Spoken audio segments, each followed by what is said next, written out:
Eric and Kouri Richins seemed to be living the perfect little life. The attractive young couple had 3 young boys and were doing very well financially living in Utah. They traveled, had a beautiful home, and spent a lot of family time with the boys.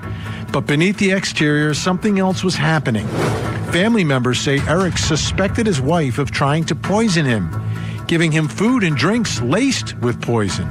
Eric got so suspicious that he changed his life insurance and his will to give his money to his sister, who he trusted to take care of the kids. Now, prosecutors say Eric was right.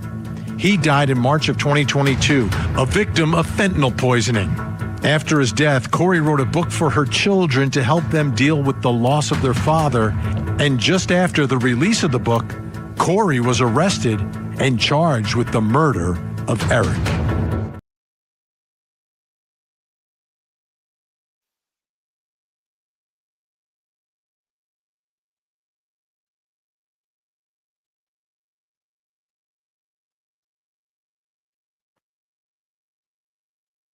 (0139). Counsel for the state are present. Counsel for the defense are present with Ms. Richins. Mr. Bloodworth, anything on the record before we begin this morning? No, Your Honor. Ms. Nestor? No, sir. Is Ms. Gibson close by? She's ready. Okay. Are we ready for the jury? Yes. I do.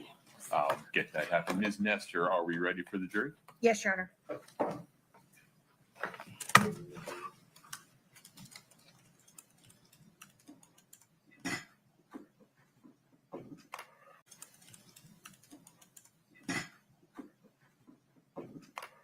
Brittany.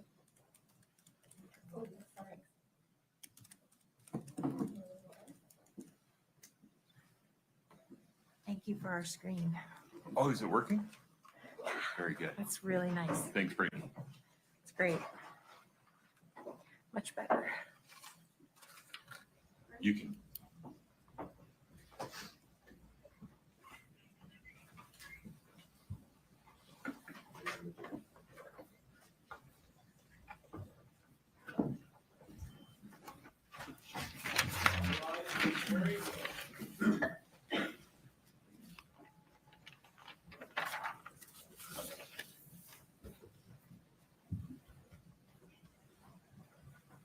Feel free to have a seat. Thank you.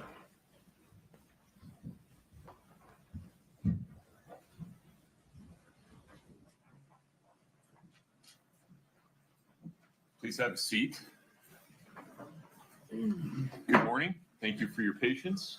We will continue with cross-examination of Ms. Gibson. Ms. Gibson, you are still under oath. Do you understand that? Yes. Okay. Ms. Nestor, please proceed. May it please the court. Good morning. Good morning. We're going to try this one more time. So when we were last speaking yesterday morning, we were talking about an individual from the United States Postal Service named Agent Travis Smoot that was present on the search on the 12th. Do you remember that? Yes. Okay, and you mentioned that one of the reasons he was there was to just look for any evidence that might have come through the Postal Service, right? Yes. Well, was there another reason he was there? I believe he was also there to test any drugs for narcotics. Right. And the reason that you all asked him to do that, or well, I'm not going to say y'all anymore. The reason that he was asked to do that was that there was a thought there may be fentanyl in the home. Is that correct? Correct. And the reason that you all thought there might be fentanyl in the home, that you personally thought there might not be fentanyl in the home, or there might be fentanyl in the home, was because you all had been informed at that point from the medical examiner's office that there was a positive result for fentanyl in Mr. Richins' body. Is that correct? Correct. So on the 12th, when you and your team... I'm sorry to interrupt, Ms. Nestor, but it's April 13th. I'm sorry, what did I say? I don't want to confuse the dates. I apologize. I meant to say April 13th. Did I say March? You said April 12th. Oh, April just- 12th. Okay. I don't want the dates to get confused. Thank you. Understood. Thank you very much. April 13th. When you and your entire team were in the home on April 13th. All of you were aware that there had been a preliminary finding that fentanyl was at least partially responsible for Mr. Richins' death, correct? Correct.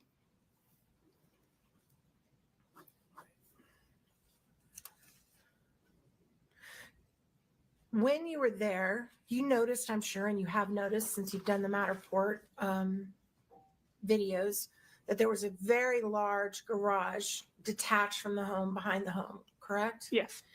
And in that garage, did you all examine any vehicles that were in that garage? Not that I recall. Are you aware, or were you aware then of what vehicle Mr. Richins regularly drove in? Not that I recall, no. Did you know whether he had a work truck, personal truck? Did you know any of that? I believe he had both. And were those vehicles within, you're about a month away from his death, a little over a month and a week. Did anybody search his vehicles? I'm not sure which one you're referring to. I believe we did search a vehicle that was inside the main garage of the home. A personal vehicle, right?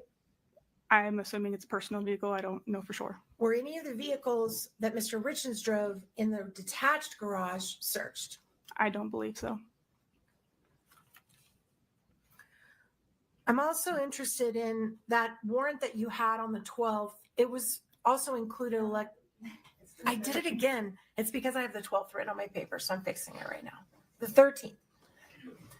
The warrant, the search on the 13th, it was also for electronics. Is that correct? Correct. And you were looking for electronics that could have belonged to either Mrs. Richins or Mr. Richins, correct? Correct. And did you find in the home Mr. Richins' computers? I don't believe so in the home. At some point, you did take Mr. Richins' computer into custody or into your custody, correct? We've located a computer in the office shop. I'm not sure whose computer that one was, though. But in fact, didn't you actually get the computer from Mr. Todd Gabler? If that's who turned it in, yes. I'm not sure who exactly turned it in. So being the person responsible for everything that was checked in on the day of the 13th, when you all did this search, did anybody turn in a computer for Mr. Richins on that day? I don't believe it was that day. I'd have to double check the records on which day it was booked into. And if you check your records, would you be able to tell, strike that. So just to be crystal clear, on the 13th of April, Mr. Richins' computer was not in that home or the detached garage where his office was located, correct? I don't believe so, but it's a large home and I'm not sure who owns what. Did you ever go back and get a warrant to search that truck that Mr. Richins drove on a regular basis? Which truck are you referring to? The one that was in the home or outside? The red truck. Yeah, I believe we searched it that day. The red truck? I believe that's the one that was inside the garage. Okay.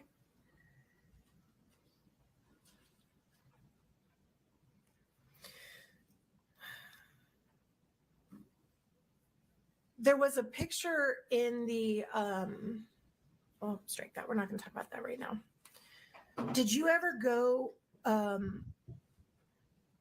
retrieve any of Eric Richins' personal items, either vehicles, computers, anything, from his business partner, Kouri Wright? I did not personally know. Do you know if anybody did and brought them to you? I believe so, yes. And what items were taken from Kouri Wright and brought to you? I believe it was a computer or a hard drive from a computer.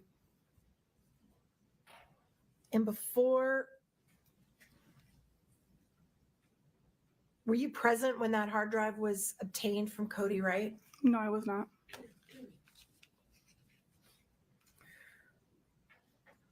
And just to keep the searches clear, when you were doing your Matterport, did you prepare kind of like a key that has all the purple dots are from this search, all the orange dots are from this day's search, all the green dots are from this day's search? Did you prepare a key like that? Yes.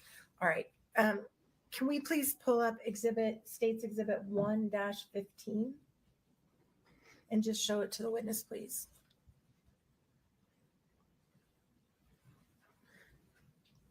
Can you see that? I can. Is that the key that you prepared? It is. And it has a link on it where if you click on the link, it'll take you to those Matterport walkthroughs, right? Correct. Okay. And has this been altered in any way since you prepared it? No. Your Honor, at this point, I would move to admit State's Exhibit. Can we, 1. sorry, before we do that, can we have a side note? Yes? Hold on. Let's make sure we know what we're asking for. Oh, you mean with the judge? Or what are we asking? Pause for just 1 second. Okay. Ms. Shervanack, Ms. Nestor.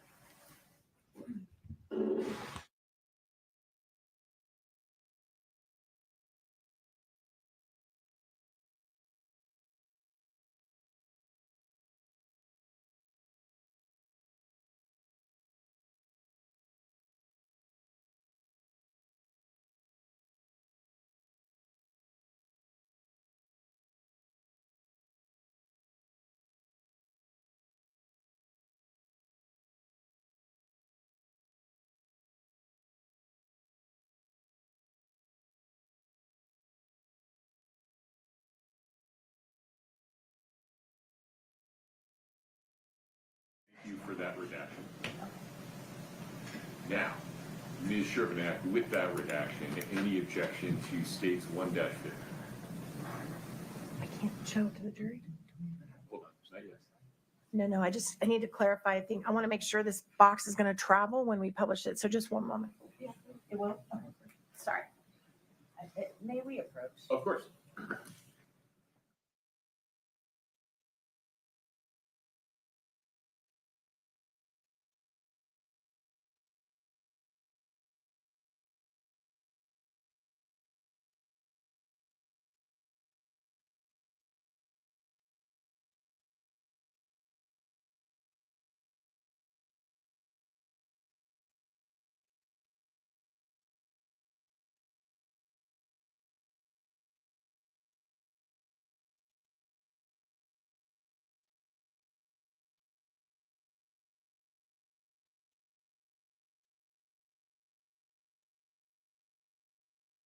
Below 12/19/24, please.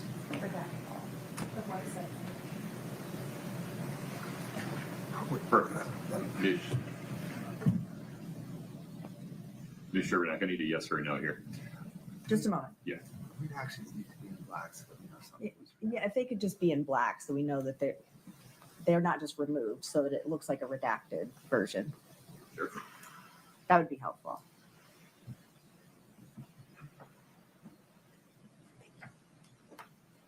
Any objection from the state? No. Okay.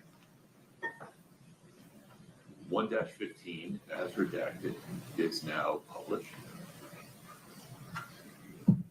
So My apologies. no worries. Thank you, Your Honor. So that list right there, that is the list of the dates of every single time through December of 24 when the home was searched by law enforcement, correct? Correct.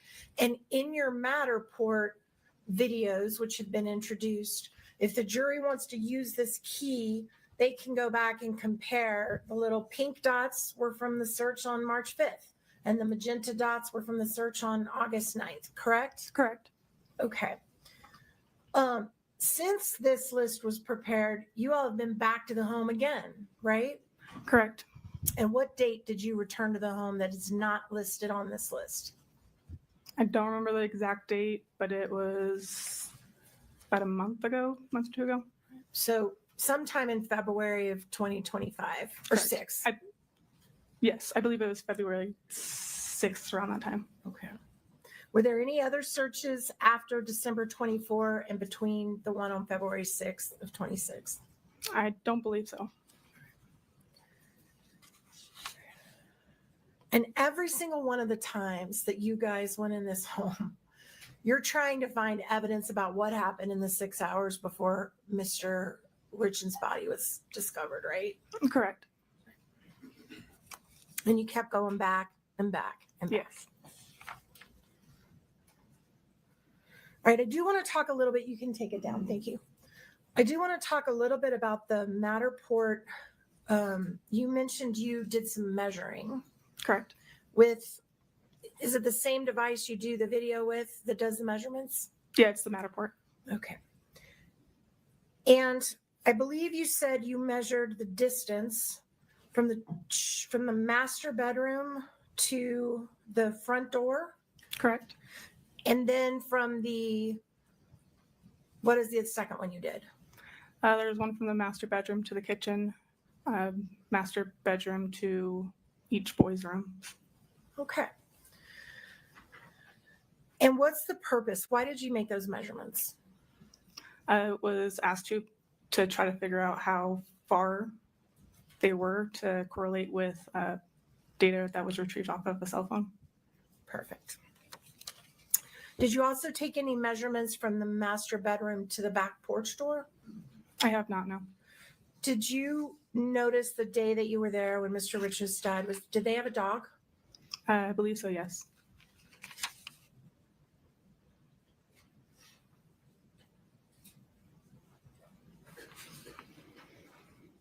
Did you also measure the distance from the master bedroom to the master bathroom I did not. or to the hallway bathroom? No.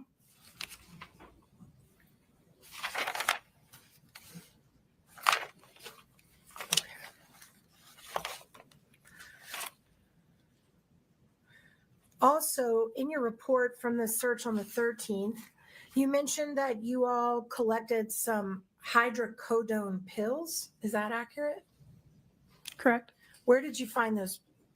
Hold on. Okay, my apologies, Ms. Nestor. Keep going. Where did you find those pills? I didn't personally find them, but they were located in the laundry room in the cabinet. And how many hydrocodone pills did you find? Like I said, I wasn't the one that found them. I collected them. I don't know the exact, approximately 10 around that. And were they in a bottle or were they loose? They were in a bag.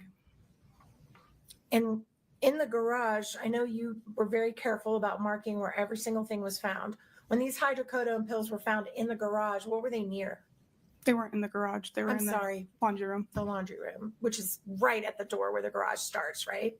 It's near it, yes. And what was it near? It was inside the cabinet in the laundry room. Up high? Correct.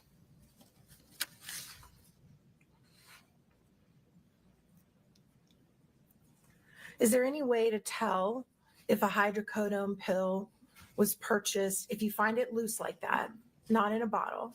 Is there any way for law enforcement to look at it and say, hey, this is bought on the street or this is bought in the drugstore? Not that I know of on scene.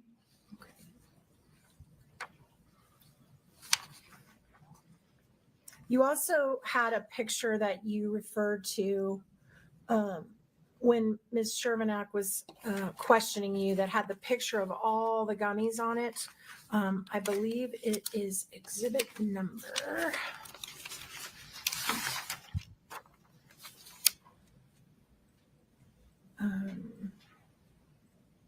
Sorry, give me just a second.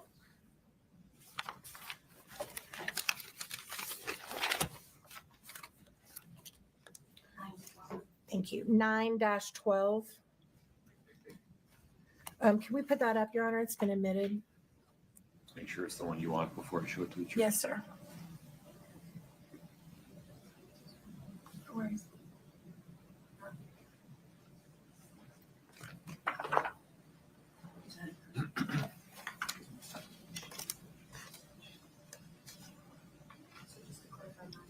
Yes. Yep.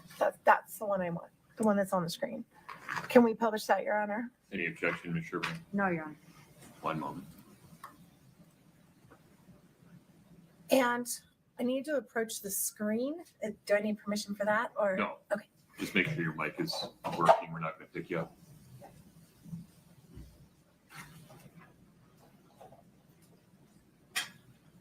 So this picture that you have in front of you, you told Ms. Shermanack that all of these gummies were seized together. Is that right? Correct.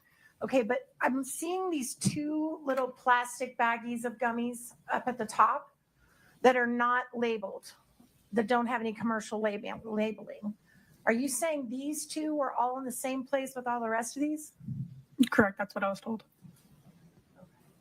So if there's a picture of these in the top of the kitchen where you actually have a dot above the fridge, then you would be incorrect that they were all found together.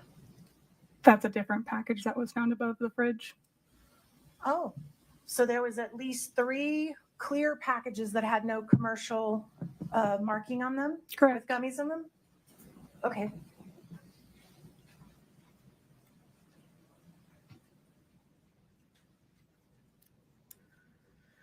And the gummies that are on the screen that have the red packaging, at least one of those was found in that green jacket in the closet, right? Not these specific ones. That's an additional one that was located. So there was another red bag of gummies. Correct. Did anybody take that green jacket into custody? No. Do you recall where in the closet it was as compared to near men's clothing or women's clothing? I was in the the southeast corner of the closet. Is that where the men's clothing was located? I'm not sure if it was men's or women's, to be honest. Okay.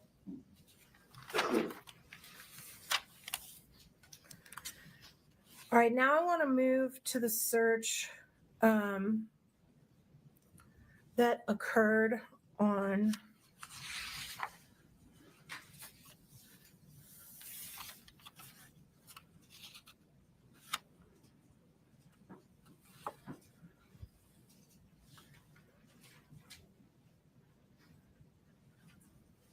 Can we put the key back up that we just had on, the key? Make sure I have the right date. I don't want to say the wrong date and get corrected. Oh, there it is. March 14th of 2022, right? Is that the next one that was on your key? Yeah, that's the second one, correct. All right. What was the purpose of the search on March 14th, which was just about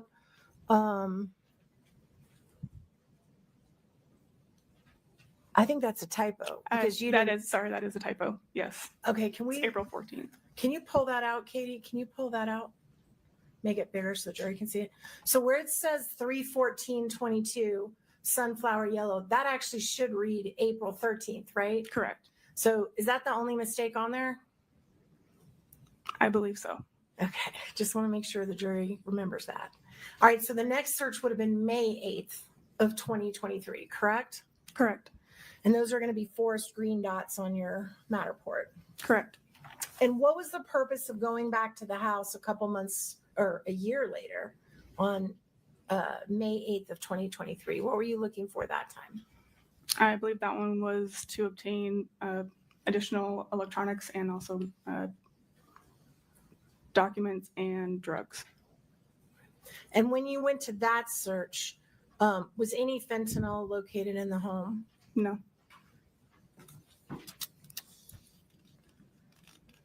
All right. And then the next search you did, which was October 24th of 2023, what was the purpose of going back for that search? I'd have to double check my notes. I believe that's one that we were collecting some more electronics. All right. Was there ever a time prior to any of those? Well, let's just keep going. On the 31st, you remember why you guys were searching a week later, why you went back? I believe that one was also for electronics and or documents. Prior to all of these searches and the ones that are listed below it. Or I'm sorry, I believe those two in December were actually for some copper cups and drugs. Okay. And the copper cups, you actually found them, right? We found several, correct. And where were they when you found them? I believe on the first one, some were located upstairs in the kitchen. And they were tested, I'm sure. Yes. All right. And so if Ms. Richins, in any of her interviews, stated that they had a gift of copper cups and had a drink that night, you found something that corroborated that part of her story, correct? We found copper cups, correct. All right. And if Ms. Richins gave interviews that said that her husband may have taken a gummy that night, you found gummies that could have corroborated that part of her story, right? We found gummies, yes. And if she said that she pulled him on a sheet off onto the ground to try to start CPR, you found a sheet that corroborated that part of her story. Correct. And you measured the distances between the bedroom, between the children's rooms, not the whole house, but a good part of the house. And so there were steps that were recorded on her phone that were consistent with her moving around the house prior to calling 911, correct? Correct. So that corroborated her story that she had been somewhere other than the bedroom. She's introducing her client's statements as hearsay through this witness. Well, I think they've already all been brought up. Okay. Overruled. And then, Yeah, remember it.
in these searches that you all were conducting, was there ever a time where you were conducting a search because the private investigator had revealed to law enforcement that there were items worthy of going back to the house for?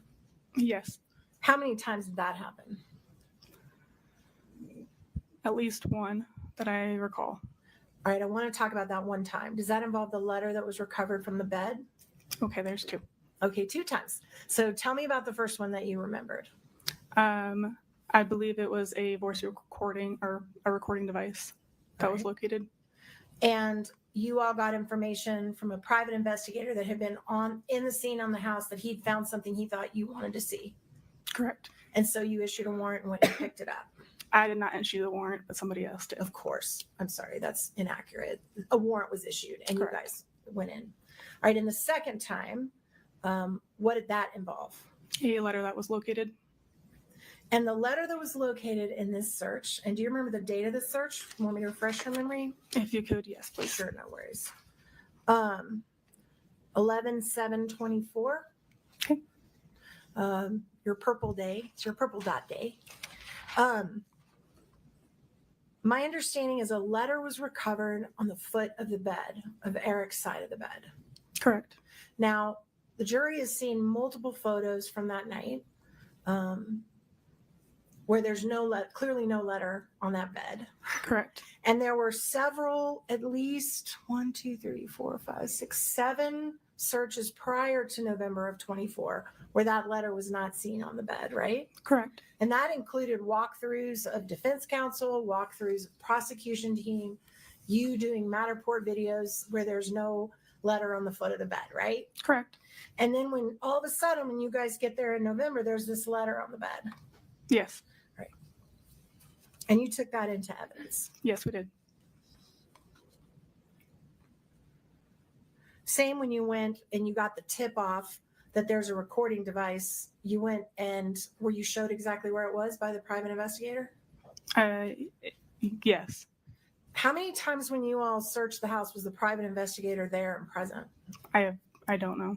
I wasn't told. When you saw him with your own eyes, right? Just the one time. Just once that you saw him. Correct.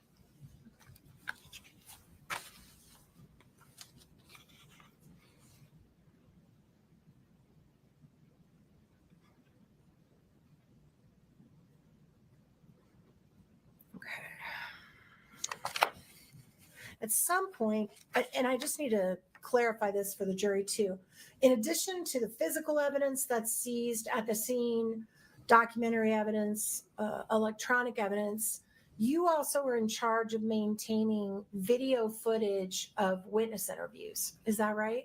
Correct.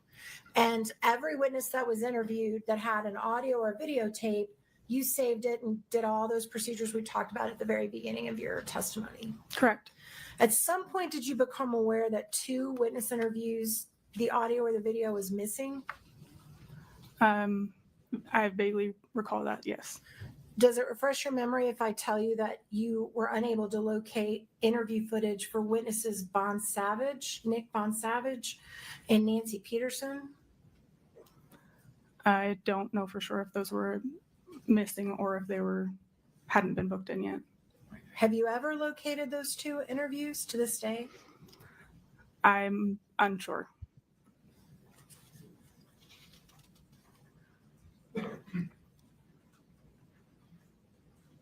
Also, one of the items you recovered on a search on September, well, I'm not sure of the date, so I'm just going to say one of the searches you seized or took custody of an Apple Watch that belonged to Eric Richins. Is that right? Correct. And when you took custody of that Apple Watch, it had a massive amount of data on it, correct? I wouldn't say a mass amount of data. It had a gigabytes worth of data. So it wasn't deleted. No. So if someone testified that the Apple Watch had been deleted, that might not be true. Wasn't true because you got it. On Eric's Apple Watch, Mm-hmm. we had very little data off of it. You had how much data? I don't recall the exact amount. But you had data on it. We had some data, yes. So it wasn't deleted. I don't recall if anything was deleted off of it. Thank you.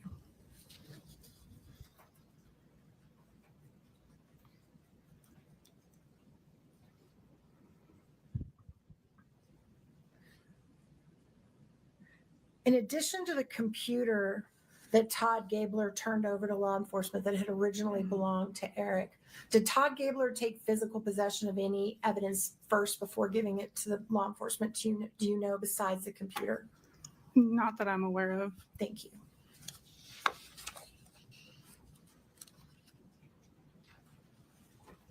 One of the things you found on the search in November 7th of 2024, you all found what's called an epinephrine medical injection unit, right? Correct. And can you tell us what that is? I believe that one was just a EpiPen that's used to administer insulin. Or maybe not insulin, maybe something for an allergic reaction. Yes. And that's something that you normally find on a scene if someone's severely allergic. Correct. And where did you find that epinephrine medical injection? I believe it was in the kitchen. I believe it was inside the refrigerator. Wasn't there also one located in the master bathroom?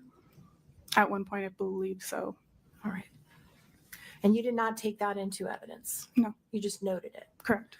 You also found syringes in the master bedroom? Yes. In the master bedroom. I'm sorry, master bathroom? There was some in the master closet. And where in the closet were the syringes located? At the very top shelf in the northwest corner. Up high. Correct. And did you all take those into evidence? Yes. Did you test them No. They were unused. and destroyed them? They were not destroyed, no. You still have them. Correct. And there was one syringe that you found in the master bathroom, I believe, that did have residue of substance in it, right? There was a syringe located in the kitchen. Okay. And was that tested? That one was, yes. And what was the substance that was determined to be inside that syringe? I don't recall what was the positive.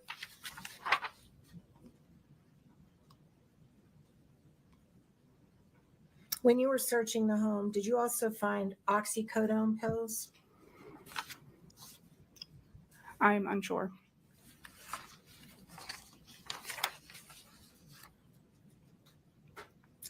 And the quetiapine pills that we talked about yesterday that was in the bag that we had you open and untape, The quetiapine? the quetiapine pills that were in the bag that we opened, actually, I think it was yesterday or the day before, I can't remember, but it had some little substance in it that The was, 2 half pills. that's what I was about to ask. you. Quetiapine. Quetiapine. Yes. And that pill was cut in half, correct? I don't recall if it was. It's in 2 halves right now. Yes. So the pill was in 2 halves. Correct. And you didn't do that. No. And you've protected that, so that must be the condition it was in when you got it. Yes. All right.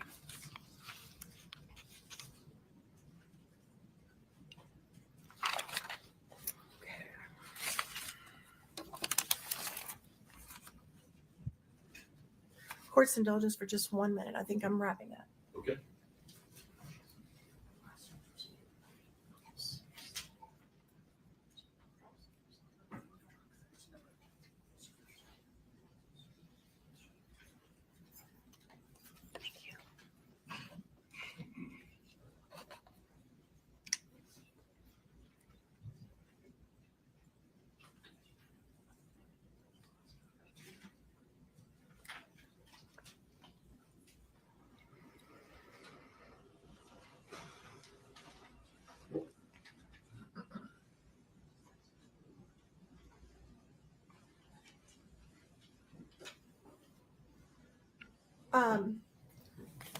I believe, if it refreshes your memory, that the last search that was conducted on the house might have been February 9th. Does that sound familiar? Yes.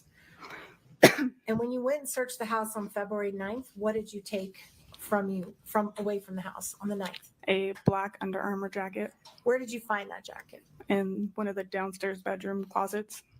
And how many jackets would you say were in that house 3 years after the death?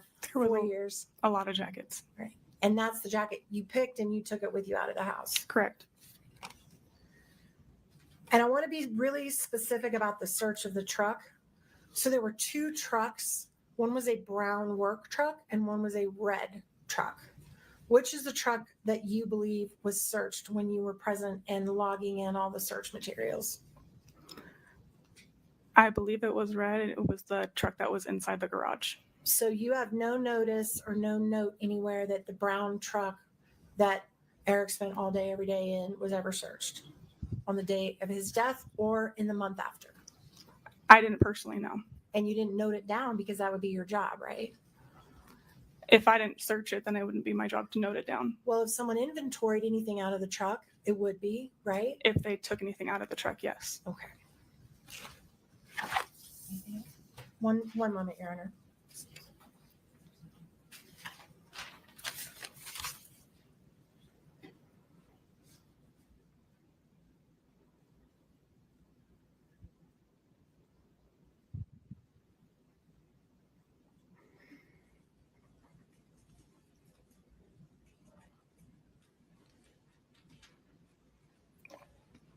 There was a canine search run at one point with a dog.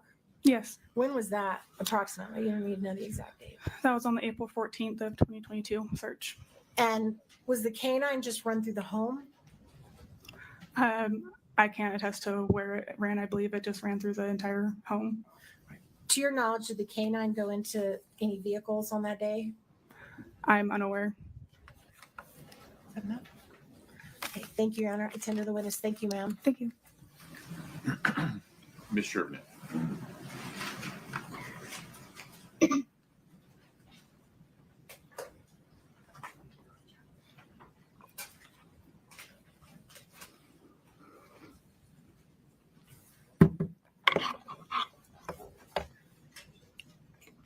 Let's see how many things I can stack on this podium.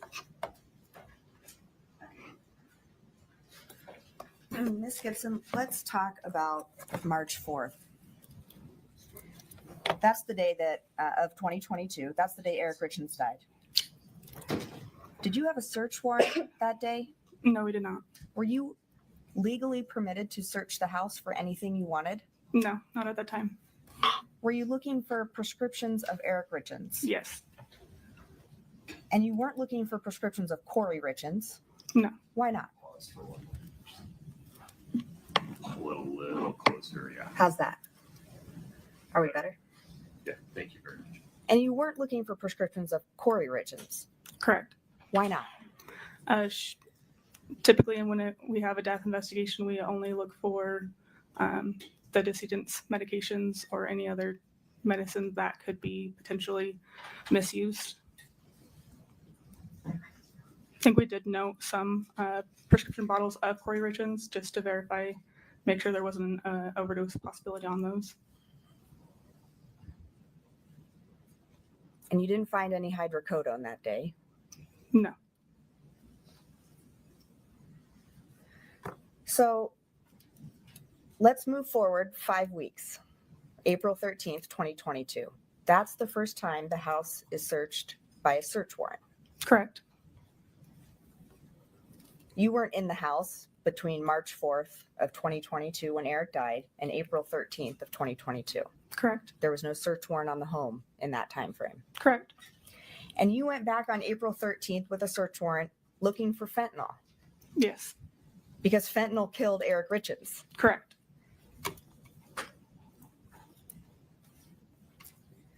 Now, Ms. Nestor asked you about a truck being searched on April 13th, Yes. and the truck that was searched was a red truck. I believe so. When you were at the home during any of those searches, but in particular on April 13th, was there a brown truck at the home? I don't recall. If there was a brown truck there and something was found in it, would you have been made aware of that? Yes.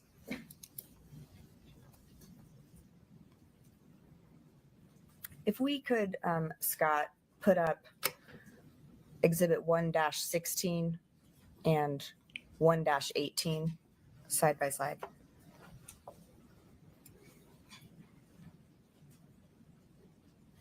Are they up? I can see one picture. Let me know when you're ready. I messed something up. Is this what you wanted to show the witness? Yes, Scott, is there a second page to 1-18?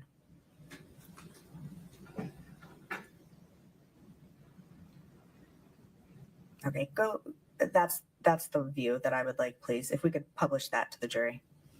Any objection, Ms. Nestor? No. So when we're looking at these two photographs, the photograph on the left, I just want to make this clear for the jury. These items were located on April 13th, 2022. Correct. And the items on the left were located in the cupboard above the toilet. Correct. The item on the right was located in the kitchen. Correct.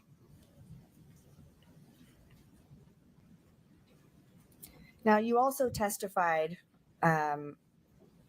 with Ms. Nestor, there was hydrocodone found in a baggie, Yes. and that was located kind of like a mudroom area. Yeah. Were those items sent to be tested at the lab? I believe so, but I'm not positive. Scott, if we could show the witness exhibit 1-17, please.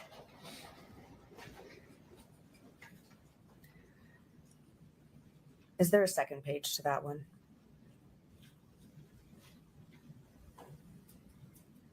Okay, that view is fine.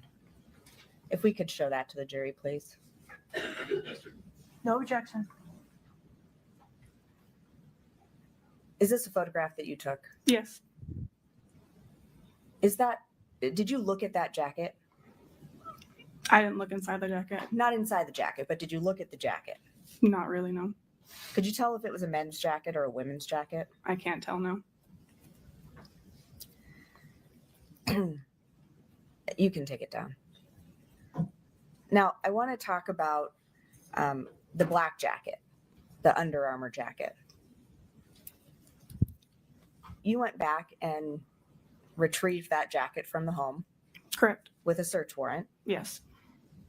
Why did you retrieve that jacket out of all the jackets in the home? It was the jacket that a pair of tweezers and a small piece of plastic was located in.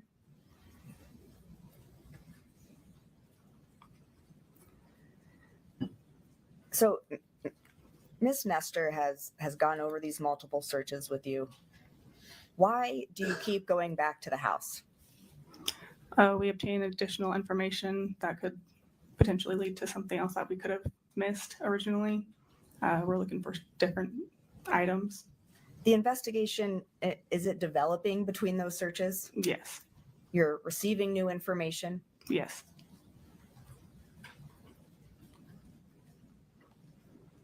And we talked about some phone calls that you had retrieved and booked into evidence. Were you ever, is that correct? Yes. Were you ever involved in downloading, storing, retrieving, preserving any secret phone calls? What do you mean secret phone calls? Yes or no? No.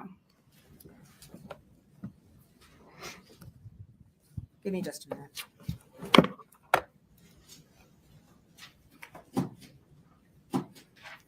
Those were all my questions for you. Thank you. Thanks. Within the scope of redirect, I will, please. absolutely. So what you just said to Ms. Chevernick, you would go back in case you missed things, And we obtain additional information in case you missed it. with additional information. And you had to do that, looks like a minimum of 10 times. Yes, we kept obtaining additional information. So each time you went back, you found things you'd missed before. It's things that weren't being looked for before. Okay. At the very beginning of Ms. Chevernick's questions, she mentioned that you were not legally authorized to search the home on the day of the death pursuant to a warrant, correct? Correct. However, you can certainly legally search a home if someone consents and says, hey, search my home, right? Correct.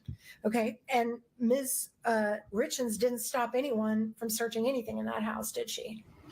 I At didn't any have point. I didn't have any interaction with her, so I'm unaware. I mean, she didn't stop you. Correct.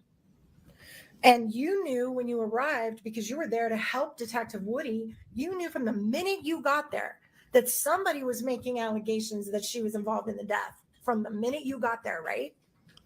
Not the minute I got there, no. How soon after you got there? I don't recall how long it had been. I was just there to assist Detective Woody, and there were some suspicious circumstances. And you knew that day, right? I know there was some allegations, yes, that day.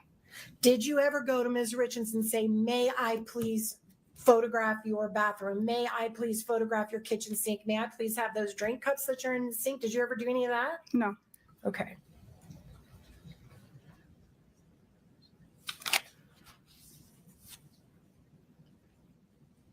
I think that's all I have. Thank you, Your Honor. Ms. Shervinack, anything else? No, Jack. Okay. Ms. Gibson, you can step down and take the things in your custody with you. Thank you. Very good. Am I released from my subpoena? Or my I'm actually not sure. Let me ask. That's a fair question.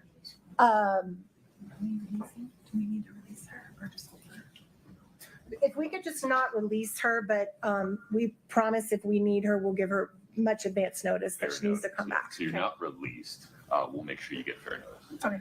Thank you. Thank you. All right. And if she could be advised not to discuss her testimony. Yeah. Counsel, would you approach? Yes.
You're free to go.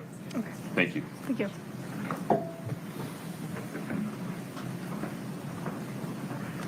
Ms. Shervanath, Mr. Bloodworth, the state's next witness. The Dr. Peterson. Okay.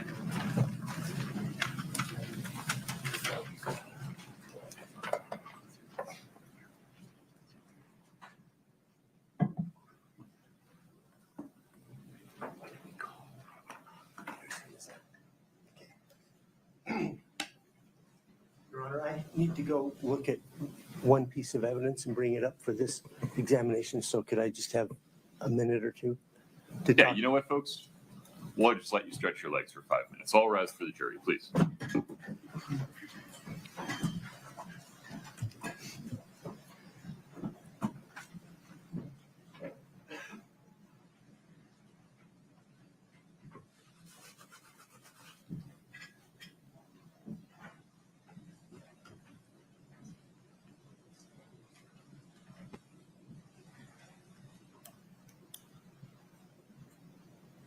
Have a seat. The court will be in recess until Mr. Burmester, why don't you do that? And I'll give Mr. Bloodworth the benefit of the record. How about that? Okay. Very good. Mr. Bloodworth. Your Honor, I appreciate that. I've actually asked Ms. Payer for a quick dirty of the transcript. I think that would help the argument. I don't have it yet. No problem. We'll do it later. Thank you. Okay. We'll be in recess until 9:30.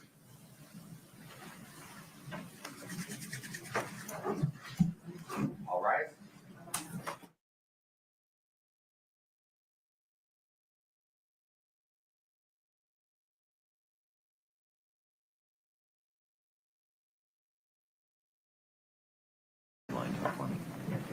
Oh, thank you.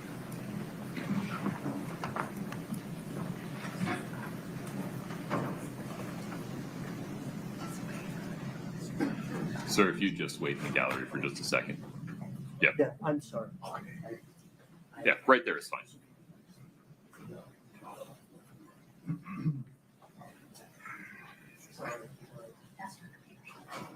Okay.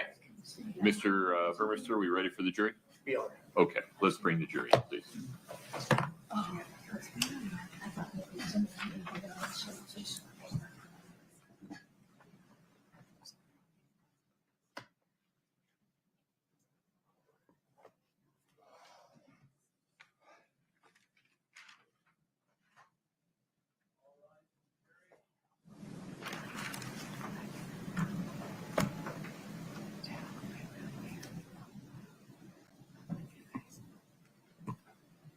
Have a seat, folks. Thank you.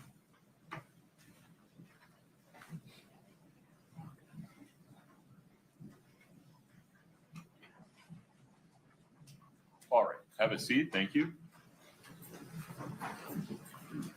Mr. Burmester, the state's next witness, please.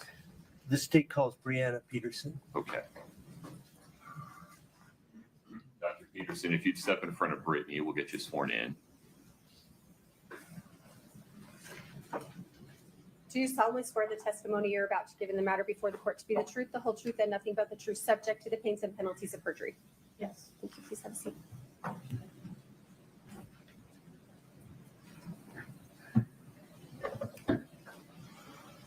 Hello, doctor. Can you please state your full name and spell your last name for the record? Brianna Lynn Peterson, Peterson. Are you employed, ma'am? Yes, How are you employed? I'm a forensic toxicologist with NMS Labs. How long have you been a forensic toxicologist? Over 20 years. And with NMS? I've been with NMS since June of 2021. Okay. So you were working there in March of 2022? Correct. What is a forensic toxicologist? Forensic toxicology, you analyze biological samples for the presence or absence of drugs and alcohol. And what is your education briefly? I received my bachelor's degree in chemistry from the University of Wisconsin-La Crosse in 1997, a master's degree in forensic science from the University of Illinois at Chicago in 1999, and a PhD in toxicology from the University of Georgia in 2007. Since becoming a forensic toxicologist 20 years ago, have you had training, continuous training?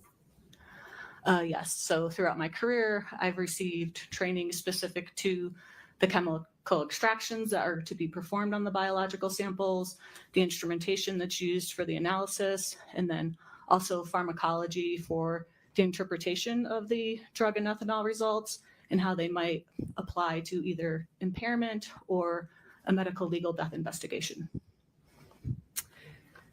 So have you had a chance to, this is kind of a funny question, have you had a chance to check the data from biological samples? Yes. About how many times have you done that? So my primary job duty is case review. So on average, I probably review 12,000 cases a year with NMS labs. And have you ever testified before as an expert in a criminal case? Yes, I have. About how many times? Approximately 160. How does the toxicology process work? I mean, how do you get it, at whose request, and what happens to it? So NMS receives samples from various clients like medical examiners, coroners, law enforcement, hospitals. So we receive the evidence and the client will request specific testing to be performed. And you said they come from all over the country? Correct. And so how do they get there? So they can be shipped via FedEx, UPS, hand delivery, US mail. Then once they arrive at NMS, what happens to the sample? We have a specimen processing department that will open up the packaging, compare the evidence against the information that was provided by the client on a request form to make sure that the information matches. And then we create our own unique case. We have an electronic laboratory information management system where we'll input all the information provided to us, what testing was requested, and then we give each case a unique 8-digit number that we barcode. So all of the evidence is barcoded so it can be tracked throughout the time in the laboratory. Once they receive it and process it as you've just described, then is it secured someplace? Yes, so it's a secure facility in general. And then, so the building is secure. And then the laboratory also has limited access to the people that need to use the laboratory. And then where the evidence is stored in like walk-in freezers or fridges, that also requires like a prox card access. So it's secure and then limited to staff that need access to those areas. So when it comes to testing, what happens? We heard about some gray vials and stuff, for example. What happens to how does it get into the laboratory? So for this case, we received 2 blood samples. They were both in gray top vials. So each vial is going to get its own unique barcode number. And then when testing is going to be performed, we will take out a small volume of blood that's needed for the test. So we have the original container that was received, and we just remove out or aliquot the amount of volume that's needed for the test. And then, that's placed into a clean new test tube that also is barcoded and tracked. Then this aliquot is forwarded to the lab for the scientists to run through the instruments? Yes, so the aliquot is given to a staff member who will perform the specific test following a standardized operating procedure. Okay. Is it run by itself or in batches of cases? So we run batches. So there's going to be many other unknown case samples. And then also every batch will have a set of standards and controls that is also run concurrently with the unknown cases. So when the instrument runs its test on any particular sample, how is the data entered? So everything is being tracked by that unique case number that we gave it. Once an extraction is performed, the sample is run on an instrument. The instrument has inputted, like they scan the barcode to tell the instrument this is, this vial is this case number.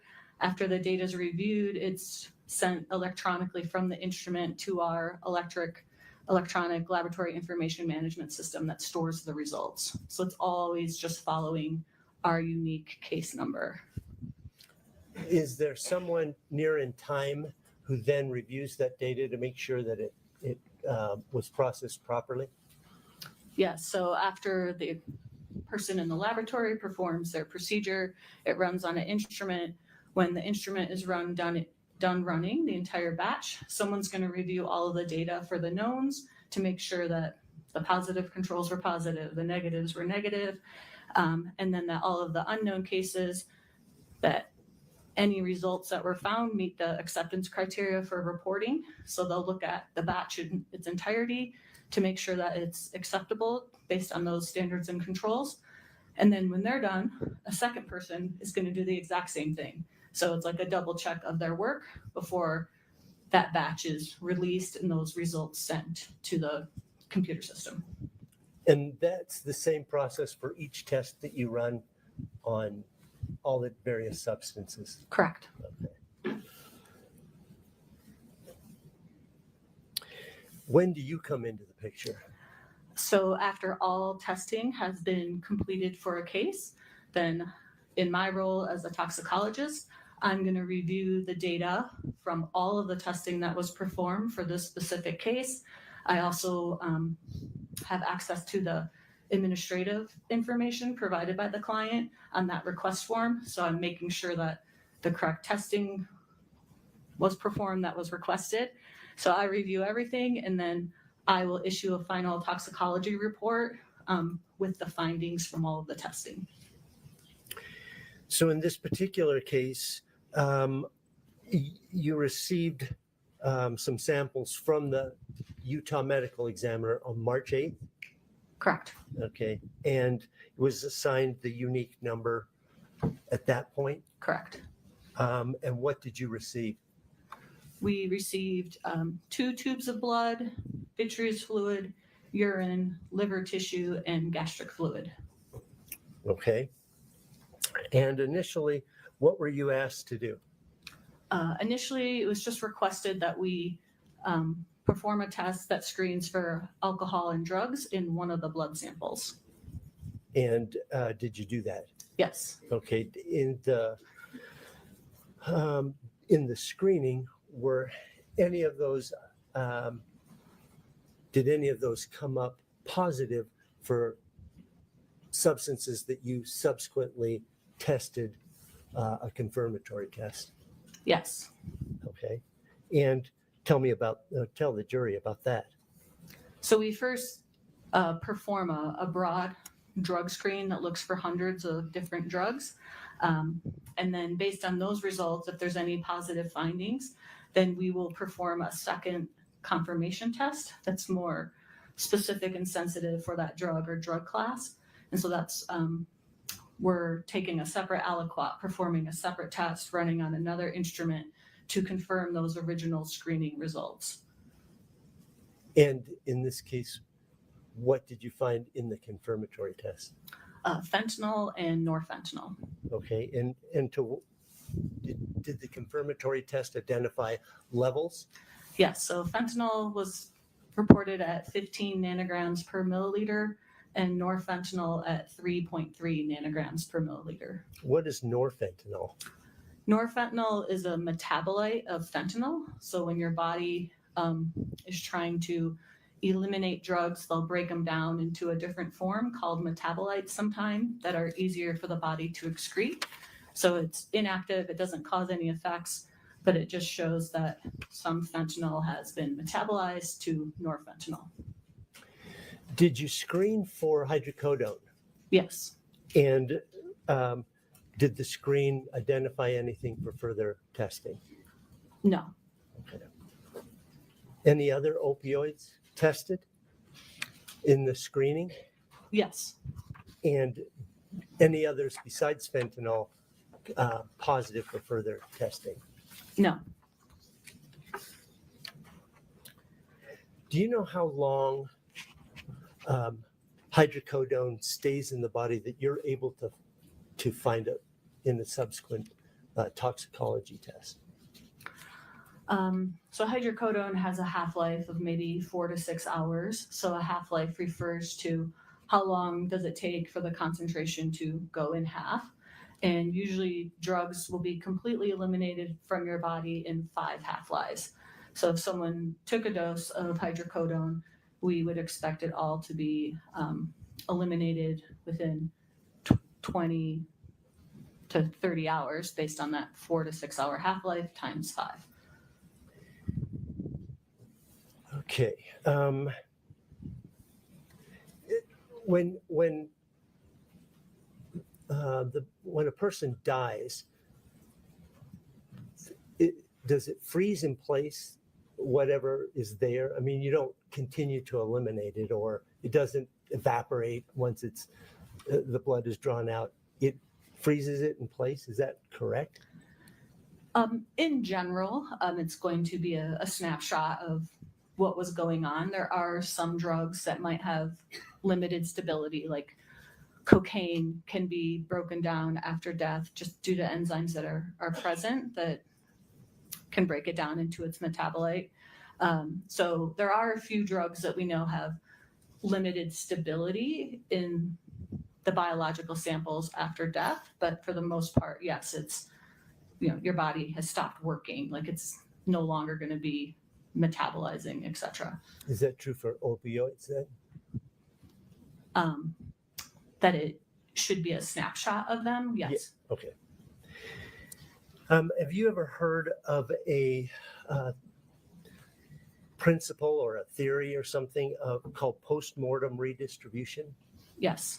Can you give a brief explanation of what that is? So postmortem redistribution. So after someone dies, the pH of your blood starts to change and the permeability of the tissues isn't maintained the same. So it means if there was like drugs stored in like major organs, like your heart or your lungs, they might start to seep out of those organs and go into the neighboring blood. And so this means like they're being redistributed. So maybe there was a concentration of drugs in your heart, and now after death, due to the changes the body might be undergoing, they might go into the blood and increase the concentration. So the blood might not be, and the concentration that's there might not be an exact representation of the concentration at the time right before death, right? So it might have increased due to the tissues releasing some of their drug stores into that blood sample.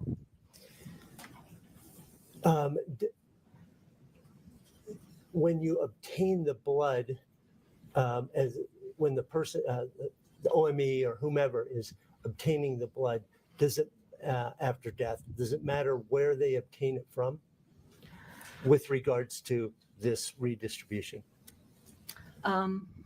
Post-mortem redistribution should occur less if you take from a peripheral blood source like the femoral vein, because those veins aren't as close to the major organs, versus if you take blood from a central source like a cardiac, that is closer to your heart and all of the other organs. So it's more likely to have postmortem redistribution in a central blood source compared to a peripheral, but it doesn't mean that it can't happen in a peripheral blood source. Okay. So does the literature say, identify what is a lethal dose of fentanyl? So studies are published that provide concentrations of drugs found where it's been determined that fentanyl contributed to the death. So there are studies that give these concentration ranges, yes. And does it vary from person to person? Yes, so based on an individual's history of use with the drug, they might have a tolerance to it, which means that you might need a higher concentration to obtain the same desired effect. And it also means that you might need a higher concentration from someone, a chronic user compared to a naive user for that drug to cause their death. So it can vary what is a lethal concentration for individual to individual. For a person who has never taken fentanyl before, what is the literature say is a lethal dose? So just in general, the lowest reported concentrations of fentanyl are 3 nanograms per milliliter, where it's been contributed to their death. Okay, so in this case, we had 15, Correct. which is 5 times that. Correct. Okay, now,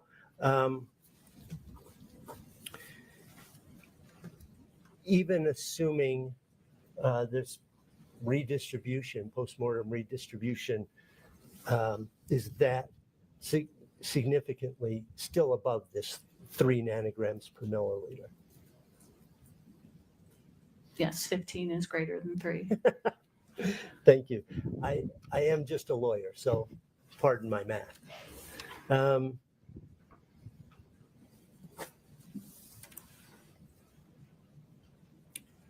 Okay, at a later time, were you asked to examine other of the samples that you were sent by the Utah medical examiner? Yes, in October of 2022, the client requested that we perform a alcohol and drug screen on the gastric fluid. And did you do that? Yes. Did,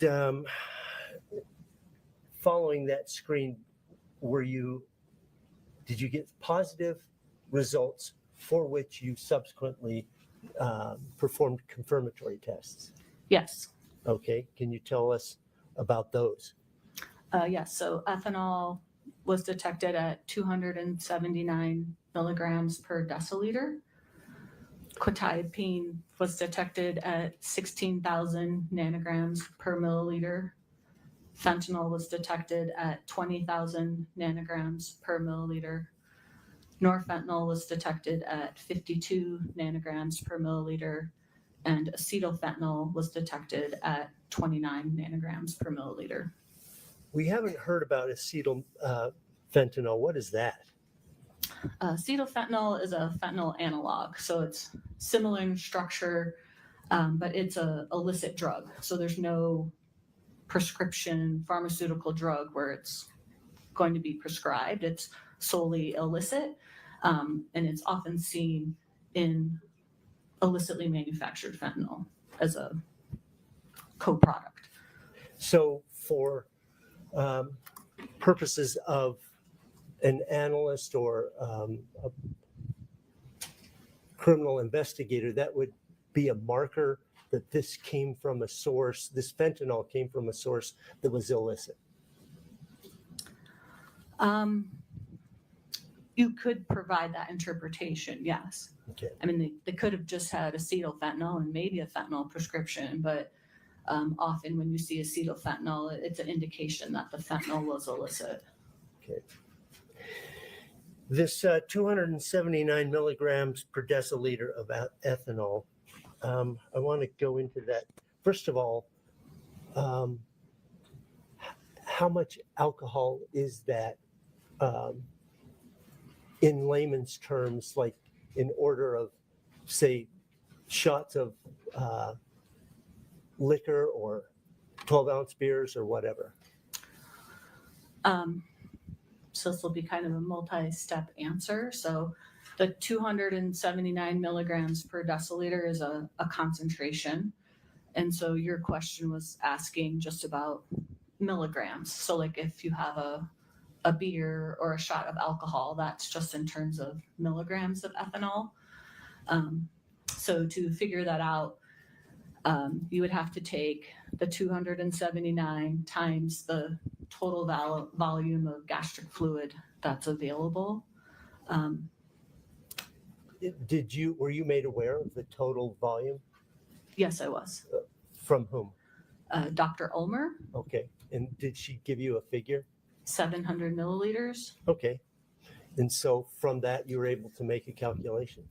Yeah, so you would multiply the 279 times the 700 milliliters and doing the conversions for deciliters to milliliters, but you end up with around 1,200 or sorry, 1,900 milligrams of ethanol versus a standard drink of ethanol is 14,000 milligrams. So it's well below the amount that you would find just in one standard drink of ethanol.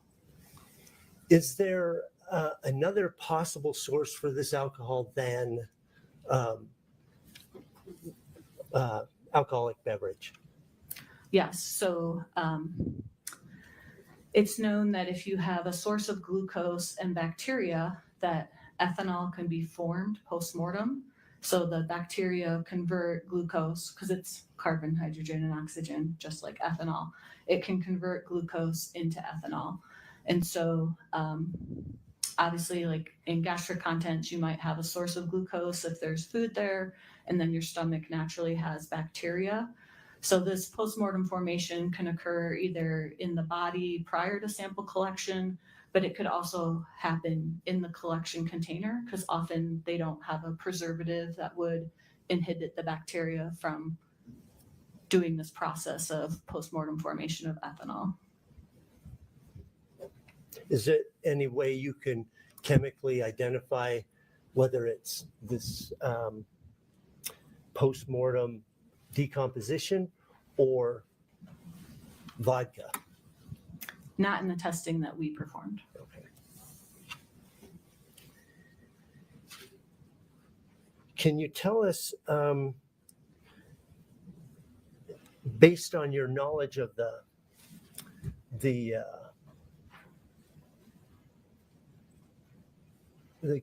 volume in the gastric fluid, anything about this quetiapine and how much of a pill, if you will, would be there, or a dosage? Right. So again, you would take the concentration, the 16,000 nanograms per milliliter, multiply it times the total 700 milliliters, and you get a very large number. But drugs are given typically in milligram doses, and there's 1 million nanograms in 1 milligram, right?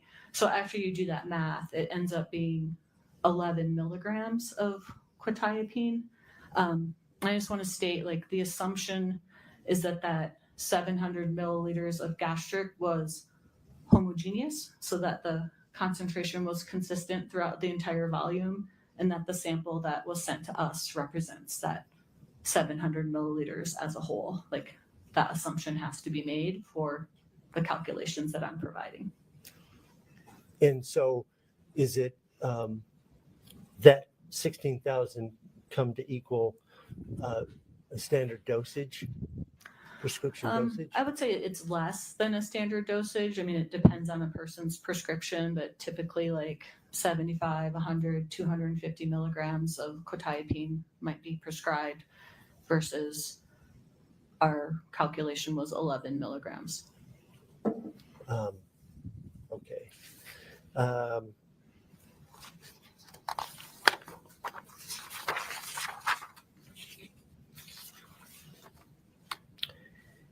Did you, a few minutes ago, did you have an opportunity to look at State's Exhibit 9-1, a quetiapine bottle with its label on it? Yes, I did. Okay. You also have the results that you obtained through screening and your confirmation test. With the knowns that you have available to you, are you able to say that the quetiapine and fentanyl had to have been taken sequentially, either one before the other one, or at the same time, or anything like that? I cannot make any of those conclusions. Okay.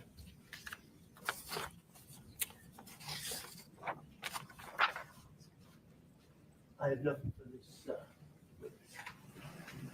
Ms. Lewis.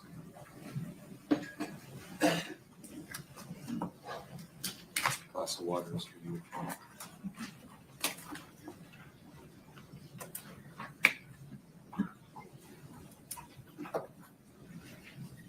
Good morning, Dr. Peterson. Morning.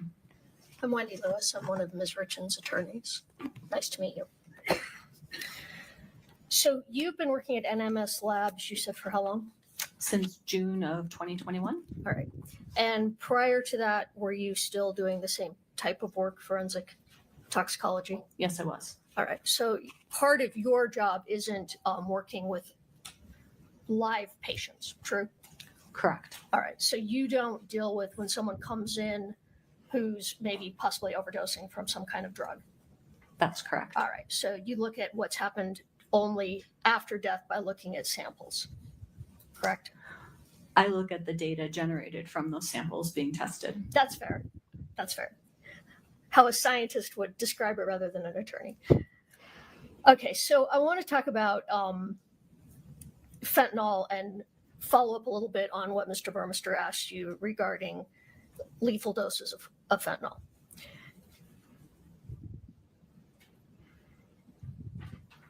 So here you said we had 15 nanograms per milliliter of fentanyl in the bloodstream. Did I get that right? Correct. All right. And fatalities for fentanyl, there's a fairly large range of what could be a fatal dose of fentanyl. Is that fair? Correct. All right. So a much lower dose could cause the death of someone. True? Lower than 15? Yes. Yes. And in some people who have some tolerance, it could be a higher dose than that before it would be fatal. Fair? That's correct. All right. So when someone takes fentanyl, is it fair to say that it would take about 30 minutes from the time the fentanyl is ingested before it starts to show up in the bloodstream? Yeah, some of it's going to depend on if the stomach is empty and if it's in liquid form or solid, but I would say usually 15 to 60 minutes it might take for absorption for it to be at a measurable amount in the blood. All right. And is there any way to tell? Let me rephrase that. There was also fentanyl found in Mr. Richins' stomach. We spoke about that. Correct. So we know that he for sure ingested fentanyl. It wasn't given to him or he didn't take it any other way. Like he didn't use it, he didn't inject it. True? I mean, you could do both, but the presence of it in the gastric contents does provide the interpretation that one route of administration was ingestion. All right, that makes sense.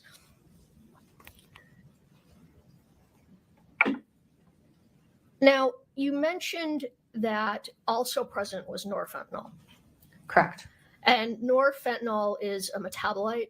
Did I say that properly? Of fentanyl. Yes, that's correct. So when the body starts to metabolite the fentanyl, you'll see norfentanyl also in the system or in the samples. Well, correct. Okay, well, let me ask another question. Maybe we can clarify. It's possible that someone could die of a fentanyl overdose so quickly you wouldn't see norfentanyl in the system. True? That's correct. All right. So in someone who's never taken fentanyl, hypothetically, it's possible that first exposure, they take it, they die so quickly, norfentanyl is not observed. Yes, that can happen. All right. So when someone has a high dose of fentanyl and we see norfentanyl on the report, the body has started to metabolize the fentanyl. Correct. And wouldn't it be more? Well, strike that. Let me ask one question before I get to that one. So that would mean that after the fentanyl was ingested, Mr. Richins was alive long enough that his liver began to metabolize the norfentanyl, or the fentanyl resulting in norfentanyl. Correct. All right. And that would be more likely for the body to start to metabolize it before death in someone who it was not their first time taking fentanyl, correct? I don't think you can draw that conclusion.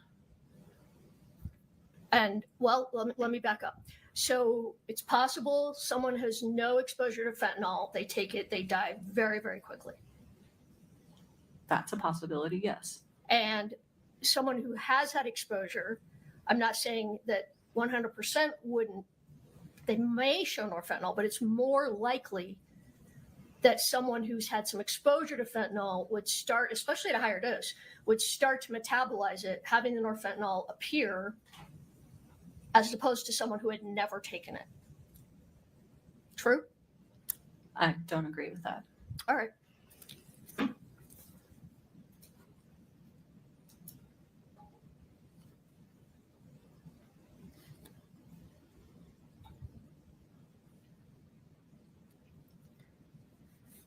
You talked about things that were not found in the blood, and was naltrexone tested for? Yes, it was. Okay, and there was no naltrexone in Mr. Richins' blood? The screening result did not meet the threshold to go to that second confirmation test. All right. All right, I want to move to post-mortem production of alcohol that you talked about with Mr. Burmester. So post-mortem production of alcohol is more likely to occur in some scenarios than other scenarios. Fair? Yes. I mean, not every body is going to have post-mortem production of alcohol. We don't see that just because someone dies, that's not there. True? That's correct. All right. So some of the circumstances that might result in postmortem are things such as a long delay between the death and autopsy. True? I mean, the two variables that are needed are glucose and the bacteria. All right. But is it also true that there are certain scenarios where it's more likely to happen, such as a long delay between the autopsy and the death? You're more likely to see it than an autopsy that happened fairly quickly. Fair? Are you talking about in any matrix or gastric in particular or just general? Well, Sorry. no, now you're getting scientific on me. I'll just answer your question that yes, a longer postmortem interval is a pre-analytical factor that could lead to postmortem formation of ethanol. Okay. Yes. All right. And I'm not saying every time, but these are Correct. circumstances that make it more likely. It can be, yes. And we didn't have a long delay here between death and autopsy. No idea. Well, is assuming he died somewhere between 10:30 p.m. and 3 a.m., autopsy's done at 7:30 a.m. That's not considered a long delay in terms of an autopsy, true? That's just not something I do. Okay. So I don't have So an that would be a opinion. question. I'm sorry, I didn't mean to talk over you. Question for an ME. Yes. All right, fair.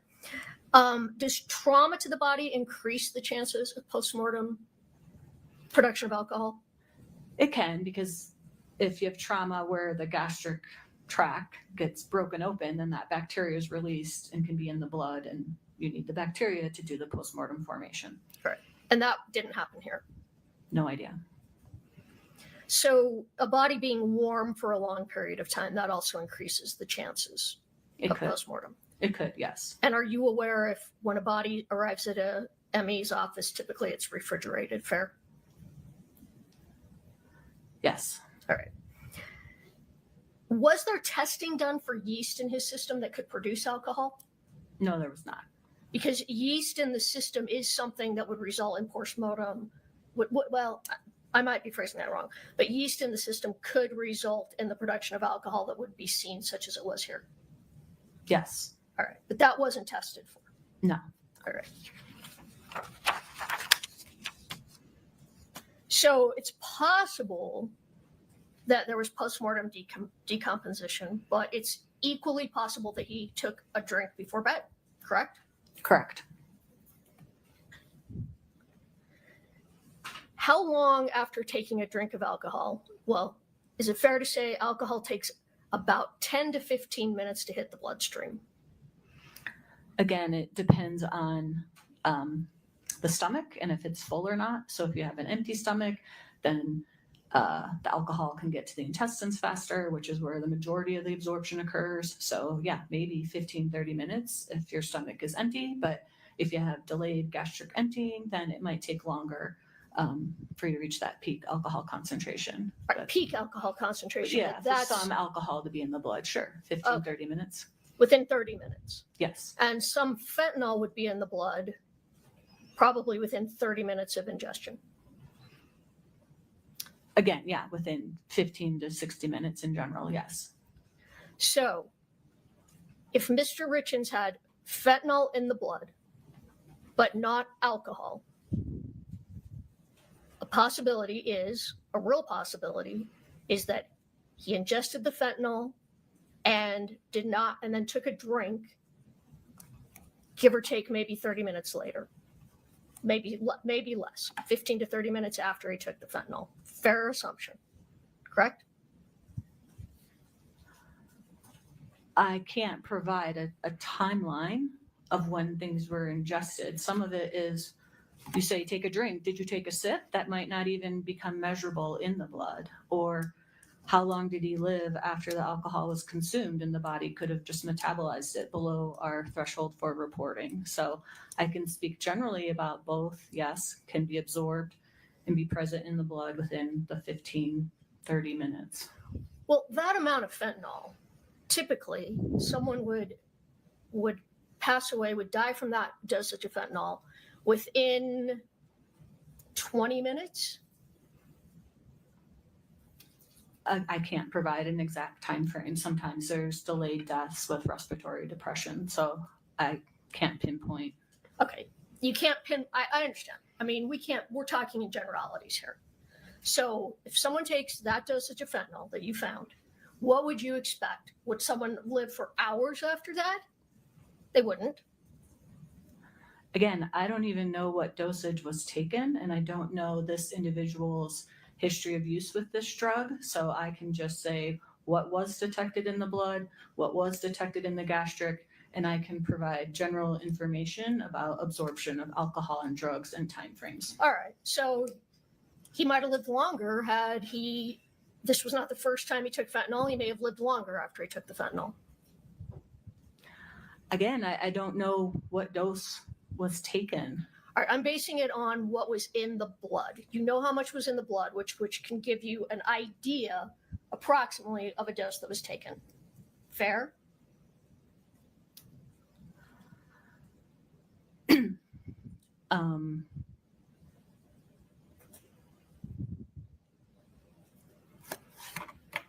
I mean, assuming I'm not sure what you mean by dose, like how many micrograms of fentanyl were taken.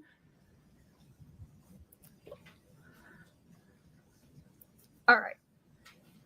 You've testified that 15 nanograms per milliliter is 5 times more than a lethal dose of fentanyl. Correct. All right. So, and I understand, we don't know if that meant he ingested 1 pill of fentanyl or 5 pills of fentanyl. We don't know that. True? Correct. All right. However, he clearly took more than, and you're going to have to help me with the numbers because I don't know how it converts from milligrams taken to what's in the blood. But you said a lethal dose could be as low as 3 nanograms per milliliter. A lethal concentration. So in your experience as a toxicologist, wouldn't that give you some idea of the amount of fentanyl that was ingested to result in that in the blood? Maybe not exactly, but you would have an idea.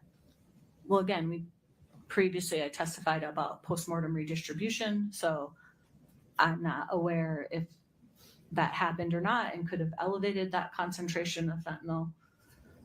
So there's limitations to being able to say what dose ended up with this concentration. All right, let's try and put this in terms for a layperson. You're handed a fentanyl pill. It's got 1 milligram of fentanyl in it. Is that a lethal dose of fentanyl? Could it be? I know you don't know because it would depend on the individual. Yes. All right. And if someone took 1 milligram, a 1 milligram pill of fentanyl, and give me a range of what you would expect to see in the blood. Would that be more or less than what you saw here? A range. I know you can't tell me exactly. So let's say you're given a 800 microgram dose of fentanyl, because Just one- fentanyl is very potent. 1 so we milligram would be a lot of fentanyl, yeah, we don't right? give milligrams, we Okay. give micrograms, so 1,000-fold less. Thank you. But therapeutically, you're trying to get into that 2 to 5 nanogram range, because it's a very small window of when it's therapeutic and when it's fatal. So All right. I think that helps me with my question. So someone's given a therapeutic dose of fentanyl in the hospital, which apparently is nanograms, because milligrams is a lot when it comes to fentanyl. micrograms, yes. Micrograms, thank you. Yeah, I don't know if I ever took a science class in college. So what would you expect to see range-wise in the blood had someone had a therapeutic dose of fentanyl in the hospital? Let's say they died, not for some reason or another, after they had that therapeutic dose of fentanyl.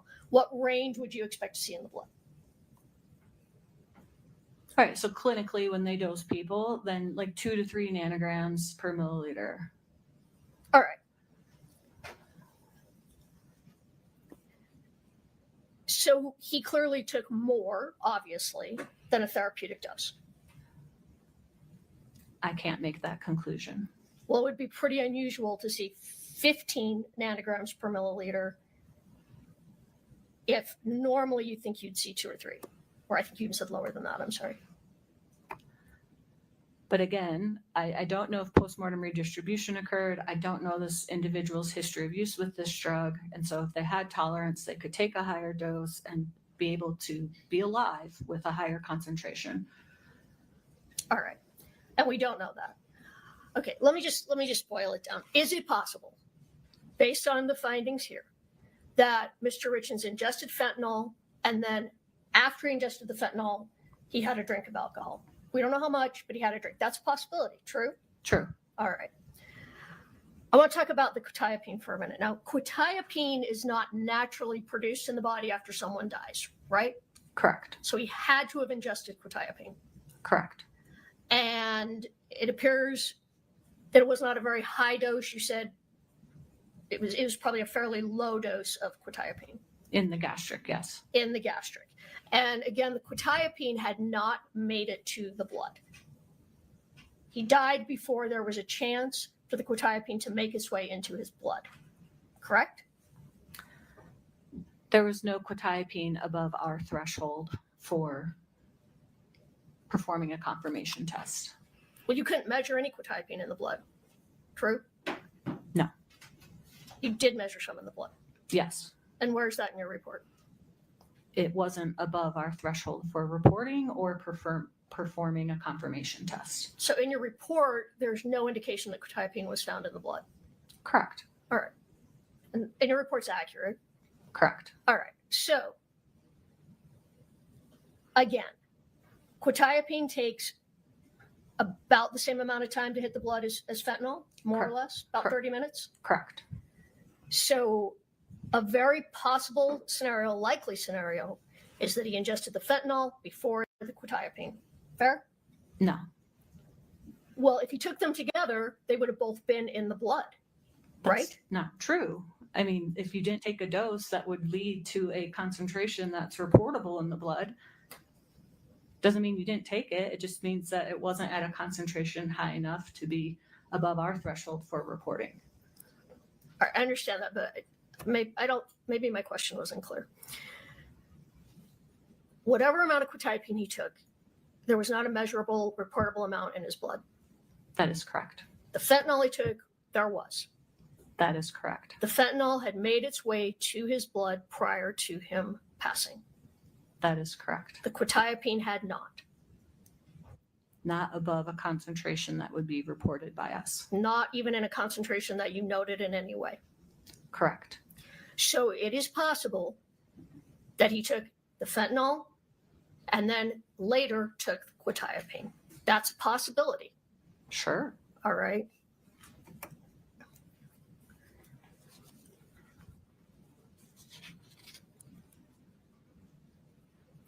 So one possibility here is that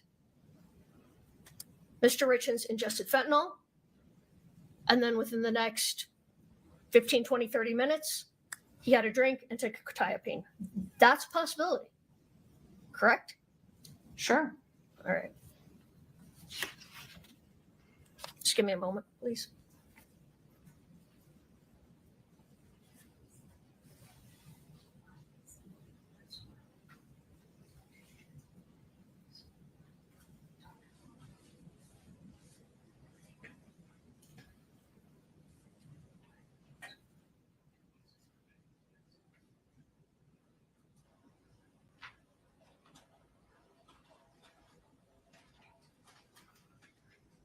Your Honor, I have no further questions at this time. Thank you, Dr. Friedrich.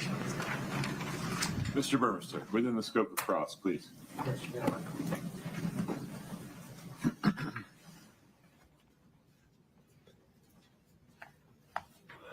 Taking up where we last were, aren't there other equally possible hypotheticals, such as a drink of alcohol with quetiapine and fentanyl taken at the same time? Sure. Is the problem that there aren't enough, there are too many variables that are left unknown that we can't fix any of those? We can't fix the hypothetical and say one is more likely than another because there are too many variables? Yes. One of those is that you can't tell this jury whether the alcohol in the gastric fluid came from an alcoholic beverage or decomposition. Correct.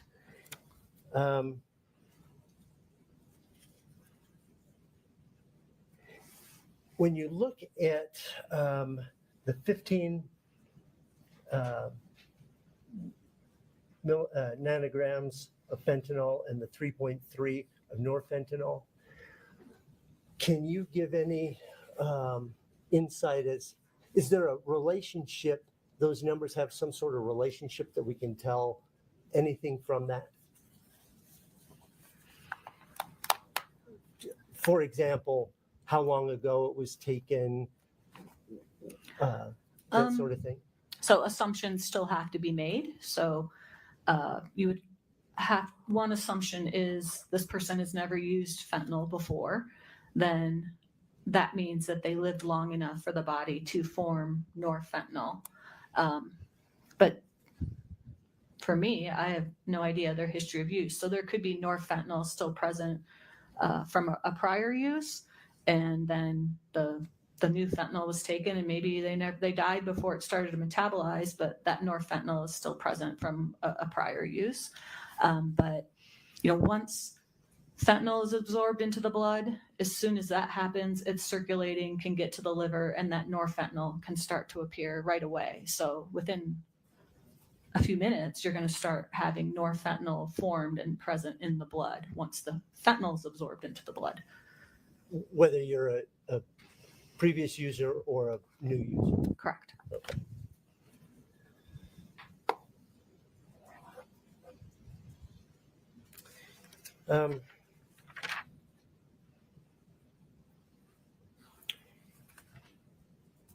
We have the marker, or possible marker of the acetyl fentanyl. And if we make an assumption that that came from the same source as the fentanyl. Your Honor, I think that's beyond the scope. I didn't ask her anything about this fentanyl. Well, let's see what the rest of the question is, and then you can renew your objection. Go ahead, Mr. Mr. We can make the assumption that it was an illicit source as opposed to a illicit source. Same objection. Sustain. Just keep.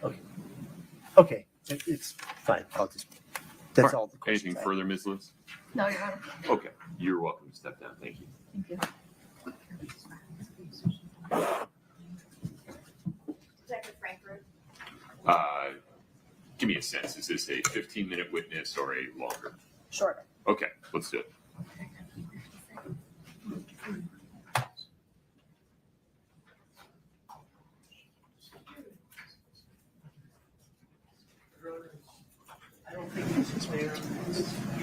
I need you next to a mic, Mr. Rivers. My apologies. He wants to know if the witness can be released from her subpoena. Ms. Lewis, any objection to releasing Dr. Peterson? No, Your Honor. Doctor, you are released. Thank you for your time.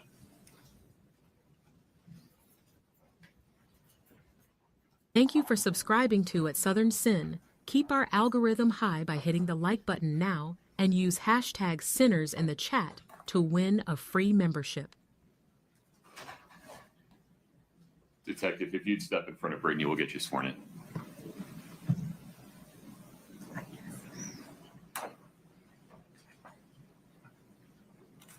You're watching At Southern Sin, your new home for true crime. Smash that like button now. We'll be right back. But the truth, subject to the pains and penalties of perjury. Thank you. Have a seat.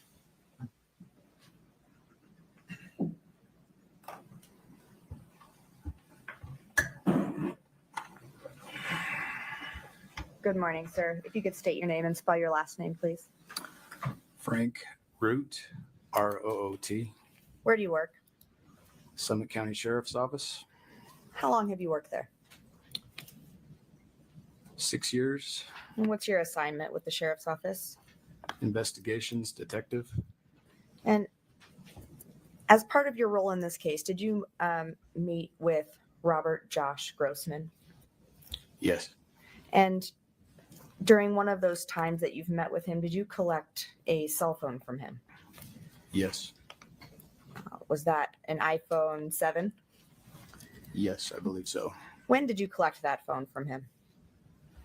May 26, 2023. Once you collected that phone, was it booked into evidence? Yes, Was it later transferred to be downloaded, the contents? yes. Okay, those are all my questions for you. Thank you. Ms. Nestor, any questions? Mr. Oh, Mr. Ramos, my No, it's apologies. me. It's me. Can we approach for just a minute? Sure.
Welcome to all our new followers from our sister channel at Truth Talks Live. You're watching at Southern Sin, your home Questions for true Detective Root at crime. this time? Hop Very over and hit briefly. that subscribe button. Good morning, Detective Root. How are you? Good morning, counsel. Good, thank you. I want to just make sure I understand. The phone you recovered from Mr. Grossman, was it one phone? No, there were two phones. Okay. And what color were the phones? One was black, one was white. Did you recover both of them at the same time, or did you do 2 trips to get phones from him No, I recovered two phones at that time. together? Yes, ma'am. Was that the first time you'd ever met Mr. Grossman? No, it was not. All right. So you knew it to be Mr. Grossman because you had met him before. Yes, ma'am. And the way you had met him before is interviewing him? Correct. I can't go into the interview? Okay. Not right now. We're going to talk about that at another time. Yes, ma'am. At some point, were you ever asked to return the phones to Mr. Grossman? I was. Right. And then were you ever asked to go back and get them again? I was. So how many times total did you pick up phones, deliver them for review, take them back, pick them up, take them back? How many times did you do that? I transported phones multiple times. More than 2? Yes, ma'am. And did you give Mr. Grossman a reason why you had to keep coming back and getting his phones over and over and over again? Yeah, I think we're beyond the scope at this point. No, why don't you just ask him if he had a reason? Did you have a reason for why you kept going back to get his phones, take them, bring them back, take them, bring them back? I was instructed to retrieve them by my chain of command. So you don't know the reason? No, ma'am. Right. And in those periods of time, in between when you'd pick up the phone, take it to the station, bring it back, pick it up, bring it back, in those in between times, you don't know what he did with that phone, do you? Can you be specific about the he? Mr. Grossman, sorry. I'll try not to use a pronoun. In one specific instance, Mr. Grossman had the phones. During that time, no, I do not know what he did with them. Okay. Did he ever show you things on his phone when you were with him before you took them into your custody? On those phones, no, they were not operable. They were not operable. Correct. So you took inoperable phones from him. Correct. Did you ever take operable phones from him? When I was instructed to get them back from Mr. Grossman, they were operable at that time. And when you went to go visit him and look at his phone, did he show you anything on the phone? On those phones, I don't recall. Did he show you anything on any phone? He has shown things on his current cell phone to me, but the phones in question, I don't recall him. Did you compare his current phone to the, excuse me, I'm sorry, Your Honor. Oh, my apologies. I interrupted you. Let me hear the question first, and then Ms. Sherbanek may have an objection. Did you compare the current phone that he had to what was on that phone to the inoperable phones that ultimately became operable? Pause for 1 second. Detective. Your Honor, I do think we're beyond the scope now. I agree. Sustained. Anything else about the 2 phones that Detective Root collected? Did Mr. Grossman give you any reason why he believed the phones were inoperable? Yes, What was the reason he gave you? he had broken them on accident. Okay. Your Honor, we'll reserve the rest of our questioning for a later time, and we would ask that this witness not be released from his trial subpoena. Understood. Detective, you're free to step down today. You may be called back in the future. We'll give you some notice. Thank you, Your Honor. Very good, sir. Ooh, would you? Yeah, watch out. Appropriate time to take a break, Ms. Sherbanek? Sure. Okay, let's take a restroom break, folks. Thank you. Please rise for the jury.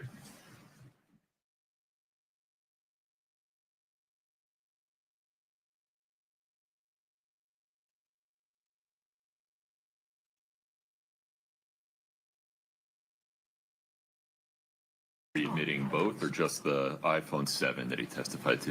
The iPhone 7 is the one we need, but And forgive me, I didn't catch the color. The color? Yeah, it's either white or black. Do we know? It's the only iPhone 7. Understood. Okay. Any objection, Ms. Nestor? I'm so sorry. Can you repeat the exhibit number, please? It's the 9-6. 96. No objection, Your Honor. okay. So the iPhone 7 that is part of 9-6 is admitted. Thank you. We're ready for our witness. Sir, if you would please step in front of Brittany, we'll get you sworn in.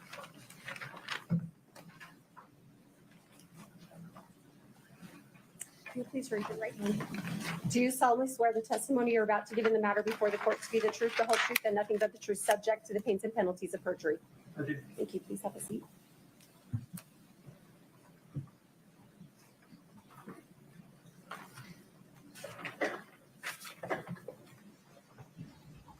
Good morning, sir. Good morning. If you could state your name and spell your last name, please. My name is Cheney Engta. Last name is spelled Echo November Golf hyphen Tango Oscar Whiskey. Where do you work? I work for the State of Utah Department of Public Safety Bureau of Forensic Services, but I'm assigned to the Intermountain West Regional Computer Forensic Laboratory. How do we refer to that place in shorthand? IWRCFL. IWRCFL. IWR, yep. And what do you do? Is it okay if I refer to it as the RCFL? Absolutely. Thank you. What do you do at the RCFL? I'm a digital evidence laboratory technician there, and my primary role is to access data from Apple mobile devices. Are you trained to perform cell phone downloads? Yes. What kind of programs do you use to do that work? For Apple devices, we typically use a device known as Gray Key. Are you certified to, well, I guess, do you need to be certified to use that program? No. Are you also familiar with Celebrate? Yes.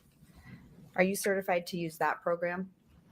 Yes. Certain aspects of it, yes. And what are your certifications in Celebrate? Cellbrite certified operator and Cellbrite certified physical analyst. What is Celebrate?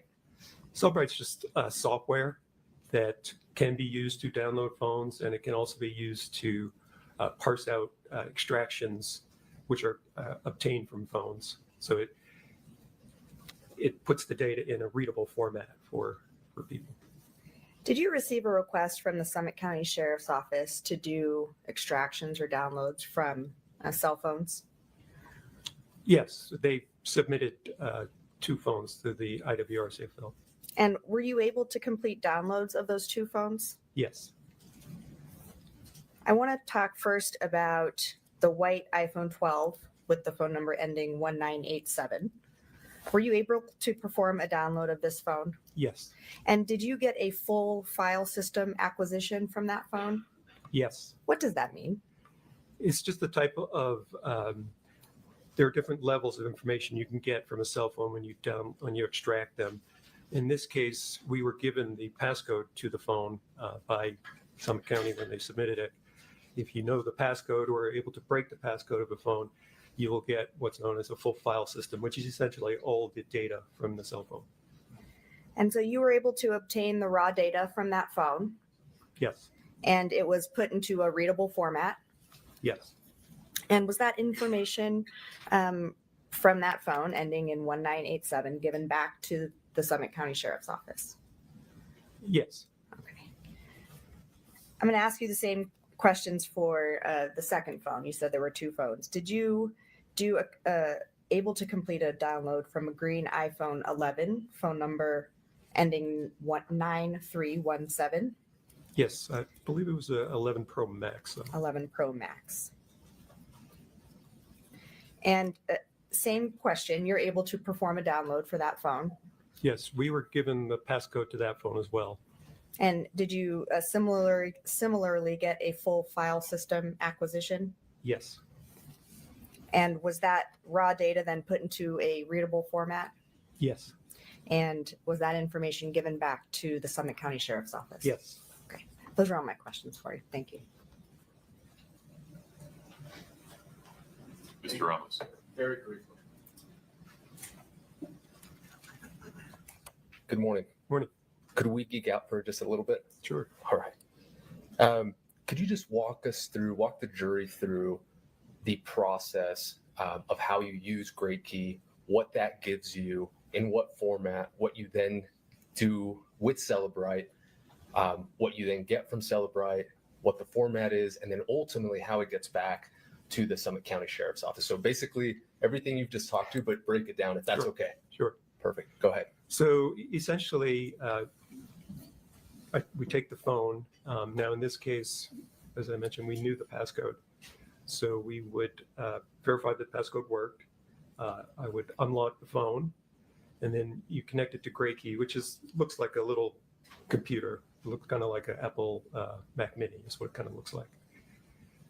Through a combination of the hardware proprietary, which is what Great Key is, hardware and software, it then accesses the data on the phone and it gets an extraction, which in this case, as we mentioned, was a full file system extraction. That data is saved by Great Key in the form of a zip file. Now, that zip file is not readable. You couldn't just connect it to any other computer and just open it up and look at it. So that data has to be parsed out, essentially. Sorry to interrupt. Could you explain how the data would look if we were to open it up before putting it into the Celebrite system? You couldn't really even open it. Okay. Yeah, so it would not be accessible. You need forensic software to access it. Perfect. Thank you. Yeah. So then we use a program which was previously mentioned called Cellbrite.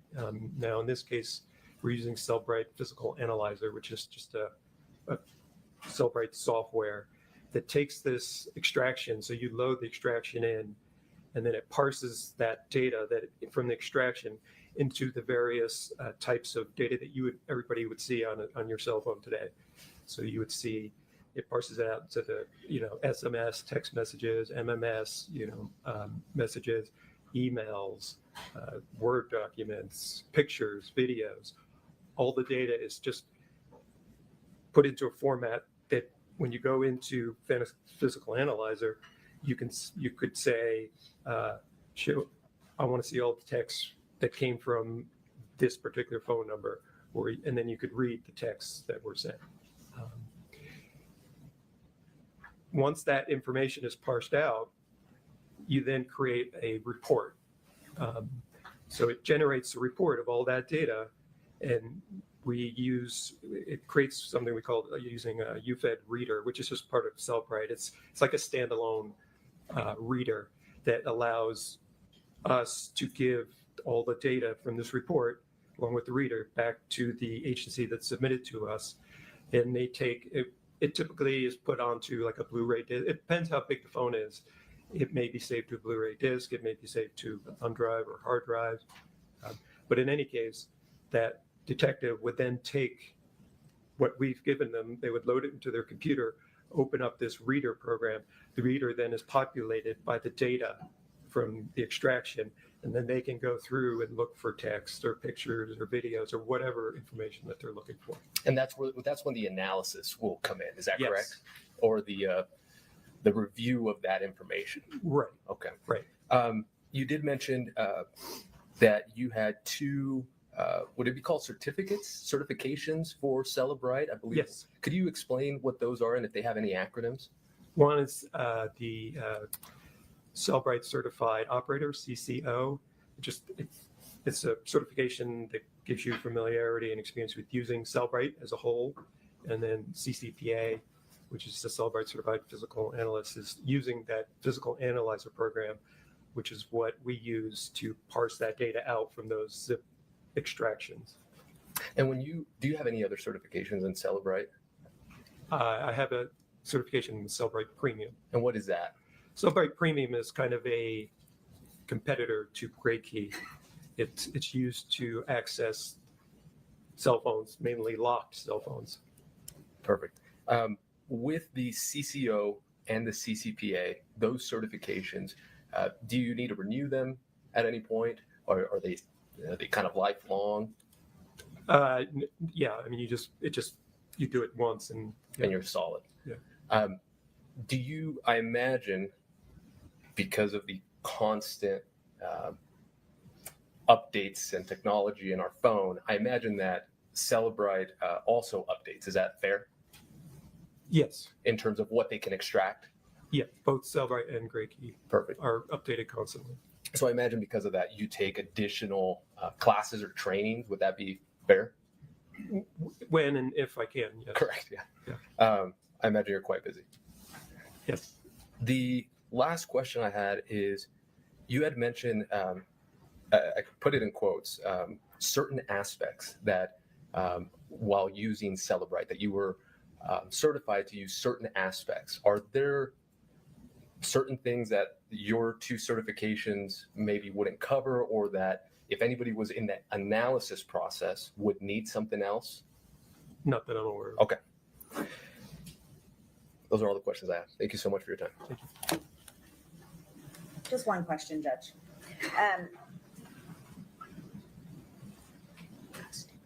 So you went through the process of how the raw data comes from the phone and then it's placed into a readable format.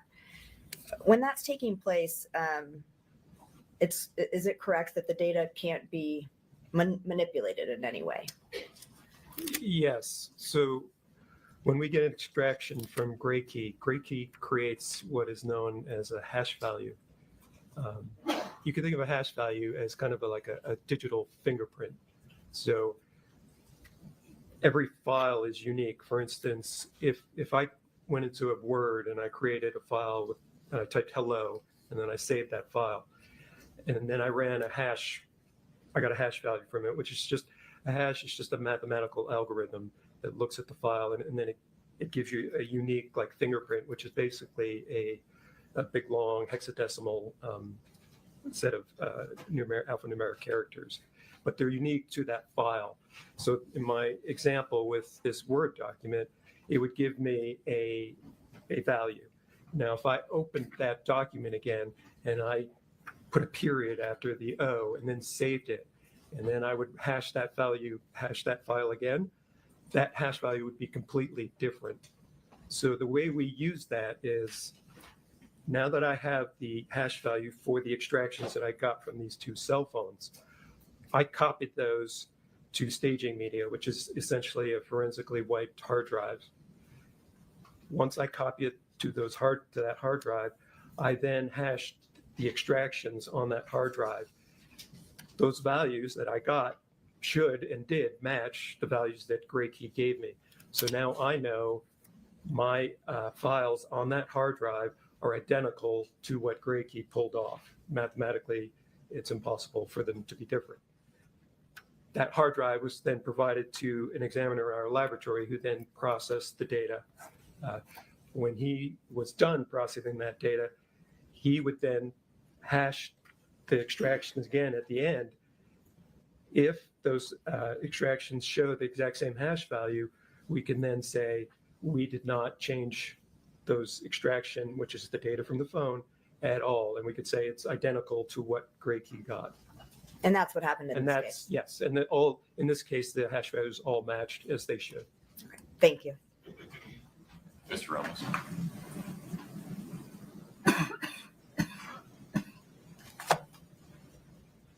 So it's kind of like a double-blind kind of validation process, correct? If you want to refer to it that way, Yeah, sure. just to make sure that everything's the same. Yeah. Now, because of that, because it can't be manipulated, or you verify that it can't be manipulated, there's no reason to do another extraction, correct? Correct. Okay. No further questions. Thank you. Ms. Sherman, anything else for this witness? No, Judge. You can step down, sir. May we release this gentleman? Yes, sir. Thank you. Yes. You're free to go. Thank you, sir. Thank you. Brian Holden is the next witness, Judge.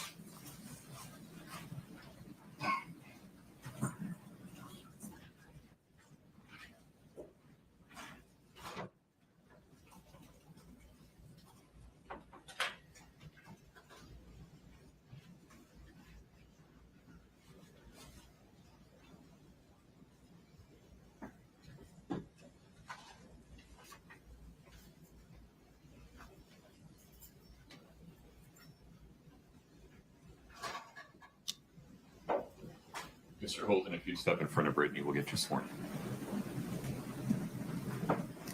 Do you solemnly You're swear the watching At testimony you're Southern about to give in the Sin, matter your before the new court home is for the true truth, the whole crime. truth, and nothing but the truth, Smash that subject to like the pains button and now. penalties of perjury? We'll be right back. Thank you. Have a seat.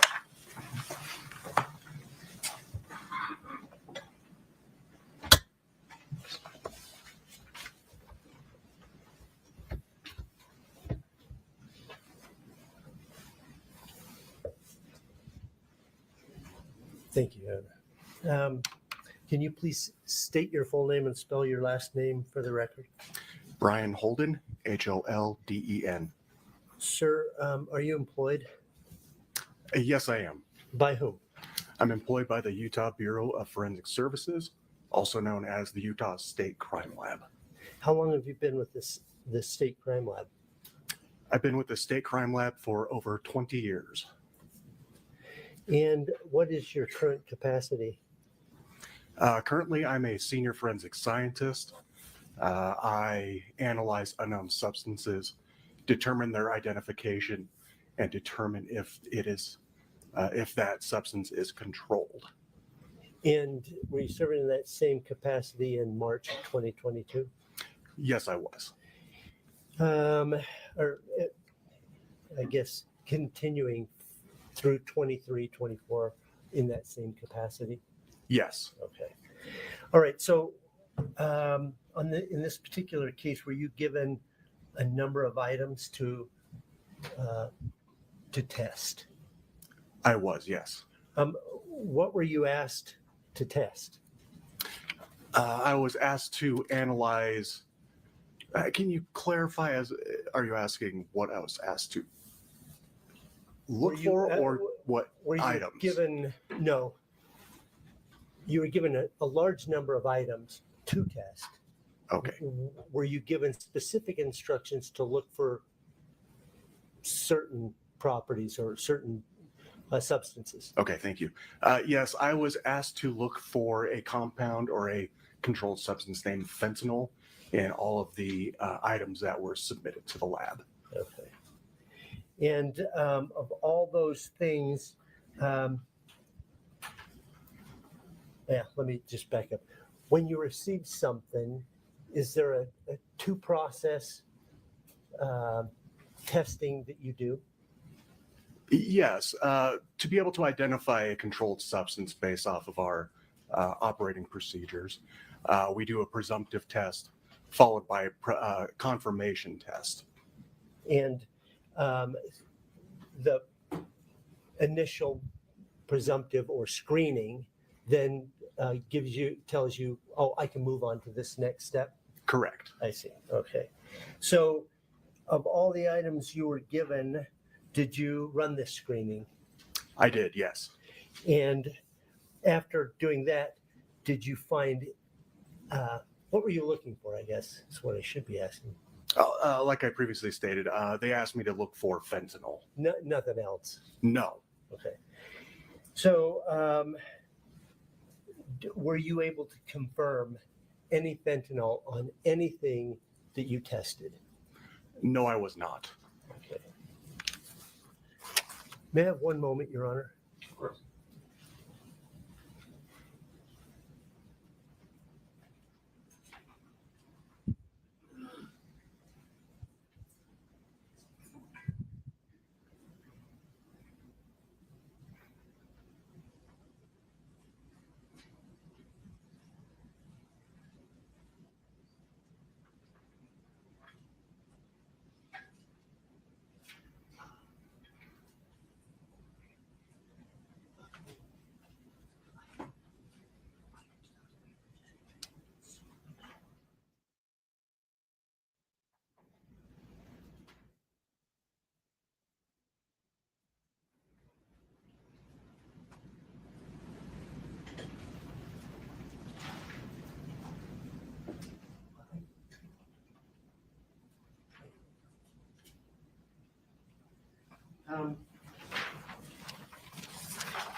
You were, what items, let's go through this.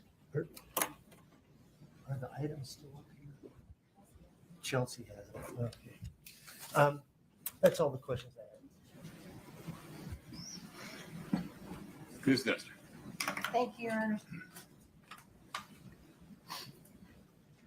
May it please the court. Good morning. Good morning.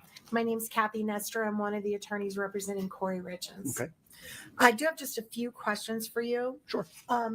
If we could pull up for the witness only, States Exhibit 1-19.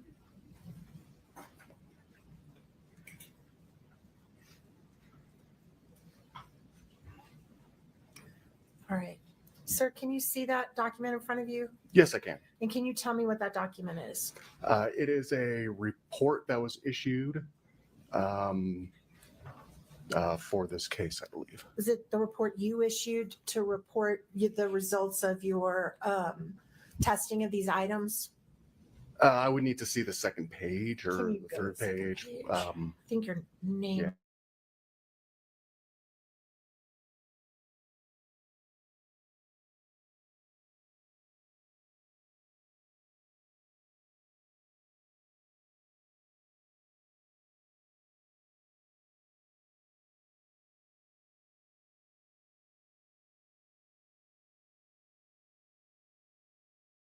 The investigating officer is Jamie Woody, I believe All that's how you pronounce And it. then who was the individual who delivered these documents, if that refreshes your memory at all? Yeah, that'd be Chelsea Gibson. Okay. Now, on the documents that you tested, I believe you said you were only asked to test for fentanyl. Is that correct? Correct. Documents, I don't think there's any mention of testing documents, so. May we agree to items? Did I say documents? You did. I meant items. Yeah. Yes. Thank you. Okay. And were you ever asked to run any tests on any of the pills or other items that were seized from the home to see if any of them contained oxycodone? No, I was not asked to do that. And you've never been asked to do that in the last 4 years. No, I was not. And have you ever been asked to test any of the items that were pulled from the home for hydrocodone? No, I was not. And I didn't hear you say, do you have a chemistry background? No, I have a degree in forensic science, which is heavy in chemistry and biology. So do you know the difference between oxycodone and hydrocodone? If I looked at the structure of them, yeah, they have a different molecular structure. But are they both considered pain pills? Correct. They're both opiates. They're both controlled, Schedule II controlled substances. And you were also not asked to search any items for OxyContin. No, OxyContin would be like the brand name, which would contain oxycodone. So Okay. no. Thank you. And I believe you tested, it appears to me, and please refresh your memory if you need to, if we want to go to page 3 of the report, but it looks like you tested a total of 19 items that were brought to you. Is that right? Correct. And of those 19 items, were you asked to test an empty pill bottle, an empty hydrocodone pill bottle with residue on the inside of it? I would have to refer to my notes. Pause for 1 second. What's the objection? Mr. Burmester. It exceeds the scope. Your Honor, may we approach? Sure.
Is and that's for the foundation. Objection is sustained. Would Thank you please lay some foundation? I'm happy to, Your Honor. So I want to go back to the question I just asked you about the hydrocodone bottle. If you were presented with an item to test that was an empty pill bottle, what would you do to test that item? To test that item, I would rinse it with methanol and then run our screening procedure. Rinse the inside, Correct. and whatever residue would be inside that bottle, you would test it. And if there was none, you would say there's none. Correct. Right. So were you given the opportunity to do that with a hydrocodone bottle in this case? I would have to refer to my notes, but I don't recall. Please take a moment and let's let you go through the 19 items. Katie, can you start with one? And just when you're ready for us to go to the next page, sir, please let us know. Oh, I will need to refer to my notes that I prepared that has descriptions of what I tested and what was inside of the packaging. Have you provided those notes to anybody? I don't. That's done through grandma requests. Did you bring those notes with you today? I did, yes. Can you take a look at them? Yes. And can I see them for just a moment, please? I can provide you with a copy of them. Yes. Yes. Can we do that now? May I approach you? With Mr. Burmester, please.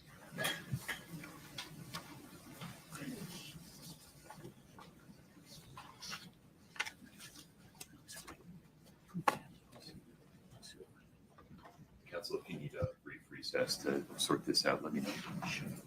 Yeah, I think it would be helpful. Okay, folks, let's let you stretch your legs. Please rise for the jury.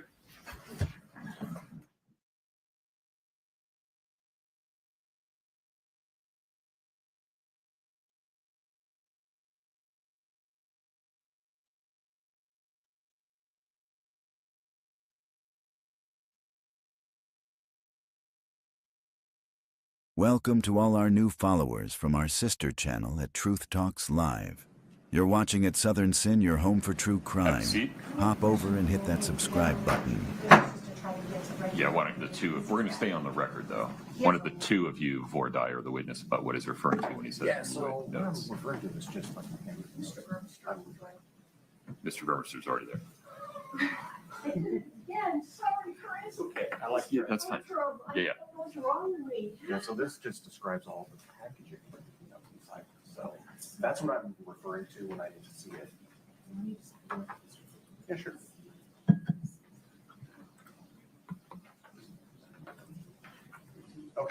Okay, yeah, that's all.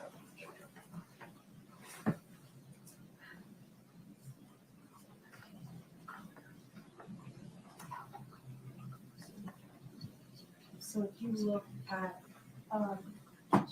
for example, a plastic container containing white powder, you can't say that was codone bottle? Yes, it's so yes, it is with this one. Oh, got it. Yes. This is more subsections. Yes. And then there's a plastic container with white powder. Yes. But that one had 11 tablets. So can you just look at your notes and see if you find anything? For what are you specifically asking? No. Oh. I'm asking if there's an empty hydrocodone bottle that you were asked to Okay. were around and test the contents, if there was. Because I would have stated down here in notes that an empty it's not analyzed. Notes.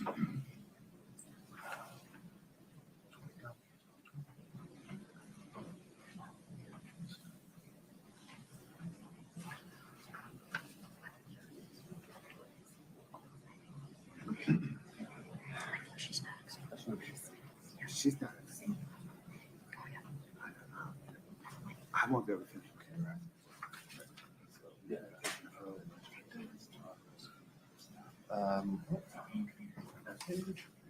No, it doesn't appear like there was.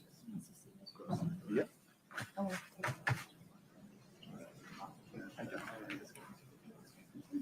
Typically, I suspect highlighting something I don't analyze now. I'll put my notes on the bottom. This was not analyzed. Yeah.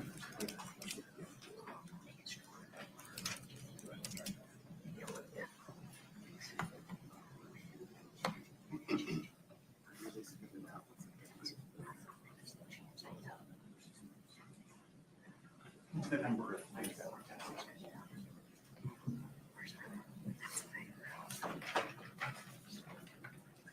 Yes.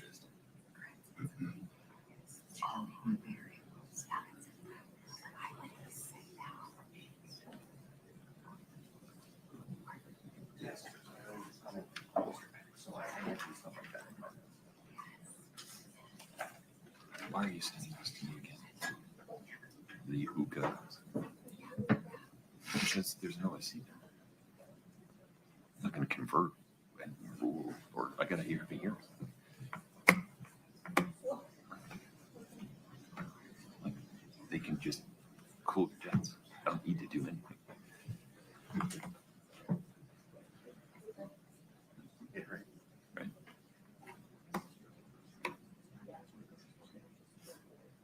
Well, maybe, but maybe not. We're going to find out when this Nobel warrant that existed is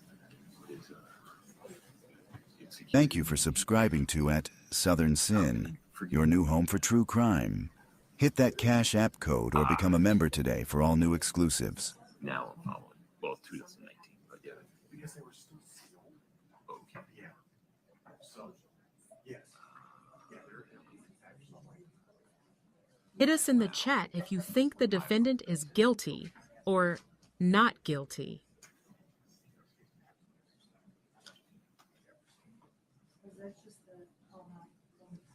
yeah, so there's chromatography. This is all. Thank you for subscribing to at Southern Sin. Keep our algorithm high by hitting the like button now and use hashtag sinners in the chat to win a free Yeah, membership. let's just have a clear record. You okay?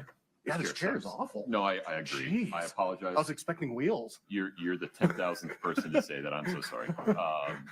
Ms. Nestor, anything else before we invite the jury back in? No, sir. I only have a couple more. Mr. Burmester, Mr. Bloodworth? Nothing from the state. Okay, let's invite the jury back in, please.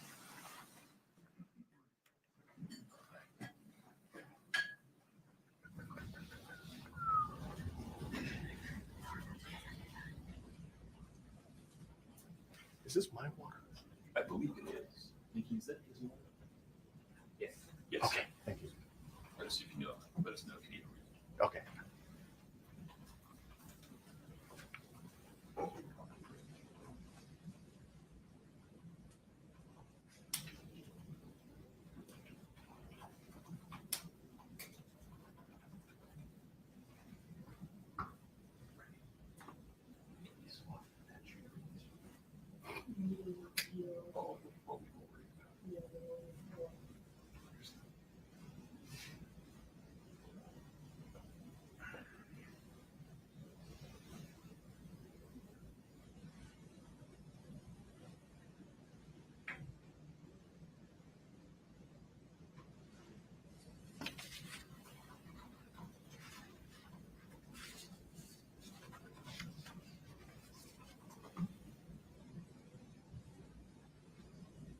Welcome to all our new followers from our sister channel at Truth Talks Live. You're watching at Southern Sin, your home for true crime.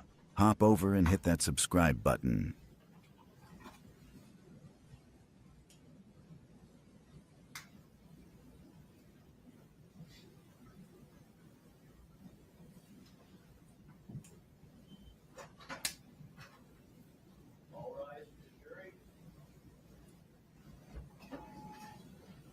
Please have a seat as you come in.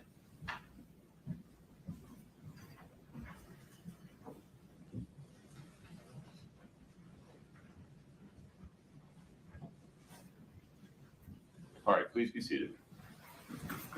Mr. Holden, you're still under oath. Please wait for Ms. Nestor's next question.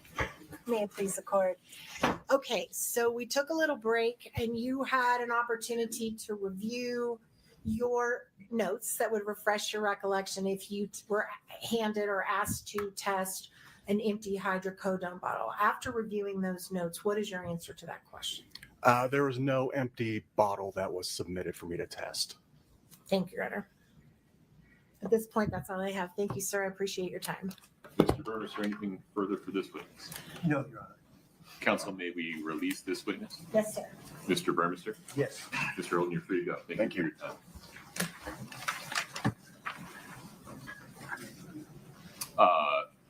Counsel, the state's next witness. Your Honor, we're prepared to, but that might be splitting up a direct. If you're comfortable doing that, I'm comfortable getting started. If you would prefer to not do that, I can understand why, and we can break for lunch now. Your Honor, I think we also have some other issues to discuss. So maybe if we were to break for lunch now, we could discuss those other issues outside the presence of the jury. That's fine. And then maybe reconvene 12:30. I think that's fair. Does that work, Ms. Nestor? Yes. Yes. All right, folks. Counsel, would you approach for a minute?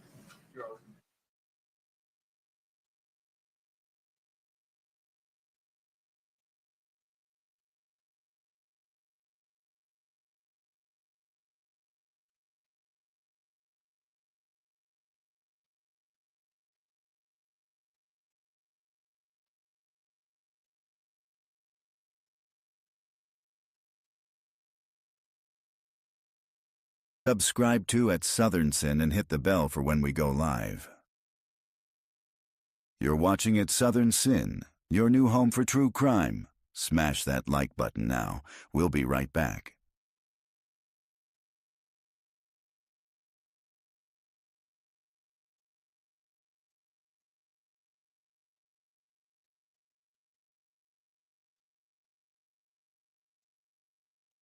I think the case, at least to start with. I also think, to be fair, it's a little unclear because it deals with hypotheticals in a expert witness context versus a fact witness context.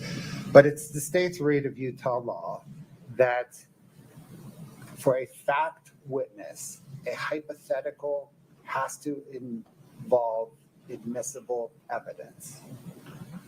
I think the defense, and I can give examples, I have a dirty of this morning's transcript, is presenting hypotheticals to fact witnesses based on inadmissible evidence. That inadmissible evidence is statements of the defendant that I do not see a hearsay exception to. Now, so I don't think those hypotheticals are, as a matter of law, permissible. Now, I can see a read under Utah Department of Transportation where it is in the discretion, it is in the court's discretion whether to admit those hypotheticals. And if that is the proper read of it, then I don't think it is, but it might be, then the state asserts that in these instances, the court should exercise that its discretion and exclude the defendant's, the kind of the defense counsel's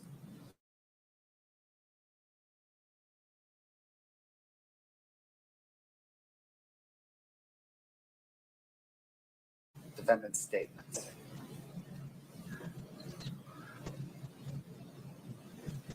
That's the issue, Your Honor. I appreciate the record. Just practically speaking, on a going forward basis, I think it would be helpful to me and opposing counsel if, when the state is objecting on this basis, you just stand up and say objection foundation. Let's see if they rephrase or if they push back, and then I can exercise discretion as appropriate. Will do, Your Honor. Okay. May I also just ask a favor? Can we have a one horse, one rider rule going forward at sidebar? You are, of course, allowed to confer, act as a team, but I just need one speaker from each side of the V at the sidebar. Appreciate that, Your Honor. Certainly. Can I clarify one thing? Sure. Does the rider at sidebar have to be the same rider that's examining the witness? That would typically be the rule. But we I can just understand that. agree that that's not going to be the case. I'm not sure how you feel about your team dynamics if the person behind you is jumping up to object. And I appreciate that. yeah. But I think So Ms. maybe, Nestor has often argued regardless, and I have often argued regardless. so what I'm asking for going forward, and if you would please just give it the college try on a going forward basis, that, for example, this is just an example, I'm not picking on anybody. If Mr. Burmester is examining the witness and an objection is made, you're welcome to confer with him right here as he comes up, but I need Mr. Burmester to be the one talking into the mic. Will do, Your Honor. Okay, any objection, Ms. Nestor? No, sir, we would appreciate that. Okay, Ms. Lewis, you're about to say something. No, Okay. I agree. All right. Anything else on the record before we recess for lunch? Mr. Bloodworth, No, Your Honor. Ms. Lewis, Ms. Nestor, Mr. Ramos. No, Judge. Okay. Ladies and gentlemen, thank you for your patience. We will be back on the record at 12:30. I need to make this crystal clear. If any of you see a juror out in the wild, you need to turn around and walk the other way. I cannot emphasize this more heavily. All right, 12:30. We're in recess.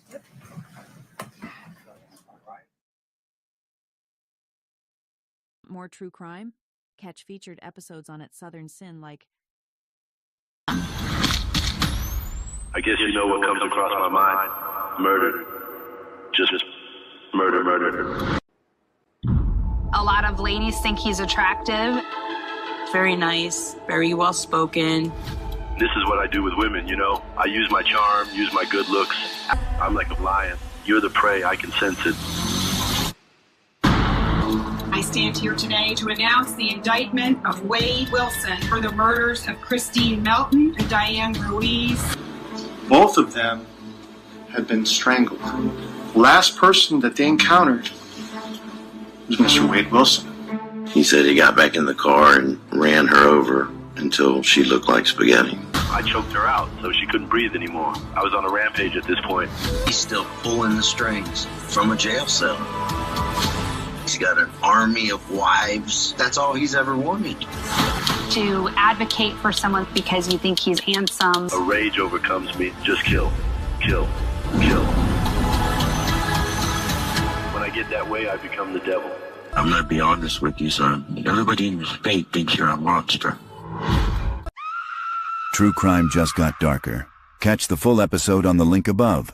Subscribe to At Southern Sin today and hit the notification bell for more live original episodes Wednesdays at 8 p.m. True crime?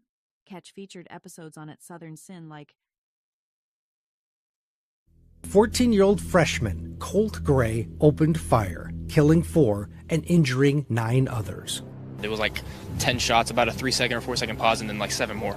According to investigators, Gray carried an AR-15 style rifle onto a school bus that morning, the barrel sticking out of his backpack wrapped in poster board. 4 people would lose their lives that day, 14-year-old students Mason Schermerhorn and Christian Angelou, 53-year-old math teacher Christina Arimi, and 39-year-old football coach Richard Ricky Aspinwall. Colt Gray has been indicted on 55 felony counts, including 25 counts of aggravated assault.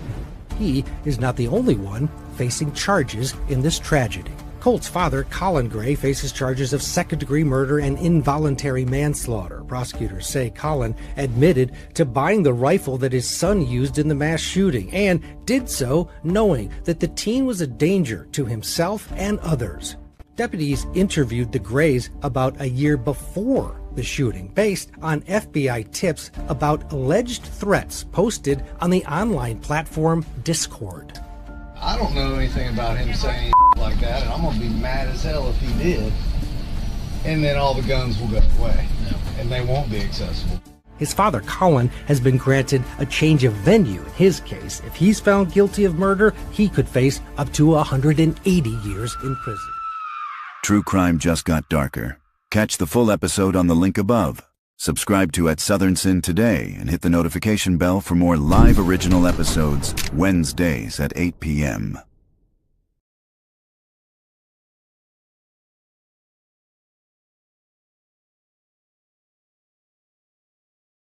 Rapper YNW Melly, whose real name is Jamel Demmons, back in a Broward County courtroom Monday as the state prosecutors and the defense are going over a number of different motions filed to see what will be admissible for Demmons' retrial.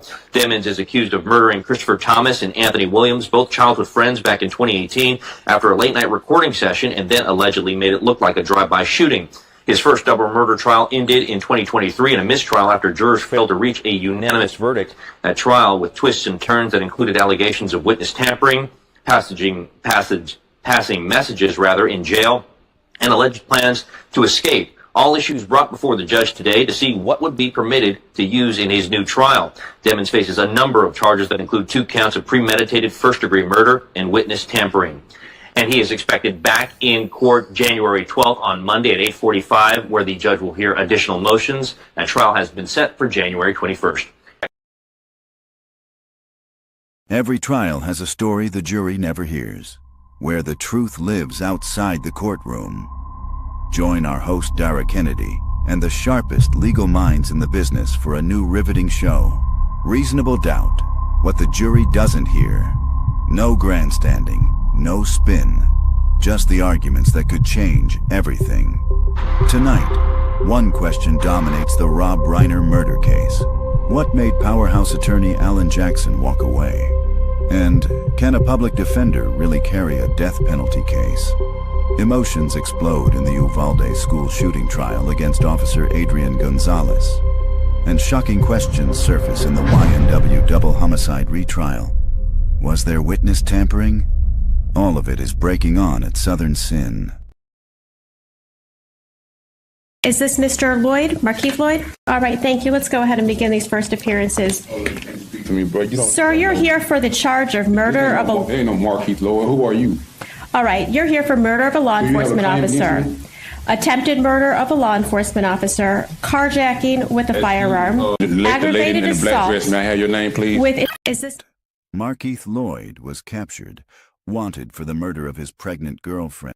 For real, you not about to kill me and the baby. This man, he has to be stopped. But no, you need a greater force than that.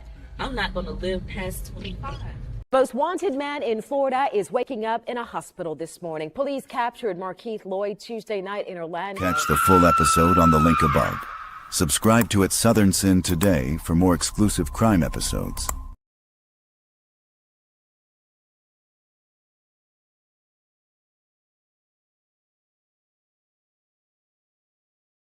Teenager Sarah Grace Patrick went public on social media after her mother and stepfather were shot and killed in their own home. But what happened next has everyone shocked. And it's chilling. Sarah was just 16 when tragedy struck. On a February morning, her 5-year-old sister discovered the bodies of their parents, Kristen and James Brock, both shot in bed. Moments later, Sarah called 911 and then posted tearful TikToks and a haunting eulogy online, ending with the words, "I'm sorry." Now, authorities say the story isn't so simple. Sarah faces 2 counts of murder and 2 counts of aggravated assault, and she'll be tried as an adult. Investigators say a mountain of physical and digital evidence points to her involvement. Her social media activity, reaching out to true crime TikTok influencers, has only fueled suspicion. With no clear motive, the community is left asking the same question everyone's asking. Why would a teen allegedly kill her own parents? The case is far from over, and prosecutors claim they have evidence no one has seen yet. Follow the live trial daily on At Southern Sin. True crime just got darker. Catch the full episode on the link above. Subscribe to At Southern Sin today and hit the notification bell for more live original episodes Wednesdays at 8 p.m. Investigators could only conclude the unimaginable, that this weight had been used to crush her skull and ultimately the life from her. But the horror did not end there. Inside the master bedroom closet lay Gloria's teenage son, Caleb. Only 17 years old, bound tightly in tape, his lifeless body discarded like he was nothing. True Crime Tuesdays just got darker. Southern Sin's all-new episodes drop at 9 p.m. Subscribe now for exclusive content.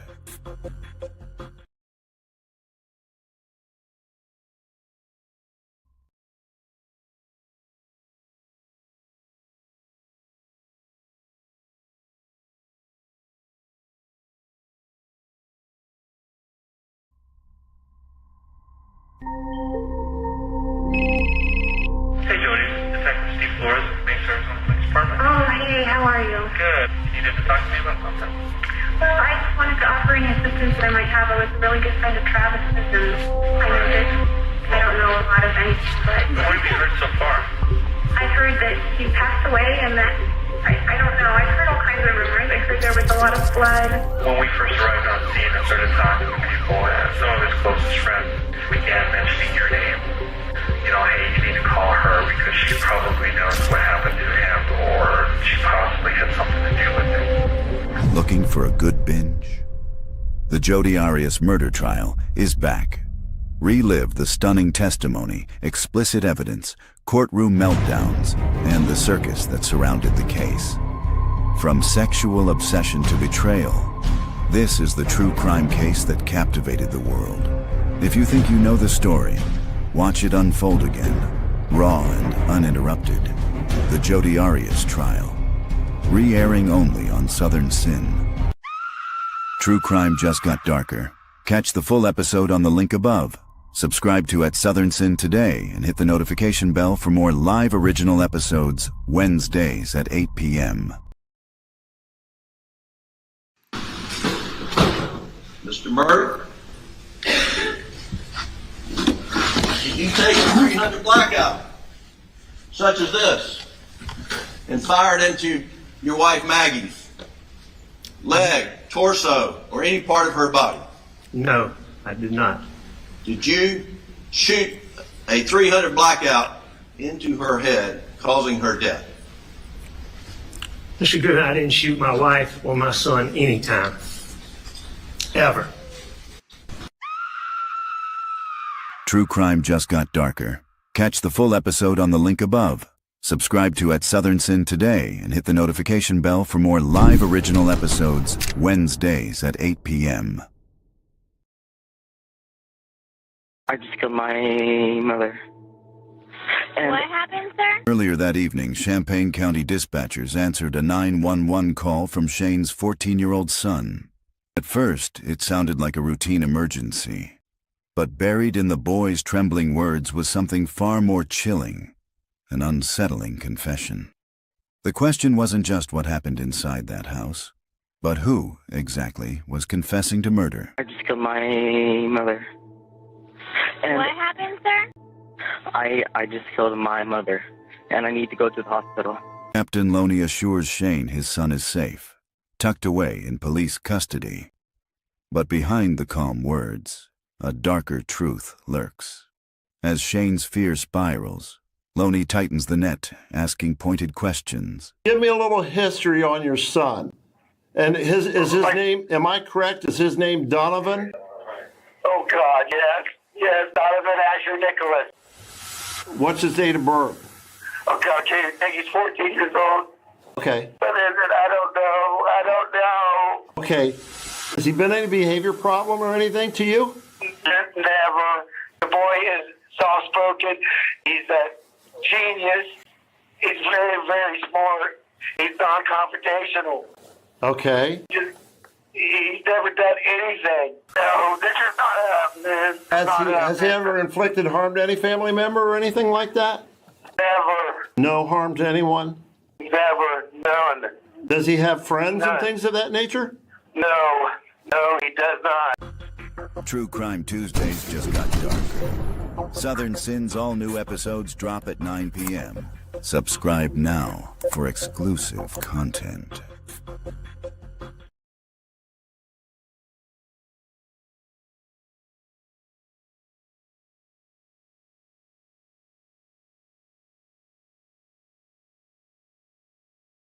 Want more true crime? Catch featured episodes on At Southern Sin like They left here around 7. Do they normally go for this long of walks? No. That's why we're concerned. Katie's 15-year-old son Aiden and her boyfriend's 10-year-old daughter Kaya were missing, and at first, everyone assumed the minors were just off causing mischief. But as panic set in, a desperate search began, every second counting. Did they say where they were going? Well, they had mentioned running to the store and coming back. Which store would they have gone to? The King Soopers? Yeah, King Soopers. Katie and her boyfriend Jacoby began the search. Guided by a tip from Aiden's twin, they checked King Soopers, a nearby Walgreens and scoured the neighborhood, but it was as if Aiden and Kaya had vanished into thin air. Then, during a police public update, Jacoby called with news that brought both dread and relief. He had found Aiden. True Crime Tuesdays just got darker. Southern Sin's all new episodes drop at 9 p.m. Subscribe now for exclusive content. Want more true crime? Catch featured episodes on its Southern Sin like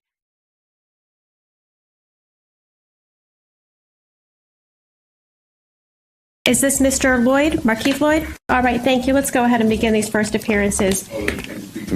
Sir, you're here for the charge of murder of a... There ain't no Markeith Lloyd. Who are you?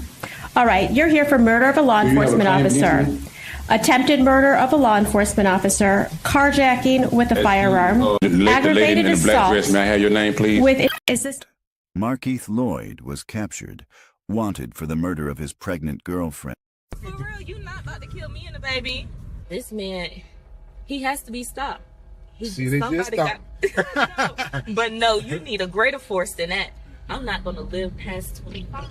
Most wanted man in Florida is waking up in a hospital this morning. Police captured Markeith Lloyd Tuesday night in Orlando. Catch the full episode on the link above.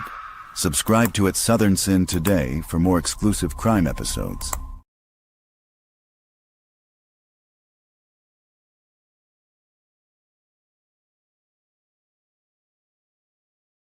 I'm not sorry for something I didn't do, and I am not sorry for the things I did do. Mr. O'Neill, All right. Listen, stop. All right. Listen to me. I'm not going to raise your voice again. I'm not going to raise my voice again. I'm not. I will have you removed from this courtroom. I consented to you without you being present. Yes, ma'am. You don't conduct I yourself. understand, Your Honor. Thank you.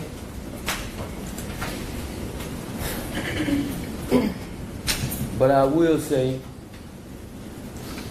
I'm sorry for your loss.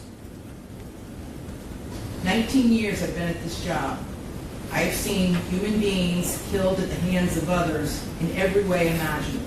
You name it, I've seen it.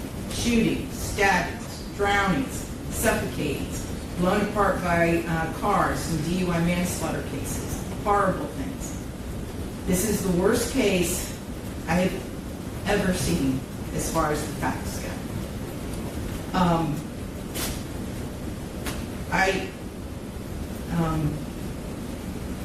When the person from fire department, when he testified, and when he said that he retrieved the body of Ronivia O'Neill from the home, and all he could do was sob.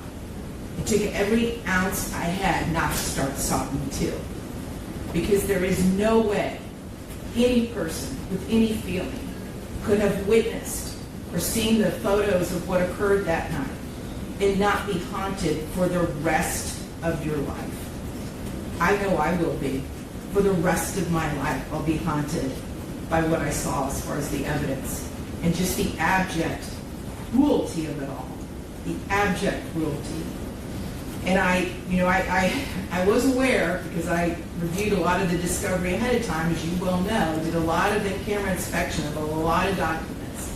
And I was aware there was some evidence, at least, that when you needed to recover from your gunshot wound, that neither your parents nor your Aisha, Miss Robinson, would let you come recover at their home. I don't know if it's true or not. I'm not going to get into a dispute.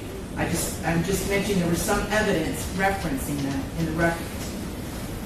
And all I can think about, because I knew that Miss Barron was not with you romantically at the time.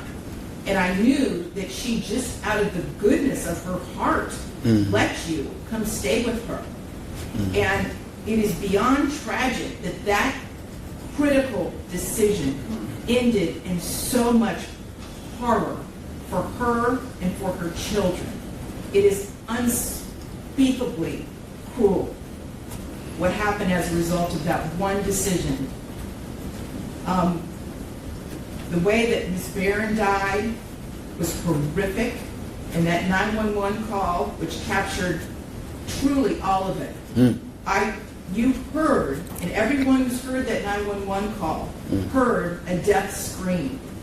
If anybody ever wants to know what it sounds like before a human being dies, knowing that their death is imminent, that's exactly what it is. That was a death scream. We're going to see if it's true. But what happened to little Ronivia and to little Ronnie, but I'm going to focus on Ronivia because she was special. And you can tell Miss Barron had done everything she could to create a beautiful home for her family. I noticed that the Ronivia's bedroom, before you set it on fire, you could tell she tried so hard to make her feel like a princess. Kenyatta did everything she could. And I noticed too in the kitchen, on the refrigerator, she put up magnets that said faith, love, family, hope. And then you know what else happened to that refrigerator during that night? It got splattered with blood all over it due to what happened. Little Ronivia, she couldn't scream, she couldn't run away, and she witnessed what you did to her mother as far as shooting her mother in the arm with the gunshot. She knew. And the horror that that child suffered. And she already had a life where she was born with challenges regarding her physical and her mental disabilities.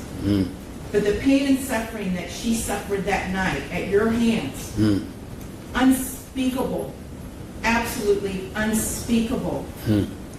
And at the moment, that first time you struck her with that hatchet, and little Ronnie testified that all he could see was tears coming out of his sister's face. At that moment, that child knew.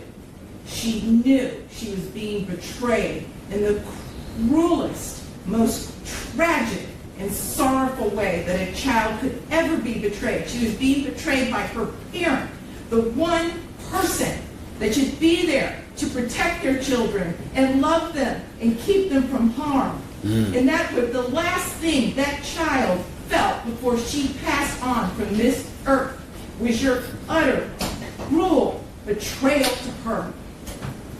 And I read somewhere, and I don't know if it's true or not, I have no idea, but I read somewhere that souls pick their lives and that they know exactly how difficult their lives are going to be before they enter into this world. True crime just got darker. Catch the full episode on the link above. Subscribe to At Southern Sin today and hit the notification bell for more live original episodes Wednesdays at 8 p.m.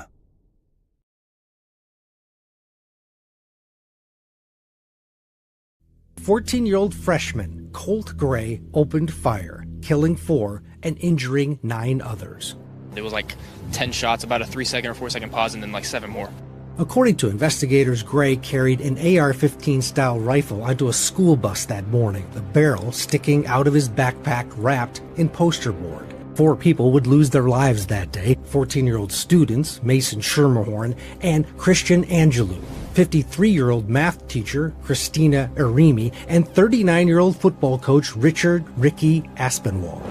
Colt Gray has been indicted on 55 felony counts, including 25 counts of aggravated assault. He is not the only one facing charges in this tragedy. Colt's father, Colin Gray, faces charges of second-degree murder and involuntary manslaughter. Prosecutors say Colin admitted to buying the rifle that his son used in the mass shooting and did so knowing that the teen was a danger to himself and others. Deputies interviewed the Grays about a year before the shooting, based on FBI tips about alleged threats posted on the online platform Discord. I don't know anything about him saying like that, and I'm going to be mad as hell if he did. And then all the guns will go away, and they won't be accessible. His father, Colin, has been granted a change of venue in his case. If he's found guilty of murder, he could face up to 180 years in prison. True crime just got darker. Catch the full episode on the link above. Subscribe to At Southern Sin today and hit the notification bell for more live original episodes Wednesdays at 8 p.m. Want more true crime? Catch featured episodes on At Southern Sin like Investigators could only conclude the unimaginable. That this weight had been used to crush her skull and ultimately the life from her. But the horror did not end there. Inside the master bedroom closet lay Gloria's teenage son, Caleb. Only 17 years old, bound tightly in tape, his lifeless body discarded like he was nothing. True Crime Tuesdays just got darker. Southern Sin's all-new episodes drop at 9 p.m. Subscribe now for exclusive content.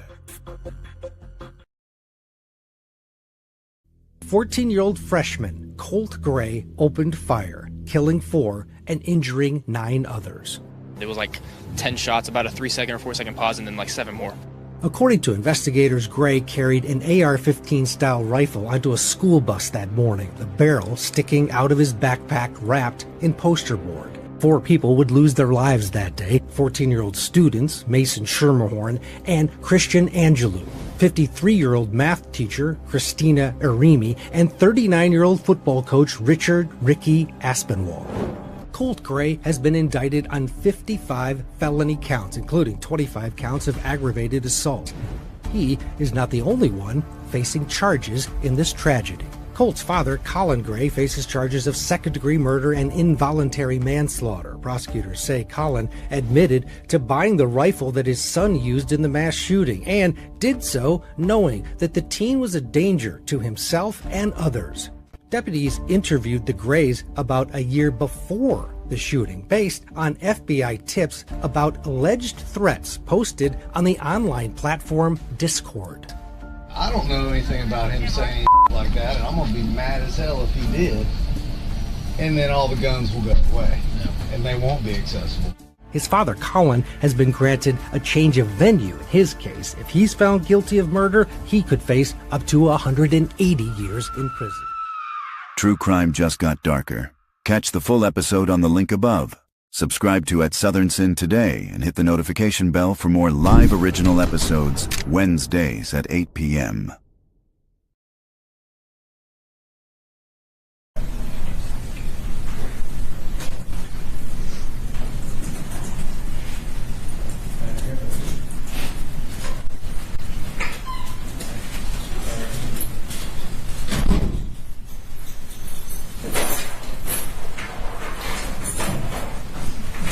State of Georgia versus Colt Gray, 24 CR 594. We're here for a status hearing. Ms. Broderick, your lead counsel, is that right? Yes, Your Honor. All right. I guess one thing I'd like you to do for me is, the case hasn't progressed very quickly, and can you kind of shed some light for me on where we're at and why? Yes, Your Honor. With regards to what has already transpired with the case, I know Colt has had, I think, 2 attorneys prior to myself. There's been large volumes of discovery that have been shared from the date of the indictment, I believe was October 2024. There have been motions that have been filed by previous counsel that were adopted by the subsequent counsel. And then this case was assigned to me October 15th. And so there was actually a medical evaluation that was already in progress before I took the case, which has not been completed yet. And so we are still waiting for that evaluation to be completed, which will assist in determining what additional motions need to be filed so that we can dictate what path this case needs to take based on potential filings of additional motions. Do you have an anticipated completion date for that evaluation? It should be end of February, Your Honor. Are there any obstacles to getting it completed? Anything that we need to address for that? After having spoken with the medical professional, I don't foresee any obstacles. I do want to, so someone from DJJ dropped off records that I guess the defense had subpoenaed. It was a request for Mr. Gray's medical records from his initial confinement to today. I have those here. Is there any reason they just shouldn't be released to the defense? Not going to say, Your Honor.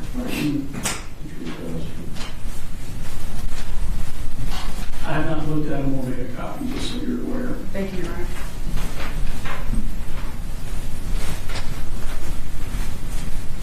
there any outstanding discovery issues we need to address? Not that I'm aware of, Your Honor. We did have some difficulty with, I think, some of the audio, but I believe that has been corrected. Okay. Have the state and defense discussed the scheduling order? Yes, Your Honor. We drafted one and sent it over to Ms. Broderick this morning. And so we have it for the court if you'd like to review it. All right. Yes, ma'am. Please.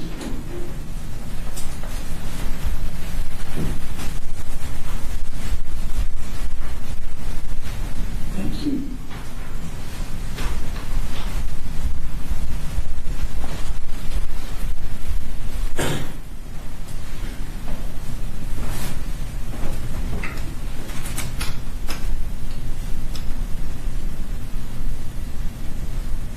And Ms.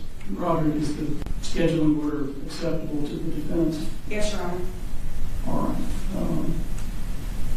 I'll enter that order, anticipating that the evaluation will be done by the end of February. Would you like a March calendar call for the case to kind of see where we're at then? Yes, Your Honor. How about March 18th? That should be acceptable. Does that work? Yes. So we'll have the calendar call March 18th at 9 a.m. If y'all have any conflicts, just reach out and let me know.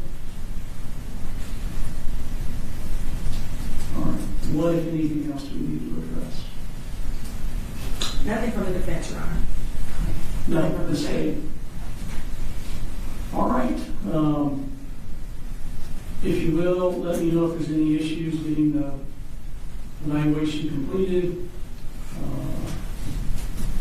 I'll sign the scheduling order, that'll be filed, and then we'll have a calendar call for the case on March 18th. True crime just got darker. Catch the full episode on the link above. Subscribe to At Southern Sin today and hit the notification bell for more live original episodes Wednesdays at 8 p.m.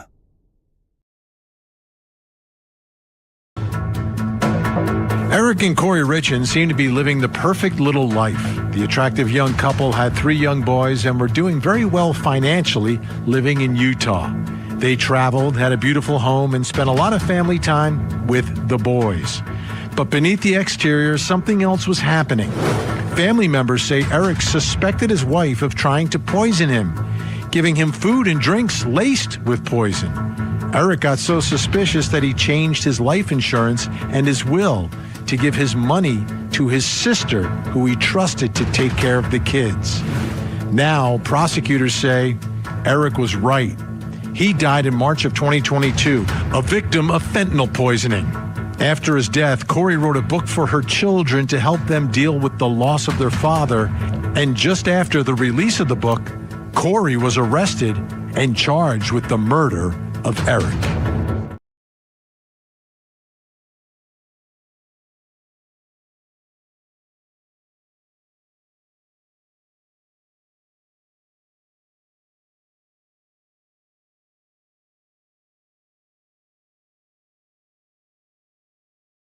Court will be right back, here on at Southern Sin and at Truth Talks Live. Court will be right back, here on at Southern Sin and at Truth Talks Live. You're watching At Southern Sin, your home for true crime.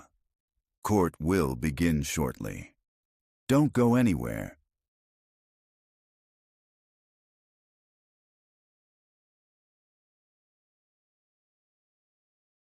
Thank you for subscribing to At Southern Sin. Keep our algorithm high by hitting the like button now and use hashtag Sinners in the chat to win a free membership.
Court is on a short break. Don't go anywhere. The action will be right back on at Southern Sin.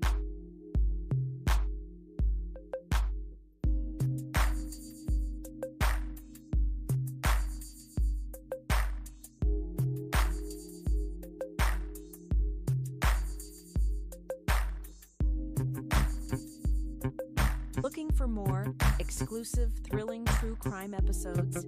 You can now catch them on our Patreon at Southern Sin.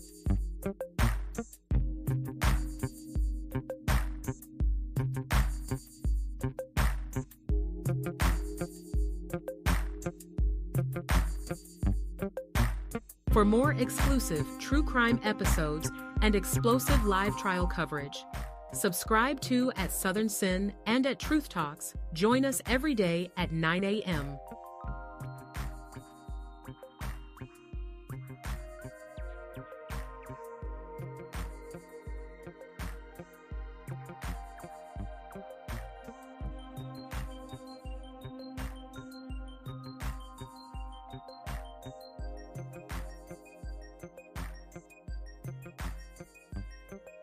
Court will be right back, here on at Southern Sin and at Truth Talks Live.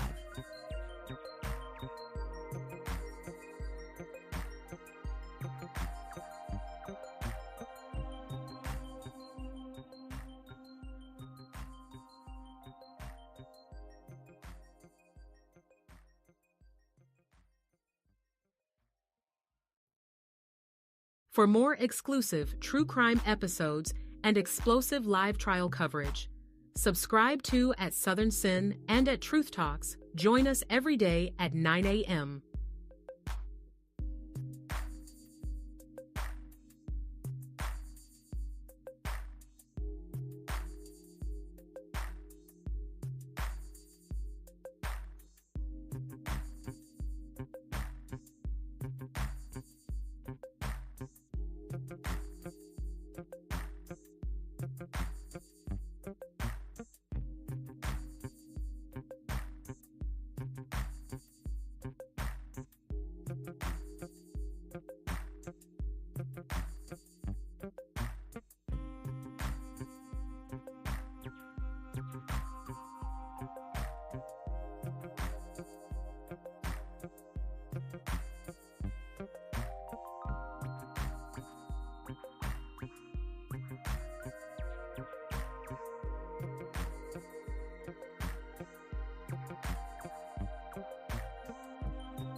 Looking for more exclusive, thrilling true crime episodes?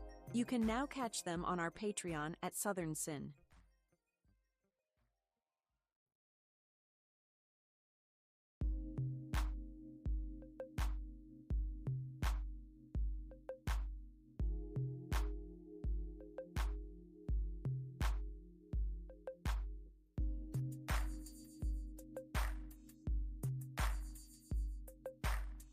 You're watching at Southern Sin, your new home for true crime. Smash that like button now. We'll be right back.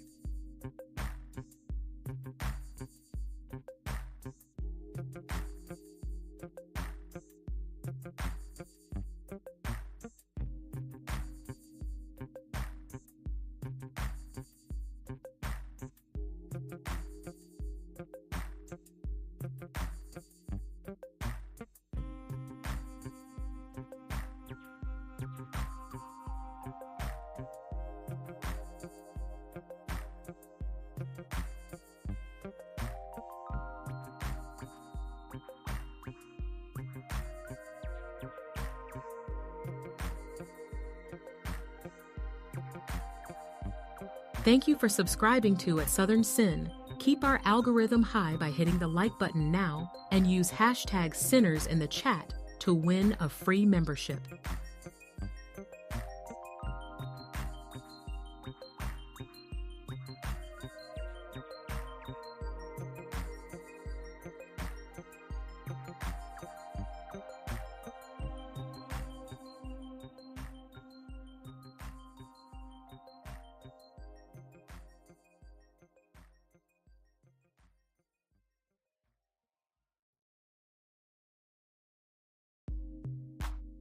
You're watching at Southern Sin, your home for true crime. Court will begin shortly. Don't go anywhere.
You're watching at Southern Sin, your home for true crime.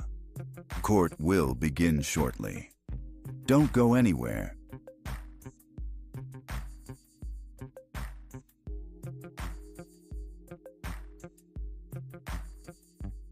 For more exclusive true crime episodes and explosive live trial coverage, subscribe to at Southern Sin and at Truth Talks. Join us every day at 9 a.m.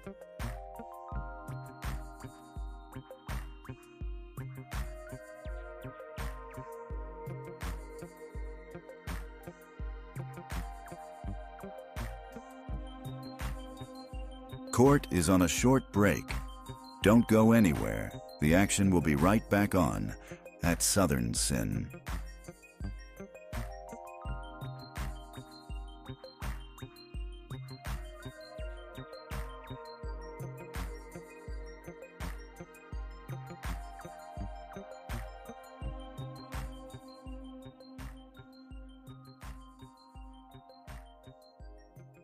Court will be right back, here on at Southern Sin and at Truth Talks Live.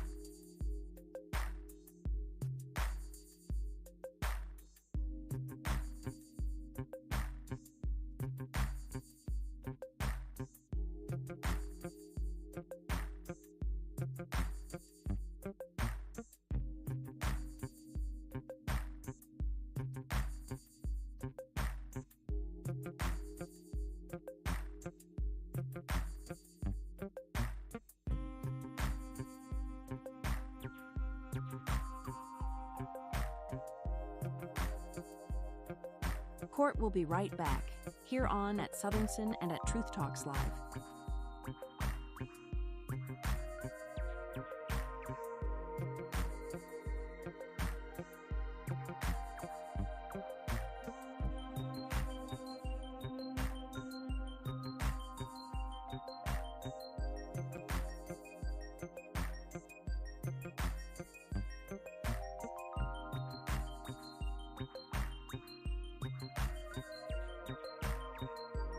You're watching at Southern Sin, your home for true crime. Court will begin shortly. Don't go anywhere.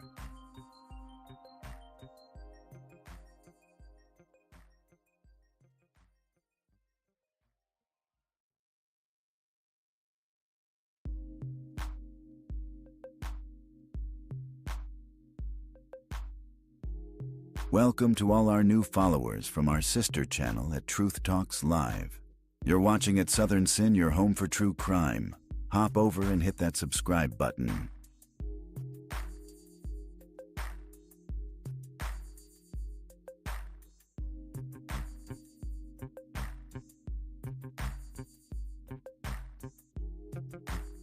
For more exclusive true crime episodes and explosive live trial coverage, subscribe to at Southern Sin and at Truth Talks. Join us every day at 9 a.m.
You're watching at Southern Sin, your home for true crime. Court will begin shortly. Don't go anywhere.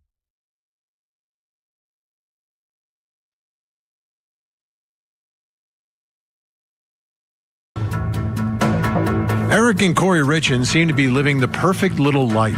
The attractive young couple had 3 young boys and were doing very well financially living in Utah. They traveled, had a beautiful home, and spent a lot of family time with the boys. But beneath the exterior, something else was happening. Family members say Eric suspected his wife of trying to poison him, giving him food and drinks laced with poison. Eric got so suspicious that he changed his life insurance and his will to give his money to his sister, who he trusted to take care of the kids. Now, prosecutors say Eric was right. He died in March of 2022, a victim of fentanyl poisoning. After his death, Kouri wrote a book for her children to help them deal with the loss of their father. And just after the release of the book, Kouri was arrested and charged with the murder of Eric.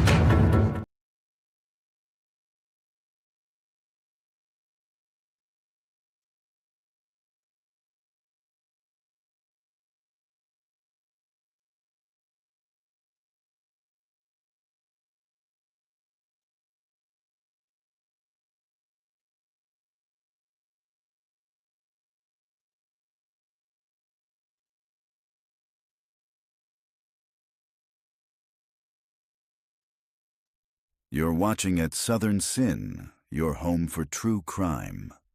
Court will begin shortly. Don't go anywhere. 9. Ms. Shervanack, Mr. Bloodworth, anything before we invite the jury in? No, Your Honor. Ms. Lewis? No, Your Honor. Okay. Is the state's next witness in the wings? Yes, Your Honor. Okay, very good. If you'd please invite the jury back in.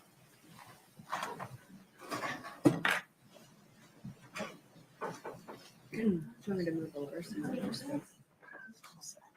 have your on? Oh, you do. Great.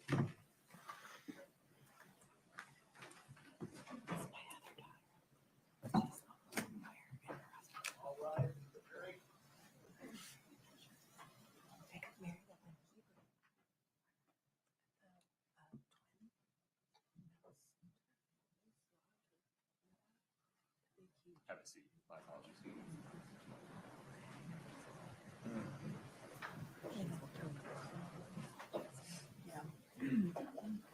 All right, folks, have a seat. Thank you. Mr. Bloodworth, the state's next witness. Thank you, Your Honor. The state calls Carmen Lauber.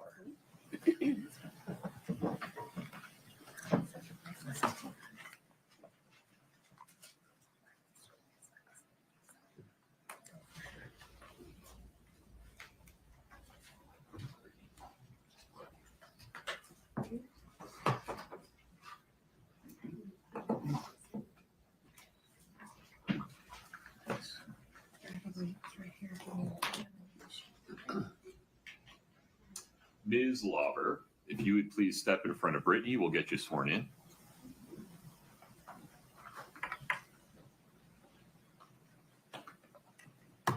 Joe, please raise your right hand. Do you solemnly swear the testimony you're about to give in the matter before the court to be the truth, the whole truth, and nothing but the truth, subject to the pains and penalties of perjury? Please have a seat.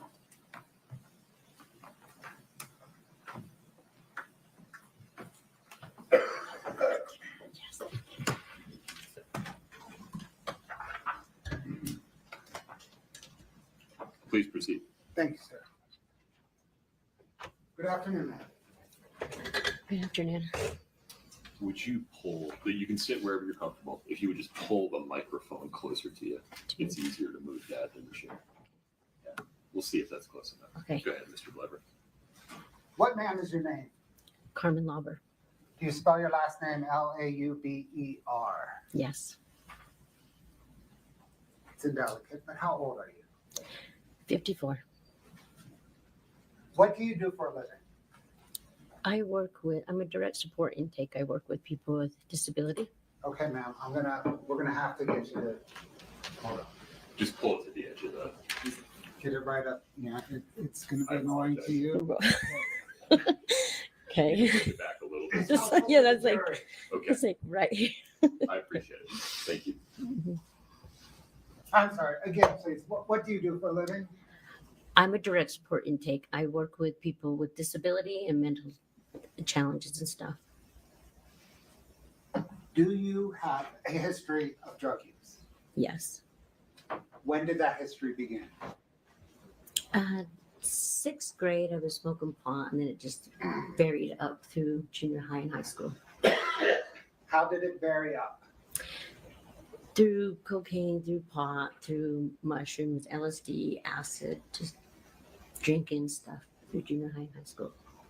Did it continue into adulthood? Yes. For how long? For quite most of my adulthood. Have you ever sold drugs? Yes. Do you have a criminal history involving drugs? Yes. Does it involve drug possession? Yes. Does it involve drug distribution? Yes. Do you have felony convictions for drug distribution? Yes. Are you currently on a type of probation for drug distribution? Yes. And are you on a probation for a felony drug distribution? Yes. Is that probation in Wasatch County's drug court? Yes. What is drug court? Drug court is where you go in, they give you the tools to rehabilitate yourself. They give you groups, personal therapy, one-on-one treatment. They give you random UAs. They have you complete an MRT book. Just tools to rehabilitate yourself. When you say UAs, is that urinalysis testing? Yes. To see if you're hot for drugs? Yes, we would call in daily, and you would either have a number or a color. And if your color or number was called, you had to go to 5-minute clinic and do a UA.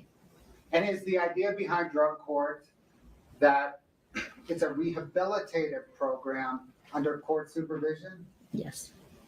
And that if you complete the rehabilitative part of the court supervision, there's some benefit to your pending charges? Yes, it's a plea in advance. Okay, and a plea in advance means it doesn't go down as a conviction. It doesn't go on your record, yes.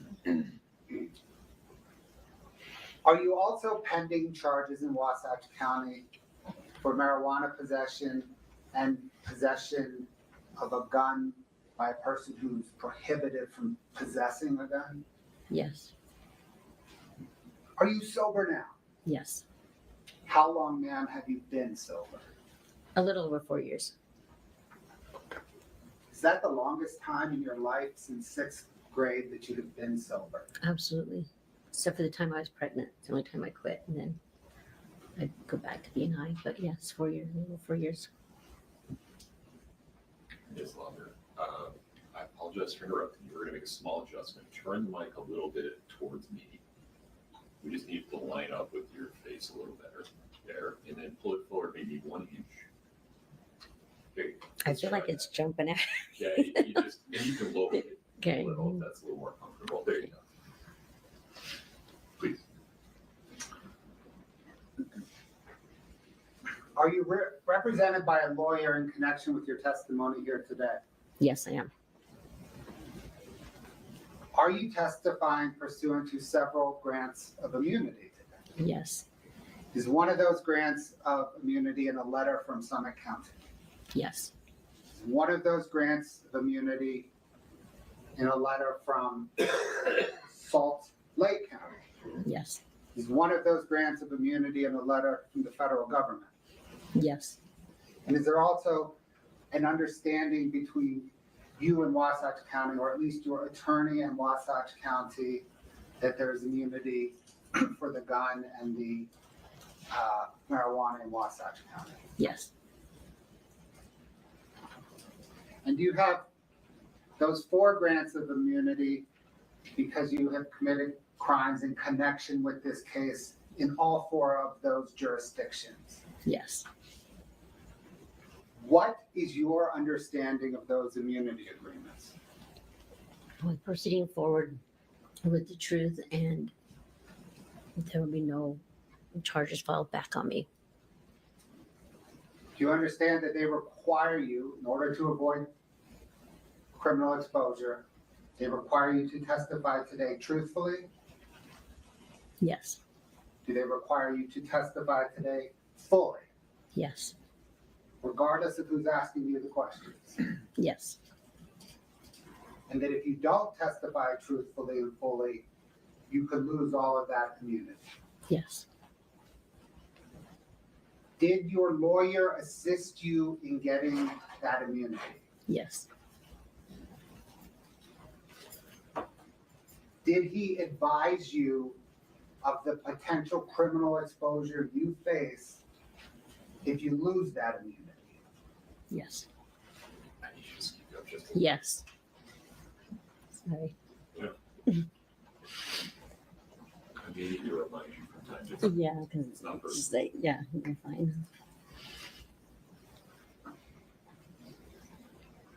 Did you interview with investigators before you got immunity in those cases? Yes. About how many times? Six times, 6 or 7 times. And over the course of those 6 or 7 times before you had immunity, about how many hours total did you speak with investigators? Give or take 10, 15 hours. Why did you speak with investigators before you were granted immunity?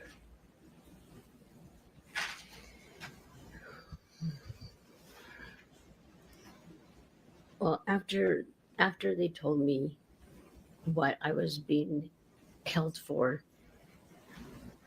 sorry, I wanted to make sure it was the right thing to do, if this is actually what happened. What do you mean, if this is actually what happened? They told me that Eric had died of an Well, Your Honor, if I'm aware.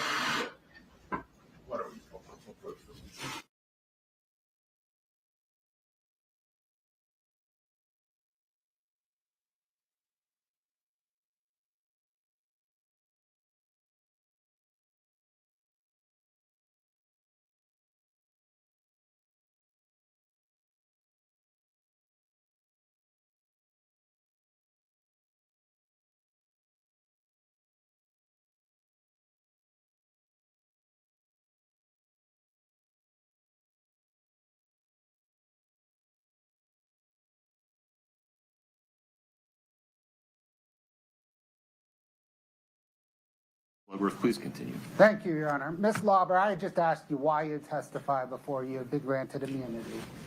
You started to say that the investigators told you that Eric had died. Is that right?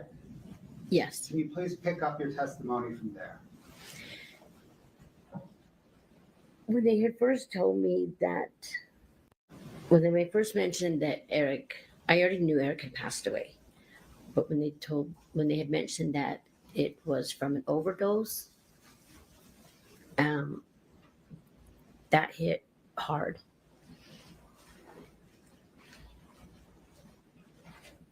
Only for the fact that if that's what happened, I needed to step up and take accountability of my part in this that happened, or what I was asked for.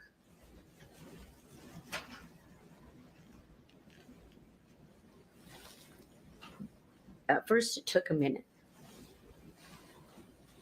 to process everything.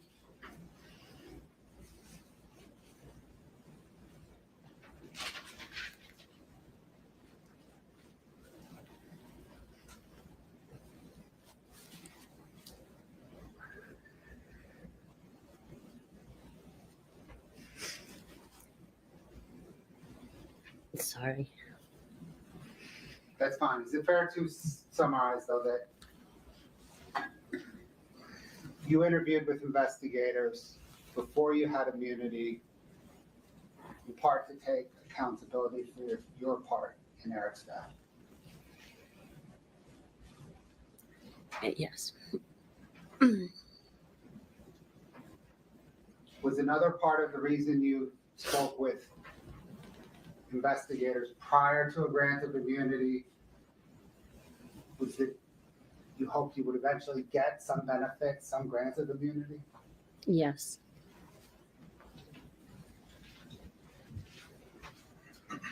Before you interviewed with investigators prior to the grant of immunity, right, the 6 interviews over 10 to 15 hours, had you consulted with an attorney? No. Had you reviewed any materials to prepare for those interviews? No, I was in jail. Yeah.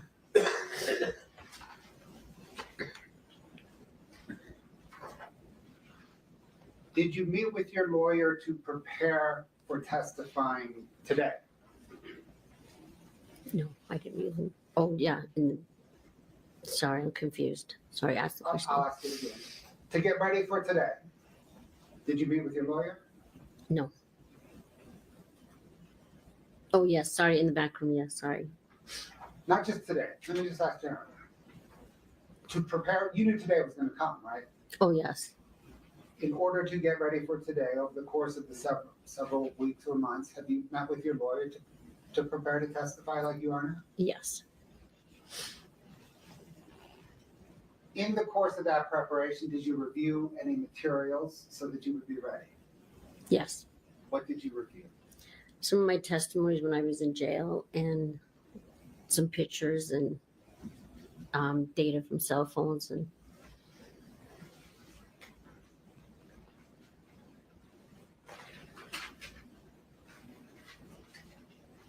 Ma'am, did you know Kouri Richins? yes, How did you know her? I worked for her aunt for LTD's personal house cleaning.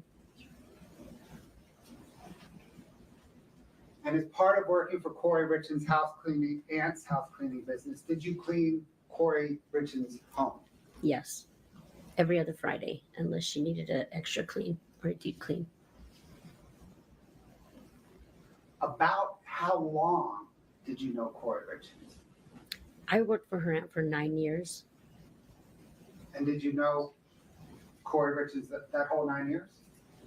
Yes. We got to know each other throughout the years. Did you also perform other cleaning services for Kouri Richins? Yes, when I wasn't working for Doreen, I reached out to her and asked her if she had any house cleaning or landscaping or anything that she needed help with.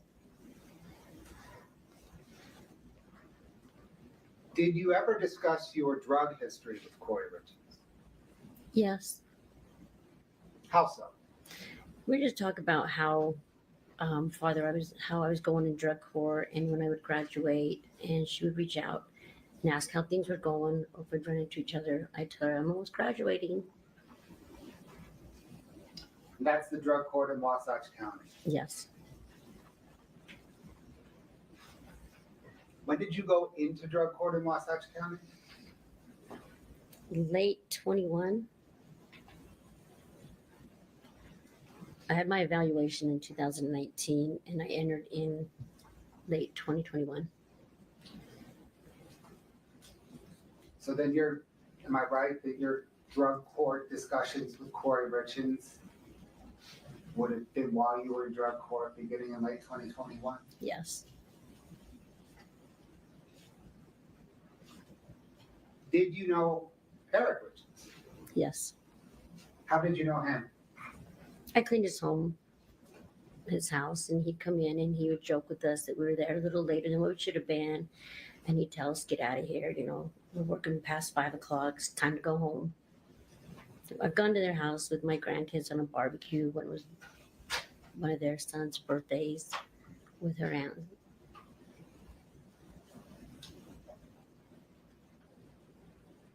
Did you know that Eric Richins owned a stonemasonry business? Yes. Did you know any of the workers that he employed in that business? No.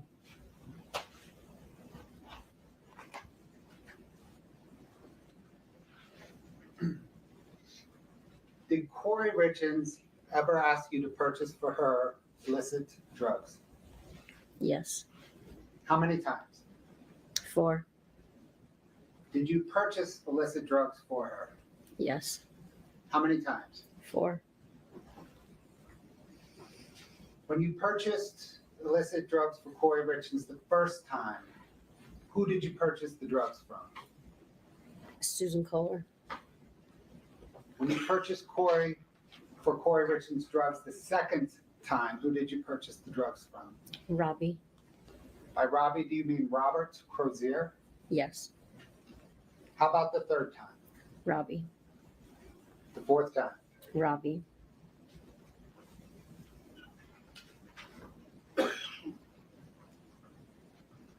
Let's please begin with the first purchase of drugs for Kouri Richins from Susan Kohler, okay?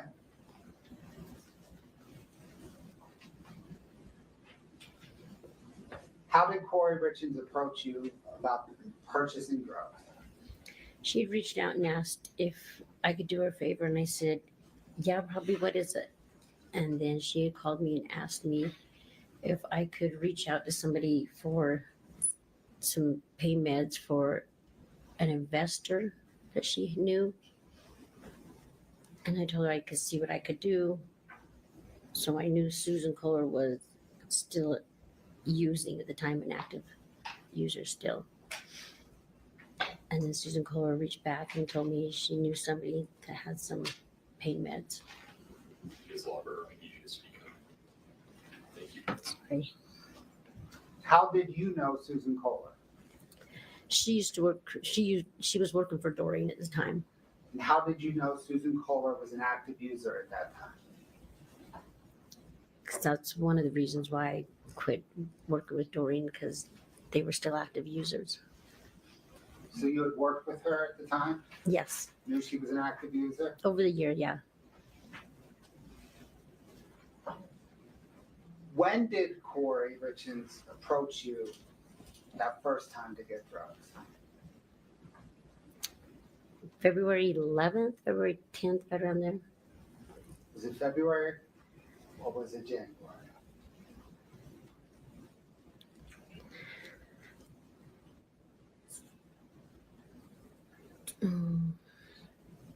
Was it early February? Early February? In January, early February. I'm so sorry, Ms. Lauber. I'm sitting within 3 feet of you and I Sorry. can't hear what you're saying. I just need you to speak louder. Okay. Thank you. Like louder than you just did. Can you hear me now? Yes. Okay, That- sorry. We're going to treat that as the floor. It's that point and louder. Okay. Okay. Thank you so much. Okay, so sorry. It's okay. About what time month? Beginning month, end of month? Is it end of January, early February, late February? When was it? Early February.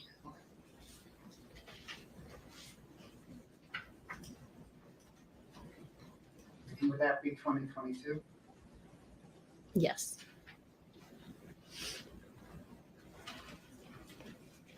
How about the money for the drugs? Did Kouri Richins front you money for the drugs? For Susan? Susan, I'm only talking about Susan Okay. Kohler now. I think that might be confusing. Yeah, no. I'm only talking about Susan Kohler. Okay. No, she did not. I had given Susan the money. Okay, how much money? $600.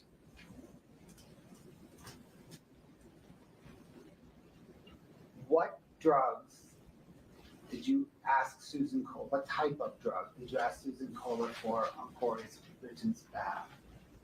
Just some kind of painkiller, an opiate.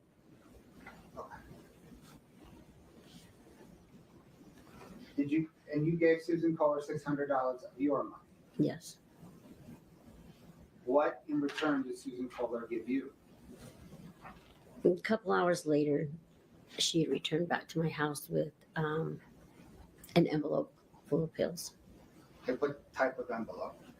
Just a mailing envelope. The normal letter? Just a white envelope, yeah. Okay. Did you look in the envelope? No. How did you know it was full of pills? Susan told me that's what was in there. Did you feel the envelope? Yeah. Did it feel like there were pills in Yeah, it? they were just little round pills. What did you do next? Then I had texted Kouri and told her that I had got some pills for her and asked her what she wanted me to do with them. Told me she would, it was late when Susan returned, so she showed up in my driveway the next morning. Okay, when you say she showed up in your driveway. Kouri. Kouri Richins showed Yes. up in your driveway the next morning. Yes.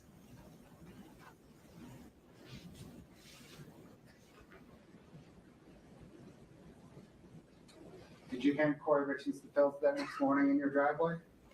Yes.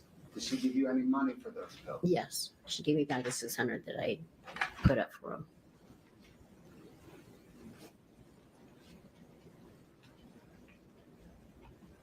You mentioned you have the part of this transaction with Kouri Richins and Susan Kohler involved text messages.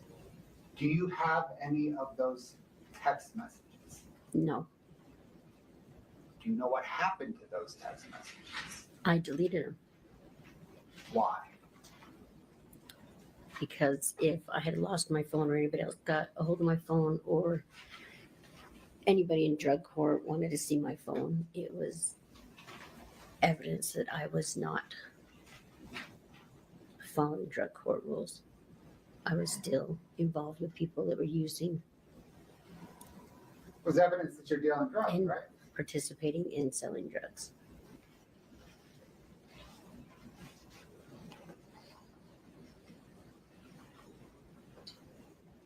Let's talk about the second time that you purchased drugs for Kouri Richins, which is am I right, the first time you purchased them from Robert Crozier? Yes. All right, let's talk about that first purchase from Robert Crozier. How did Kouri Richins approach you on that purchase? She had reached out to me in text message, said that her investor needed or wanted something stronger.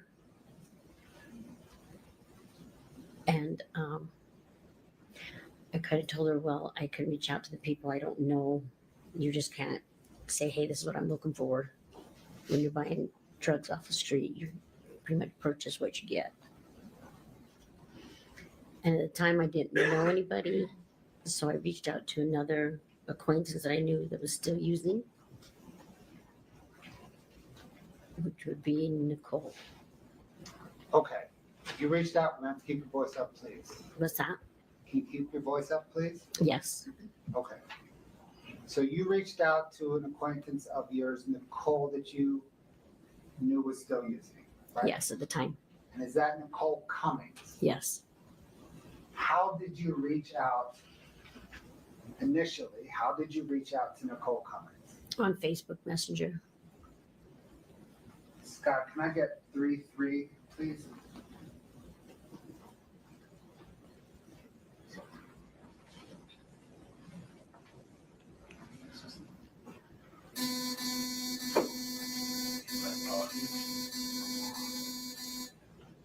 Scott, can we go through our normal dance? Would you disconnect? Yes, sir. Back here. I don't know why that happens, but it seems that unplugging and plugging back in fixes it. Fixes everything. There we go. For the witness, correct? Yes, sir. Okay. Just the witness. There you are. I know, I was like, oh, I can't see it.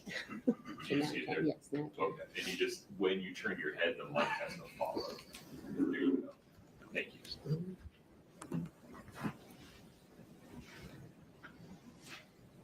Ms. Lauber, do you recognize that document as a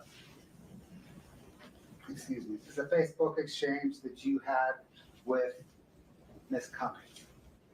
Yes, it's off my Facebook Messenger. And is that an accurate depiction of the exchange you had with Ms. Cummings? Yes. Your Honor, the state moves 3-3 in the evidence. No objection. States 3-3 is admitted.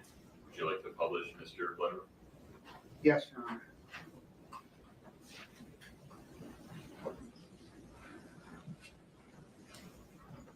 Ms. Lauber, do you see there, blown up out of 3-3 where it says, text me, I got a question and won't do it on this?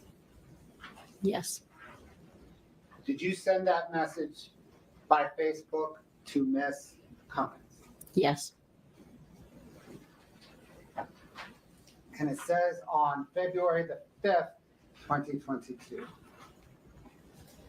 Is that when you sent it? Yes. Why did you send that message? I was going to ask her if she knew anybody that had any pills. And you didn't want to ask her over Facebook? No. Why not? Because once again, that's showing what I'm trying to buy. Illegal activities of buying drugs. We couldn't hear that, I'm sorry. Illegal activity of buying drugs. Thanks, Scott.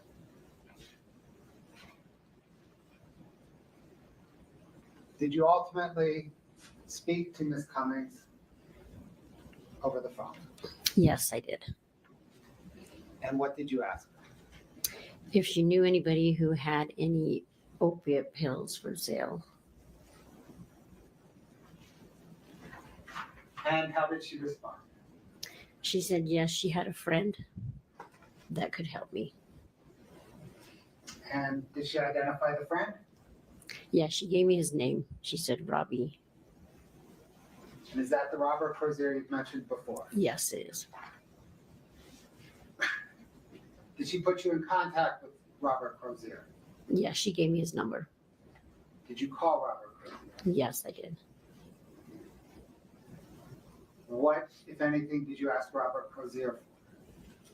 If he knew anybody who had any pills, pain pills for sale. And how did he respond? He said he would reach out to a couple of people. Did he ever get back to you after that? Yes, he did. When he got back to you, what did he say? He said he had a buddy that had some fentanyl pills. What then did you do? I had texted Kouri back and told her that I had a friend that could get them, but they were fentanyl pills. So you told Kouri you had a friend, a hookup for fentanyl pills? Yes. How did Kouri Richins respond? She said, okay, go ahead and get them. So, did you go ahead and get them? Yes. What was the next step in getting them? The next step was reaching out to Robbie and tell them to go ahead and get them.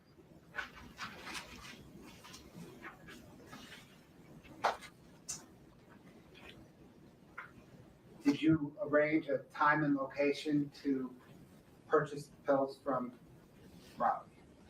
Robbie did actually, Okay. because he was coming up from up north.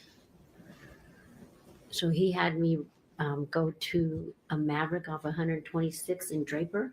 It was closer to his person.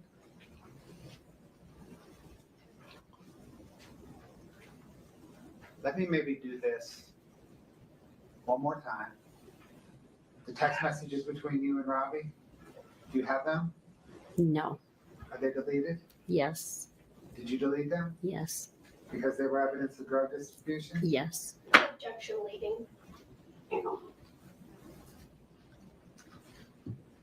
I think you're going to testify about a lot of text messages.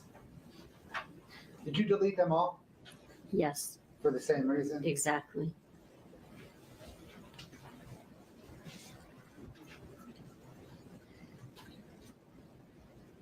Okay, so you set up to purchase fentanyl from Robert Crozier at the Maverick in Draper. Yes.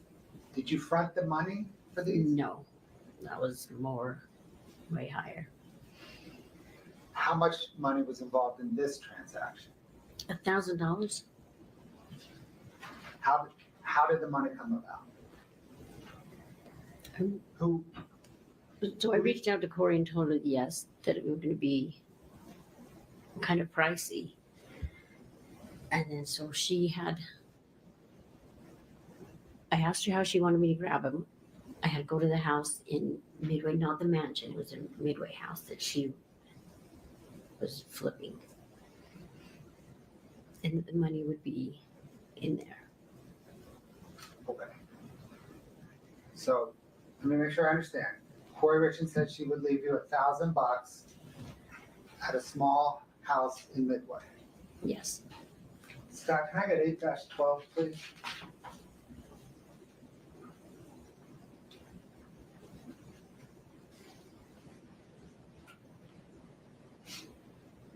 Ms. Lauber, do you recognize this photograph? Yes, I do. Is that the small house in Midway that you're thinking of? Yes. Is that an accurate depiction of the small house? Yes. Your Honor, the state moves to admit 8-12. No objection. 812 is admitted.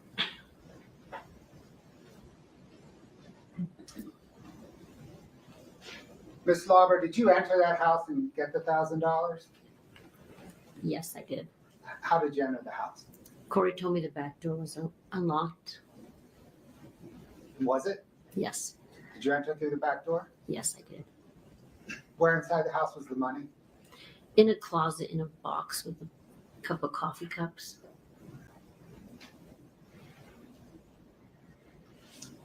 Thanks, Scott. So once you got the money, what did you do next? I had called Robbie and told him, okay, I had the money. How long it would take him to get down from where he was coming from.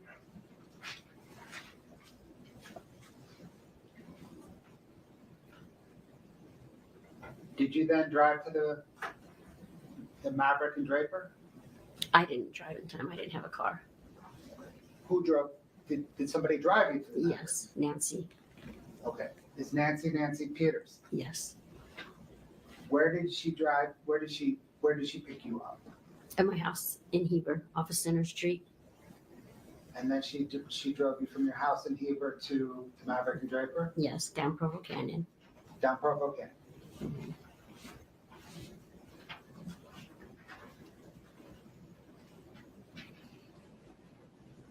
Scott, can I get 3-7, please?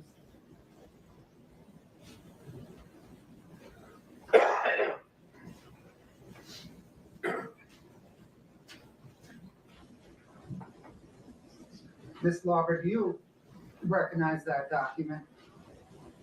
Yes, I do. Is that an extraction of your some photographs on from your cell phone? Yes, it is. Is that an accurate depiction of the photographs extracted from your cell phone? Yes.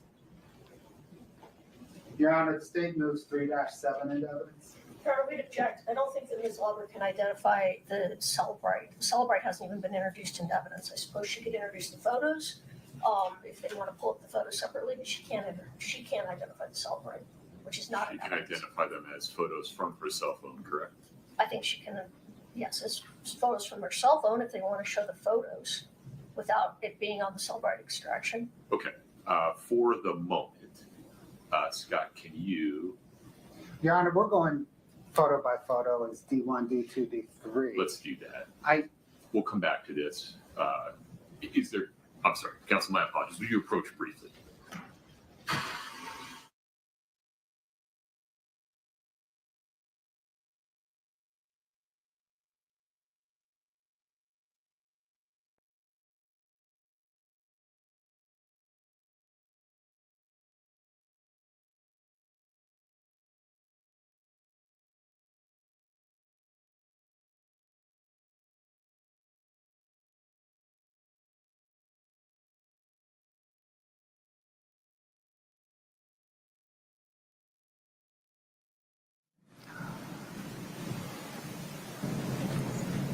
Ms. Lauber, those 4 photographs, do you recall where you were or where you were traveling to and from when they were taken?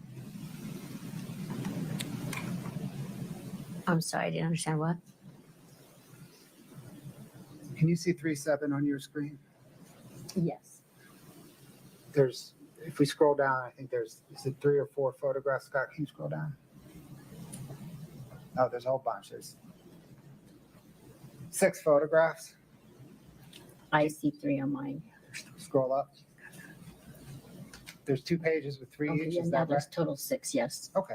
And do you know where those photographs were taken? In Nancy's car. As you were driving from Heber to Provo Canyon?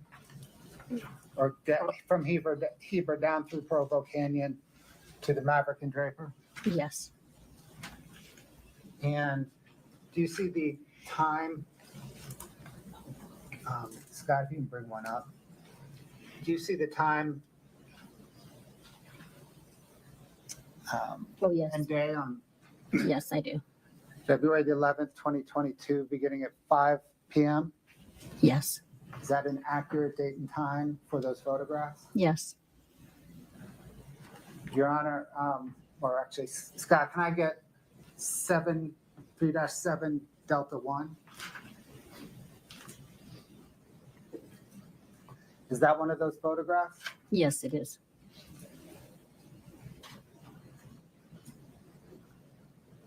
Can I get Scott 3-7 Delta 2, please? Is that another one? Yes, it is. 3-7 Delta 3, please.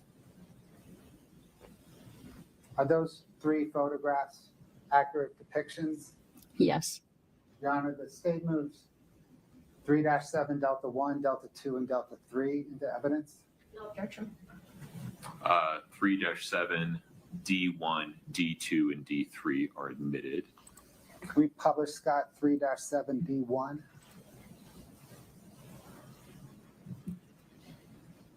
Is that you in the photograph?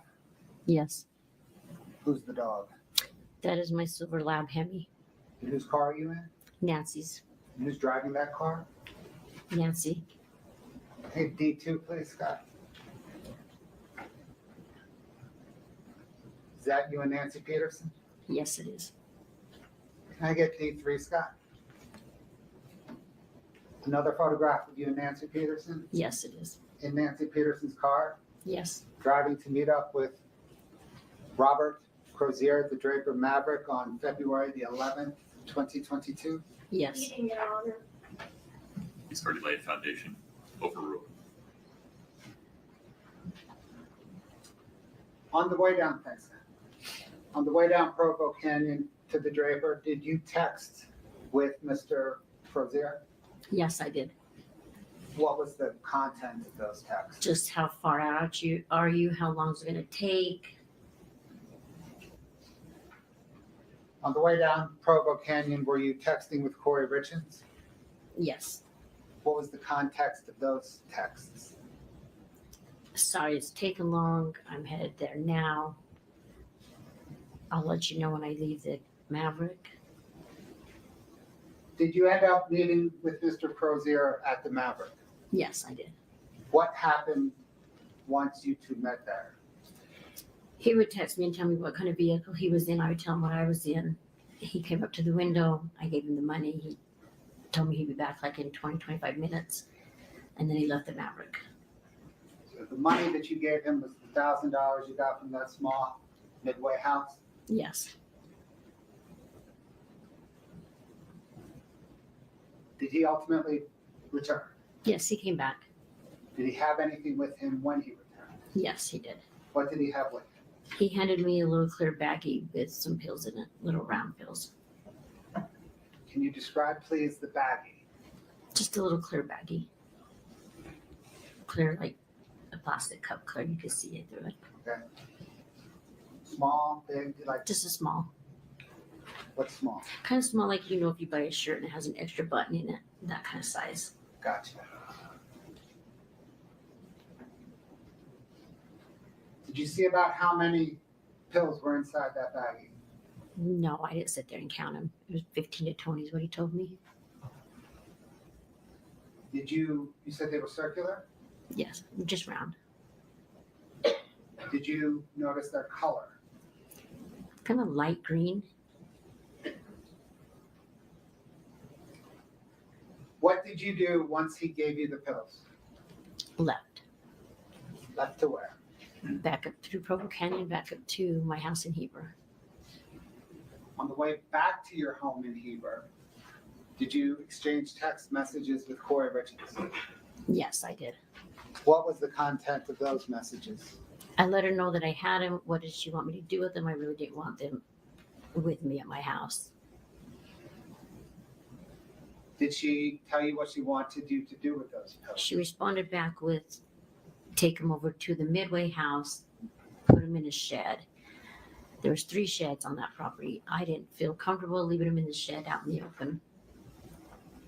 So I went to the fire pit and kind of dug a little hole and put the gravel back on top of it and then kind of turned a brick to the side to kind of cover it up.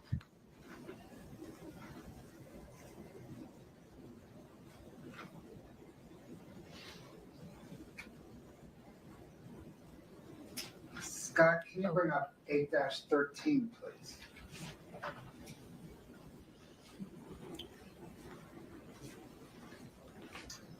Miss Lauber, do you recognize that photograph? Yes.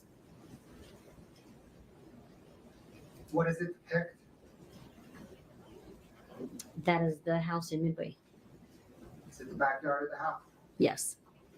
Is that a fair and accurate depiction of the backyard? Yes. Your Honor, the state moves 8-13 into evidence. No objection. 8-13 is admitted. Scott, if you could zoom.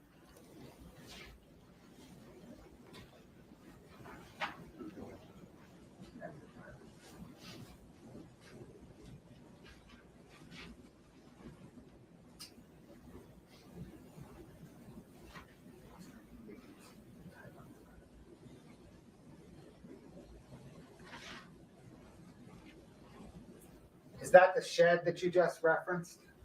Yes. Is that the fire pit that you just referenced? Yes, it is. So you put the pills that Robert Crozier sold you, the Draper Maverick, in that fire pit?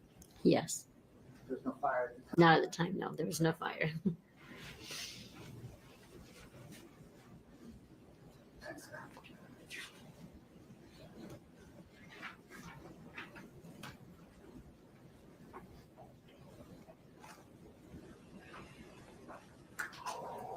I want to pause on the drug deals for a minute, okay? So we've got the Susan Kohler drug deal, the first Crozier drug deal, right? Mm-hmm. I'm gonna pause. Scott, can you bring up 2-33, please? Can you split screen it with 2-34, please?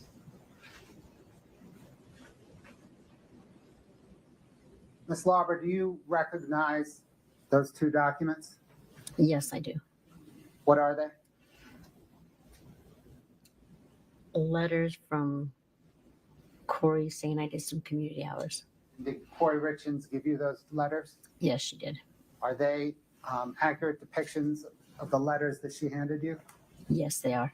Your Honor, the state moves 233 and 234 into evidence. No objection other than previous objection that is ongoing. It's preserved by the record. It's been ruled upon. The court stands upon that ruling. Forgive me, the 2-33 and 2-34 are admitted. Can we publish those, Scott, please, and split screen?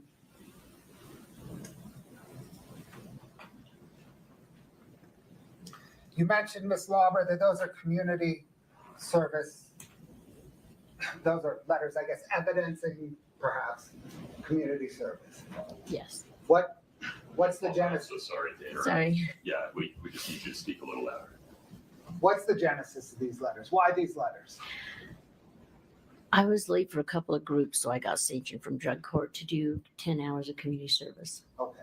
So groups, do you mean group therapy sessions? Yes. And because you were late to court-ordered, they're court-ordered, aren't they? Yes. Because you were late to court-ordered group therapy sessions in drug court, am I right, the judge sanctioned you to community service? Yes.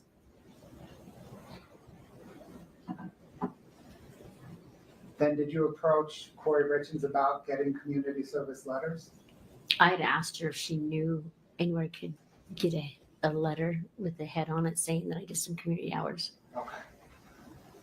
Scott, maybe pick the one on the left and blow it up so that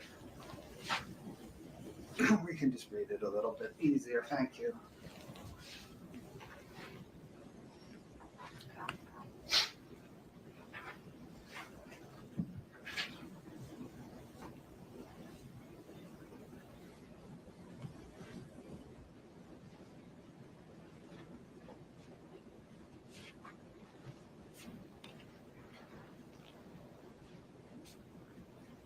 Is the other one similar?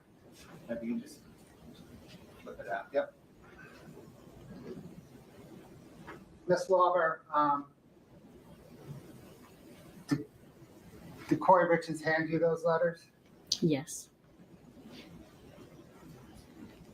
Did you perform that community service? Absolutely not. Have you ever stepped foot on a Circle R ranch? No, I have not. Did you submit those community service letters to the drug court in Wasatch County? Yes, I did. How'd that go? Not too well. I ended up in jail for a day and got more community hours.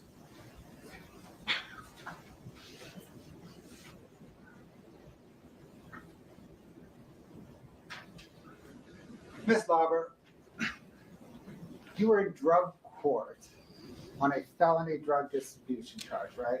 Yes. You just testified that you bought drugs for Kouri Richins.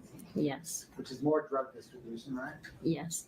And you just submitted a fake letter, 2 fake letters, to the drug court judge, right? Yes. Why on earth would you do that? Well, I obviously didn't have time to do my community hours because I was reaching out to Robbie Kazera and picking up pills. But why would you try to put one over on the court at all?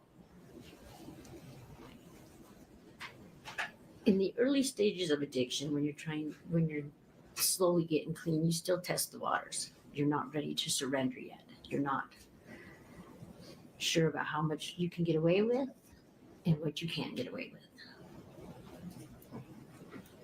So at that point in time, did you think you could get away with more drug distribution and fake letters? No, not get away with it. But you tried. Yes, I did. Have you since surrendered to drug court? Absolutely.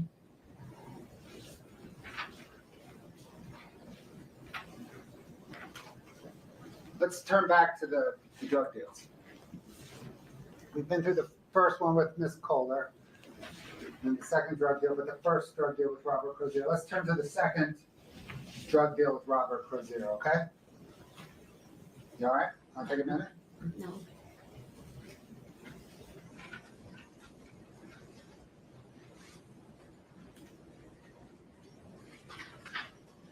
Did there come a time when Kouri Richins again approached you for illicit drugs? Yes. If you want to take a minute, let me know. No, I'm good. I'm fine. Do you recall about when that second time with Mr. Crozier was? Still in February. I'm not exactly sure of the date. Okay. I'm so sorry. Would you just say whatever you just said again a little bit louder? I said I'm not quite sure of the date. When Kouri Richins approached you that second time involving Mr. Crozier, what did she ask for? She said her investor needed something a little bit stronger. And I proceeded to tell her, like, it's not something you can just, when you're buying something off the street that's man-made, you just don't say, hey, this is what I want to order. I just told her you get what you get. Did there come a time when she asked you for the Michael Jackson stuff? Yes. Was that this time? Yes. What did you understand the Michael Jackson stuff to mean? I actually wasn't sure. I had to Google it.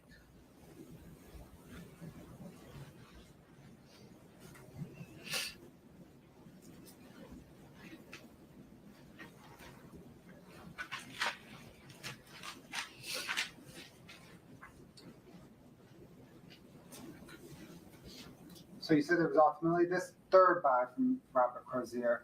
Did Kouri Richins give you the money up front for the third buy? Yes, it was the Midway house still. Was it the same way she? Same little house in Midway. Okay. Back door. Did you enter the back door of that little Yes. house in Midway? Yes. Did you get some money? Yes. Do you remember about how much? About $1,000. Was it cash? Yes. Was it cash the other time also? Yes.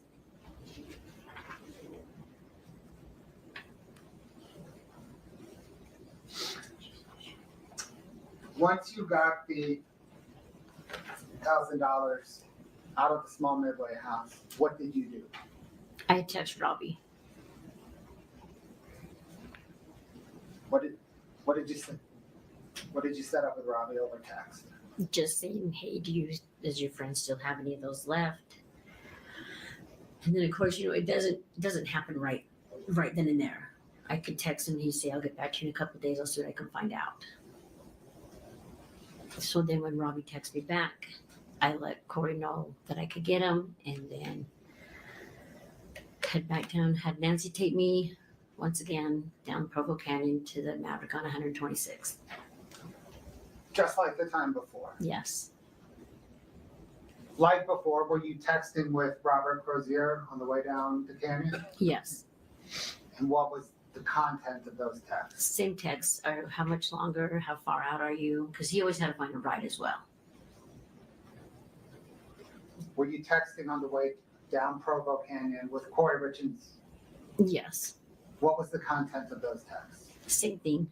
Sorry it's taken long. I don't know how long it's going to take, but I'll keep you posted. When you arrived at the Maverick, were you still texting with both Robert Crozier and Kouri Richins? Yes, I would text Robbie and tell him I'm here at the Maverick. How much farther out are you? And what would you text? I would text Kouri, sorry he's taken longer than I thought. And you deleted all of those texts? Of course. Did you ultimately meet up with Robert Crozier at the Draper that second time? Yes. What happened when you met up? Same routine. He'd come up to the car, I'd give him the money, he'd leave again for 20, 25 minutes. Then he'd come back. And then he'd give me the little clear baggie with pills in it.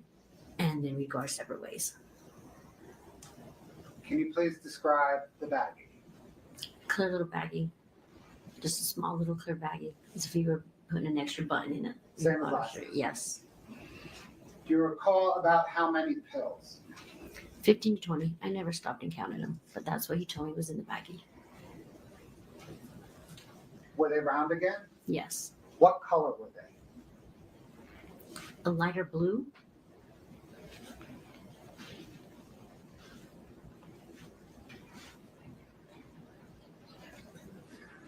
Once you received the pills from Robert Crozier, what did you do?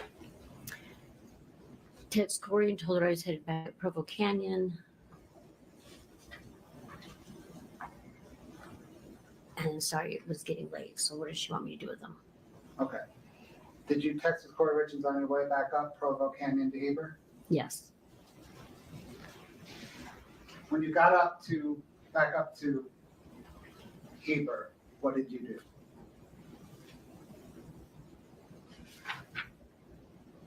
Oh, went to my house in Heber. Did you still have the pills with you? Yes. What ultimately did you do with the pills? Well, it was Nancy that drove me, so I had taken her to my house. Oh, wait, hold on, I'm getting confused. Hold on a sec. Take them. This is a lot. Hold on.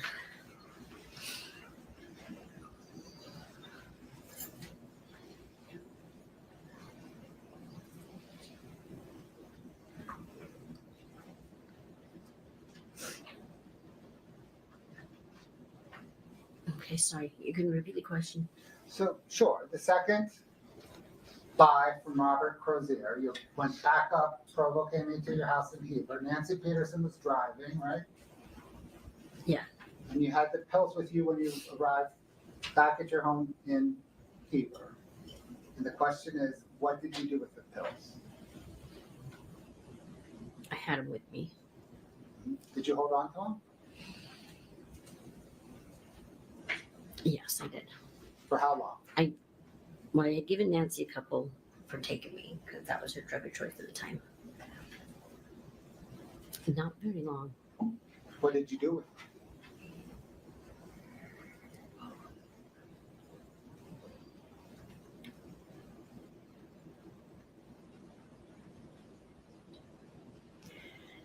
I reached out to Kouri and asked her what she wanted me to do with them because I didn't like having them on me.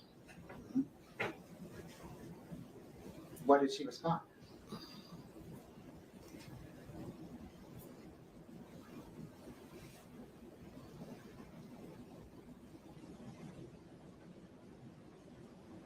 That she would come pick them up. Did she? Yes, she did. Where did she pick them up? In my house, in Heber, in my driveway. Is longer, I need you to speak up. She picked him up in my house, in my driveway, in Heber.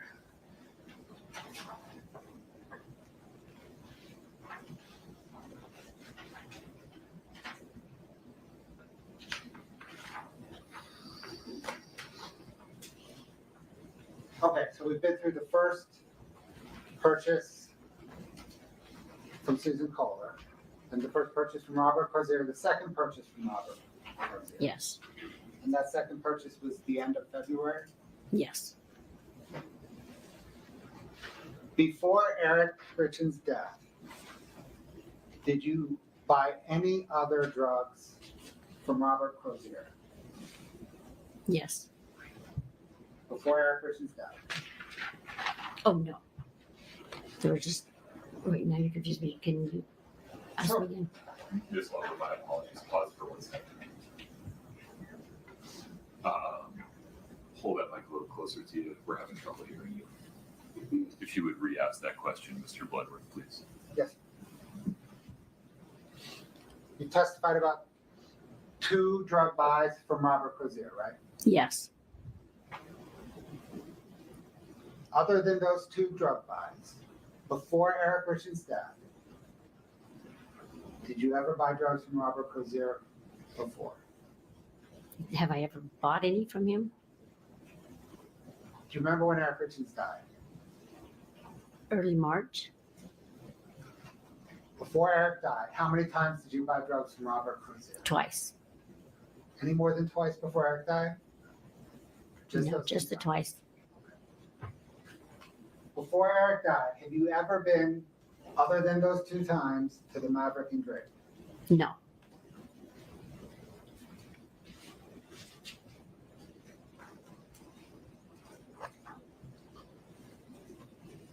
You just said Eric died in early March, right? Yes. Do you recall when you learned that Eric died?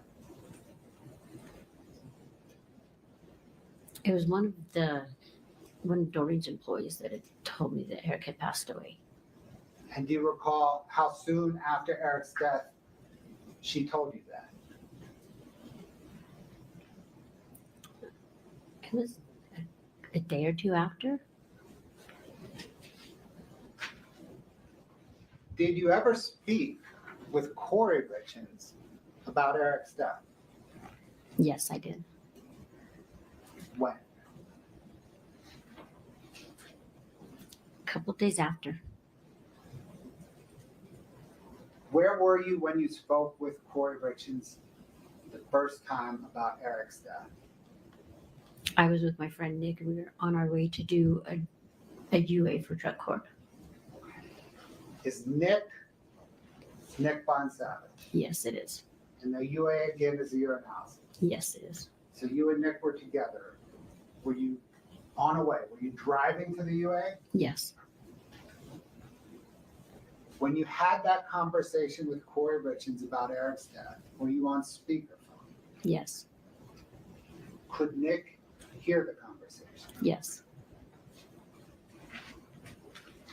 Did you ask Kouri Richins about Eric's death?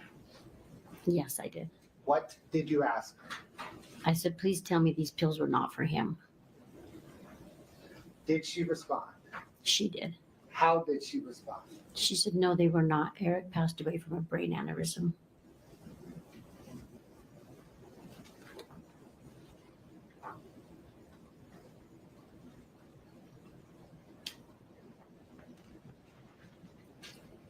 Did there come a time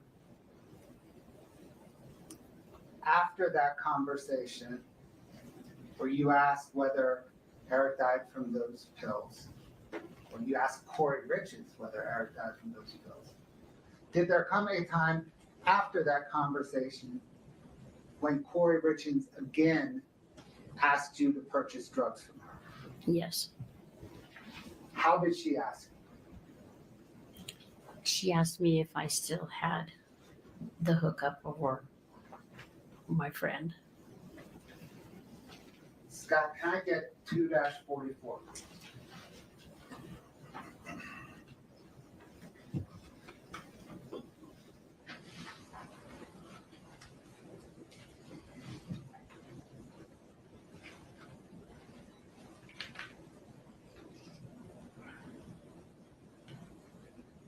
If you look down that column labeled description, Ms. Lauber, do you recognize that as a text exchange between you and Kouri Richins?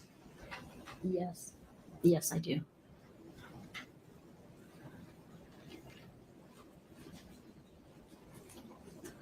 Is this an accurate text exchange? An accurate depiction of the text exchange? Yes, it is. And did it occur on March the 7th, March the 6th and into the 7th, 2022? Yes, it is.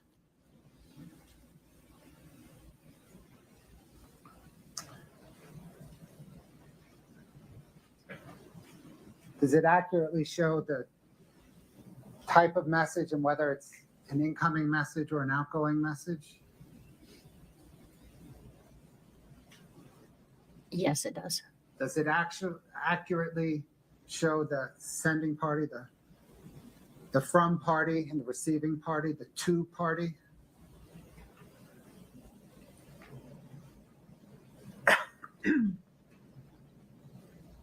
Yes. Your Honor, the state moves 2-44 into evidence. Objection, Your Honor. The Celebrate extraction has not been admitted into evidence, and she cannot identify a Celebrate extraction where it came from. Please.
Thank you for subscribing to At Southern Sin. Keep our algorithm high by hitting the like button now and use hashtag Sinners in the chat to win a free membership. For more exclusive true crime episodes and explosive live trial coverage, subscribe to At Southern Sin and at Truth Talks. Join us every day at 9 a.m.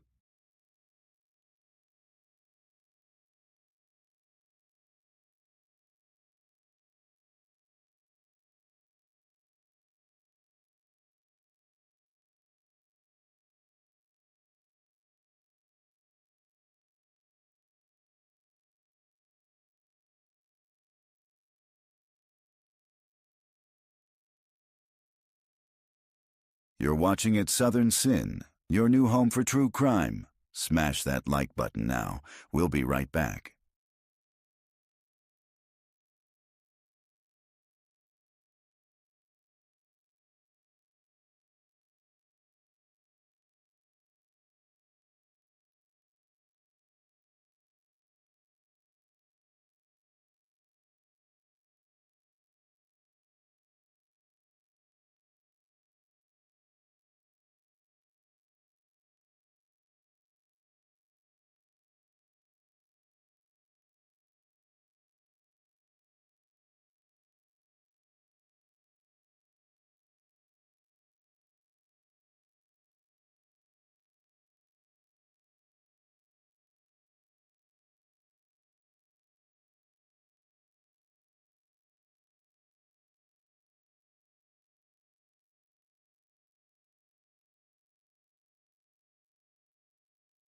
Court will be right back, here on At Southern Sin and at Truth Talks Live.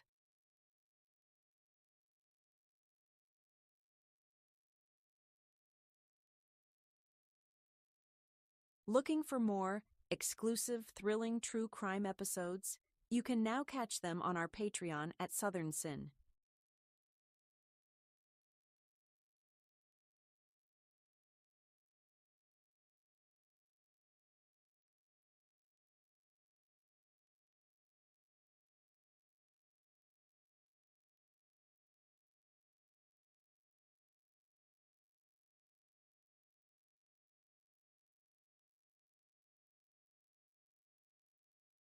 Hit us in the chat if you think the defendant is guilty or not guilty.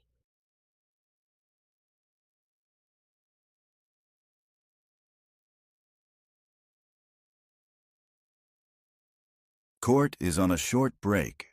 Don't go anywhere. The action will be right back on At Southern Sin.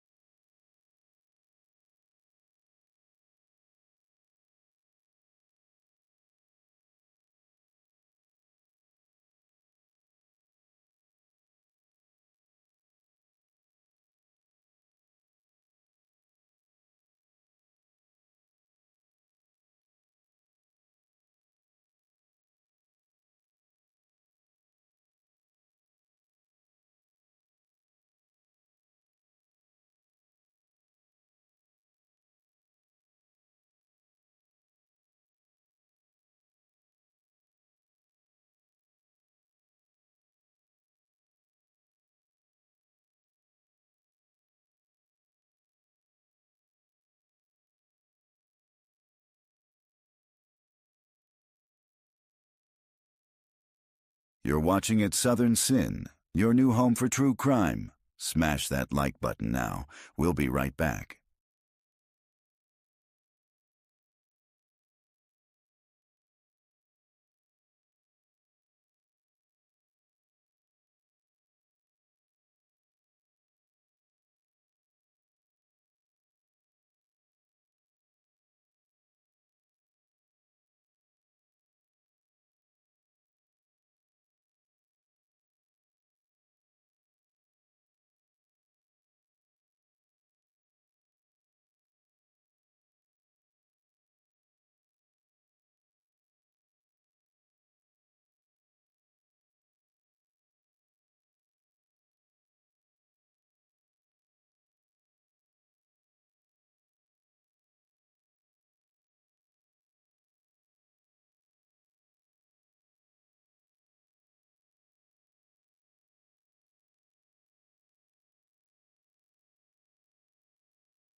I apologize for that. Please rise, stretch your legs.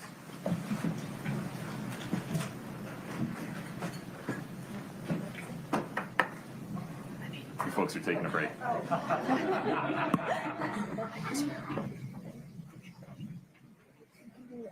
See, we're looking at Brad talking about it, and I started to say,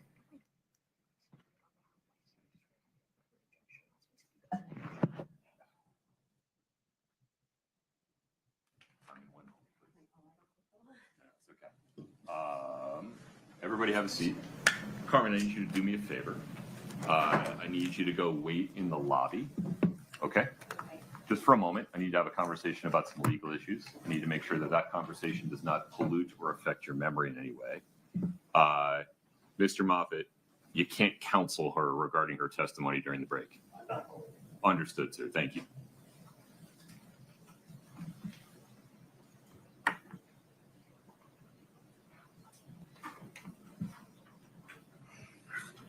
Okay.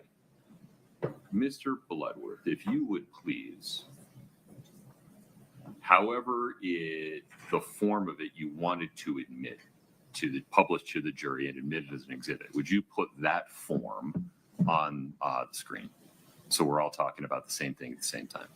Your Honor, it is there now. Okay, so it's the zoom in that we're currently looking at, rows 1 through 5. All right, we can back it out so you can see the whole form. Is this the page? Is it one page? It's two pages. so it did say celebrate. I thought it did. Please pause. I'm sorry. Okay. You want to, I'm sorry, I don't have control yet. State's Exhibit 2-44 is a 2-page exhibit that says Cellbrite Extraction Report at the top, correct? Correct. And you'd like to admit this 2-page extraction report through this witness, not just the content of the text messages and the metadata regarding to, from, whatever. Your Honor, the state wants to admit the content. Now, I can see the 244 at the top is labeled with Celebrite's branding. You know, if we were to, for example, redact the labeling, that's fine. But the content. The distinction, I apologize for interrupting you, so I can just provide a little more context for my question. The distinction I'm drawing is the previous photographs. We admitted just the photographs, yes, not the report from which the photographs were derived. Correct. Here, it seems we're doing something, the state is proposing to do something different. That is, admit the report, not just the content. That is the photographs in my analogy. That is correct, but the state proceeded to just admit the thumbnails as photographs simply to keep things moving along, not because the state thinks that the report is inadmissible. The state just didn't want to bog down in this discussion. May we do the same now, understanding that the state's ultimately, as I understand your position at sidebar, going to be, we have another witness that's going to get this report and many others in. Yes, Your Honor. That is why I think the way we can do that is to just redact the heading. And that leaves us with nothing but content without identifying the source of the content. But Ms. Lauber has already authenticated the content itself. Ms. Lewis, if you'd put your position on the record. On the record, Your Honor, this is a Cellbrite report that has not been admitted. We don't have testimony as to how it was extracted. We don't have testimony as to what it is, and it's not authenticated. That can come in through a later witness. I agree. That witness probably should have been called first, but was not. You're right that now we're doing something different than we did on the prior report. And I don't think just extracting Cellbrite, the word Cellbrite, solves the problem.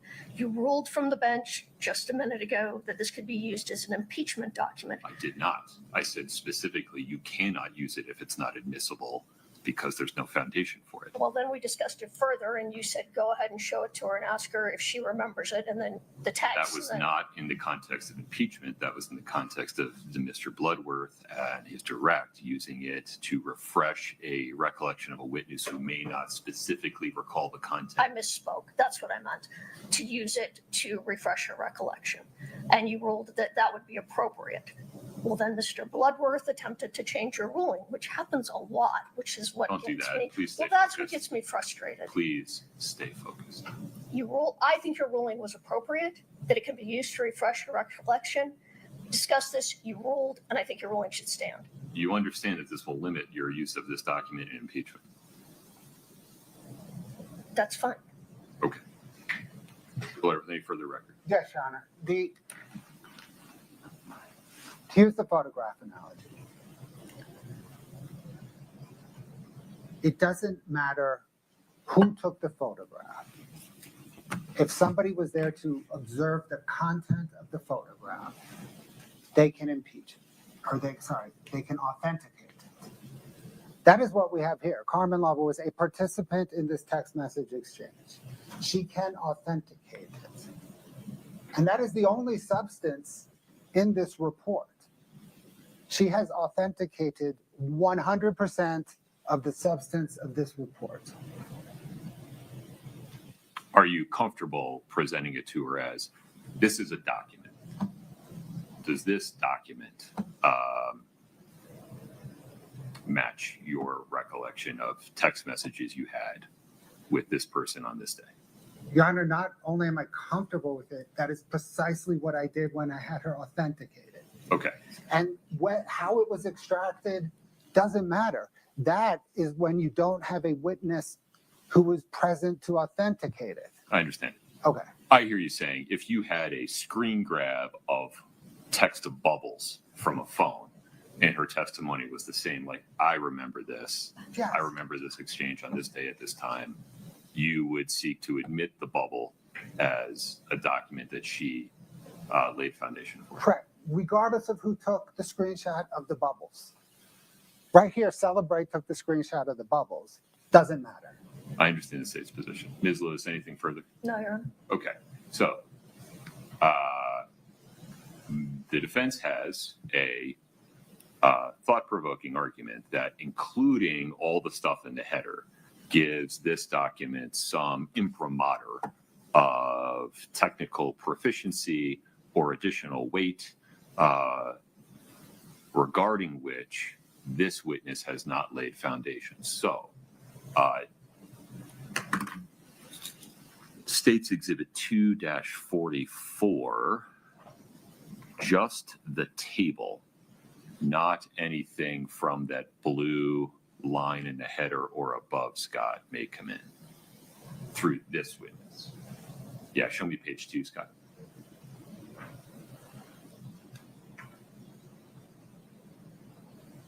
Mr. Bloodworth, any further record regarding the court's ruling? No, Your Honor. Ms. Lewis.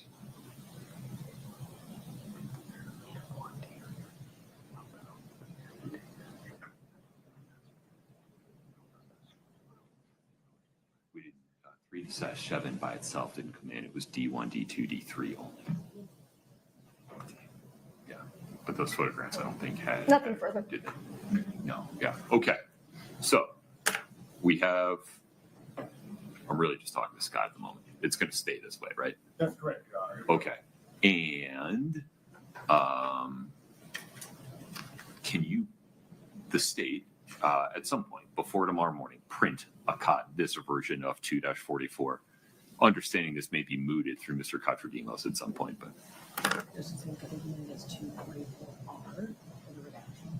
We might to admit the original 244. Yeah, let's do that, Your Honor. Let's label this 2-44 Romeo R. Okay. To denote it as a redacted version of 244. Got it. Okay, Brittany, do you need anything else for the record? All right, what I would like to do, counsel, is complete the, well, we've taken want to take a restroom break now, and then we'll just go directly from direct into cross. Ms. Lewis, any objection? No, Your Honor. All right, listen, nobody can talk to Ms. Lauber out in the lobby. Please, no appearances of contact with Ms. Lauber. Let's take a break until 2:10. Thank you. Court's in recess.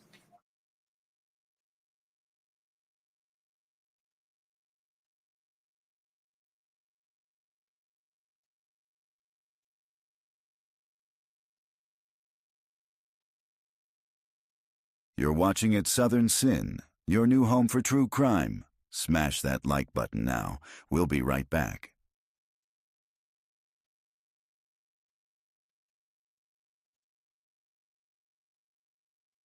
Court will be right back, here on at Southern Sin and at Truth Talks Live.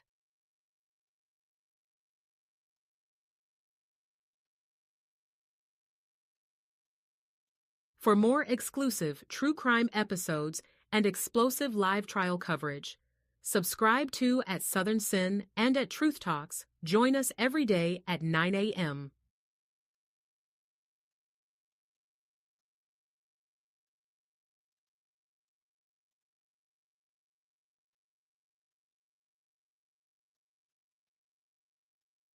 Hit us in the chat if you think the defendant is guilty or not guilty.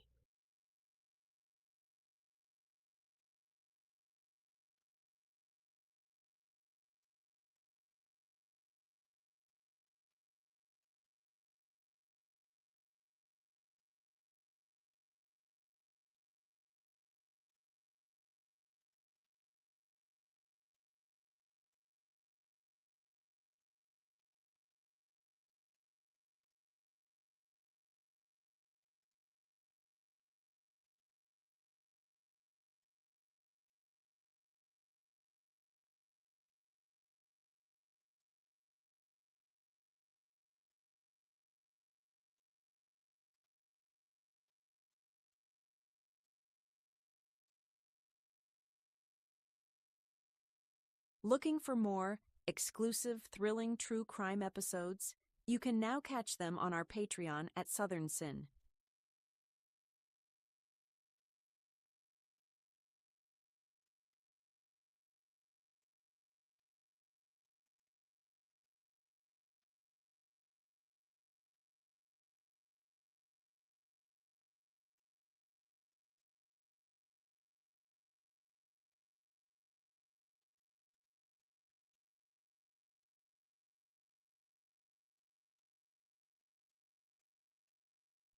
You're watching at Southern Sin, your home for true crime. Court will begin shortly. Don't go anywhere.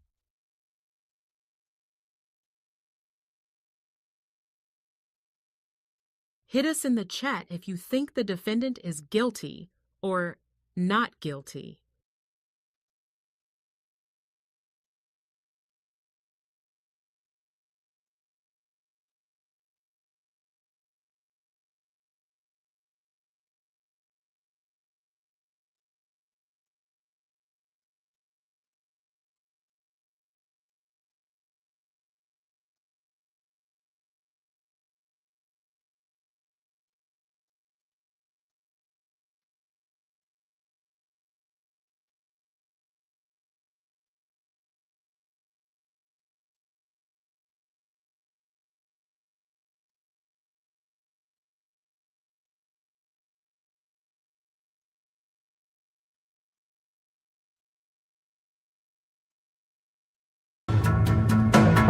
Eric and Kouri Richins seem to be living the perfect little life. The attractive young couple had 3 young boys and were doing very well financially living in Utah. They traveled, had a beautiful home, and spent a lot of family time with the boys. But beneath the exterior, something else was happening. Family members say Eric suspected his wife of trying to poison him, giving him food and drinks laced with poison. Eric got so suspicious that he changed his life insurance and his will to give his money to his sister, who he trusted to take care of the kids. Now, prosecutors say Eric was right. He died in March of 2022, a victim of fentanyl poisoning. After his death, Kouri wrote a book for her children to help them deal with the loss of their father. And just after the release of the book, Kouri was arrested and charged with the murder of Eric.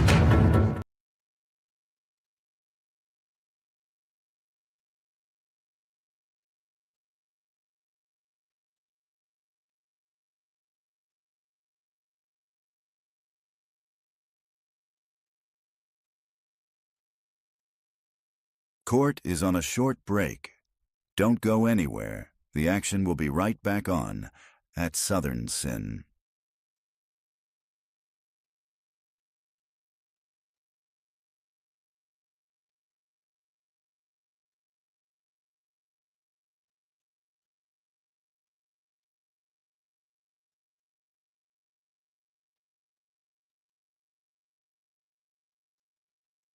Looking for more exclusive, thrilling true crime episodes? You can now catch them on our Patreon at Southern Sin.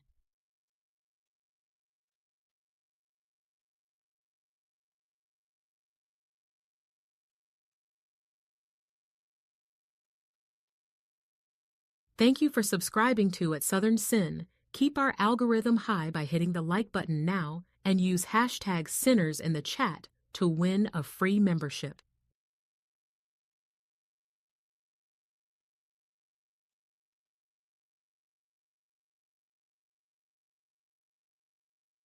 For more exclusive true crime episodes and explosive live trial coverage, subscribe to At Southern Sin and at Truth Talks. Join us every day at 9 a.m.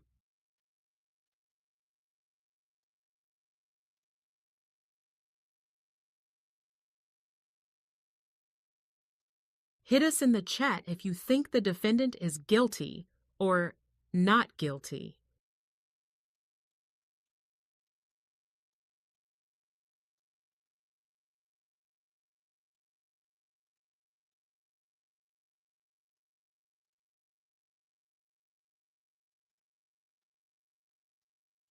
Looking for more exclusive, thrilling true crime episodes? You can now catch them on our Patreon at Southern Sin.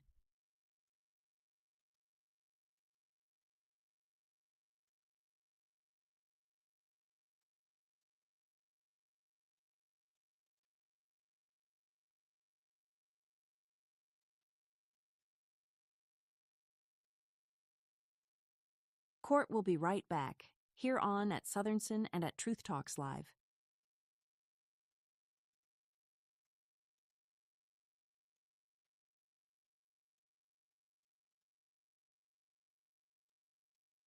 Want more true crime?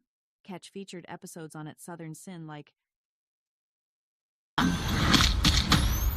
guess you know what comes across my mind. Murder. Just murder, murder.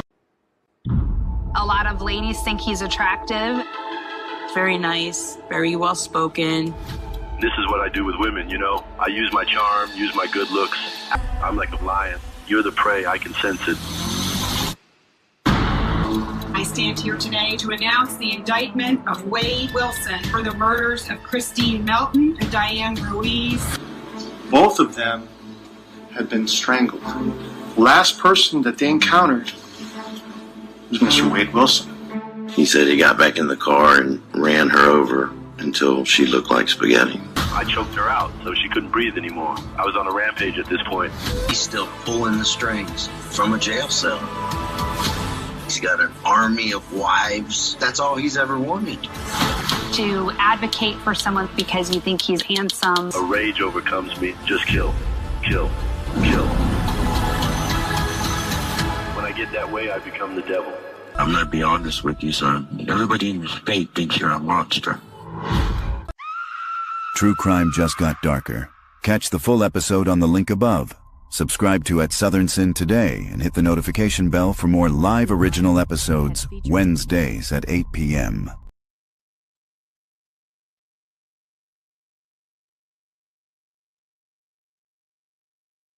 episodes on at Southern Sin like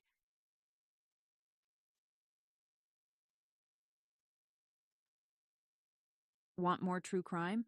Catch featured episodes on at Southern Sin like Teenager Sarah Grace Patrick went public on social media after her mother and stepfather were shot and killed in their own home.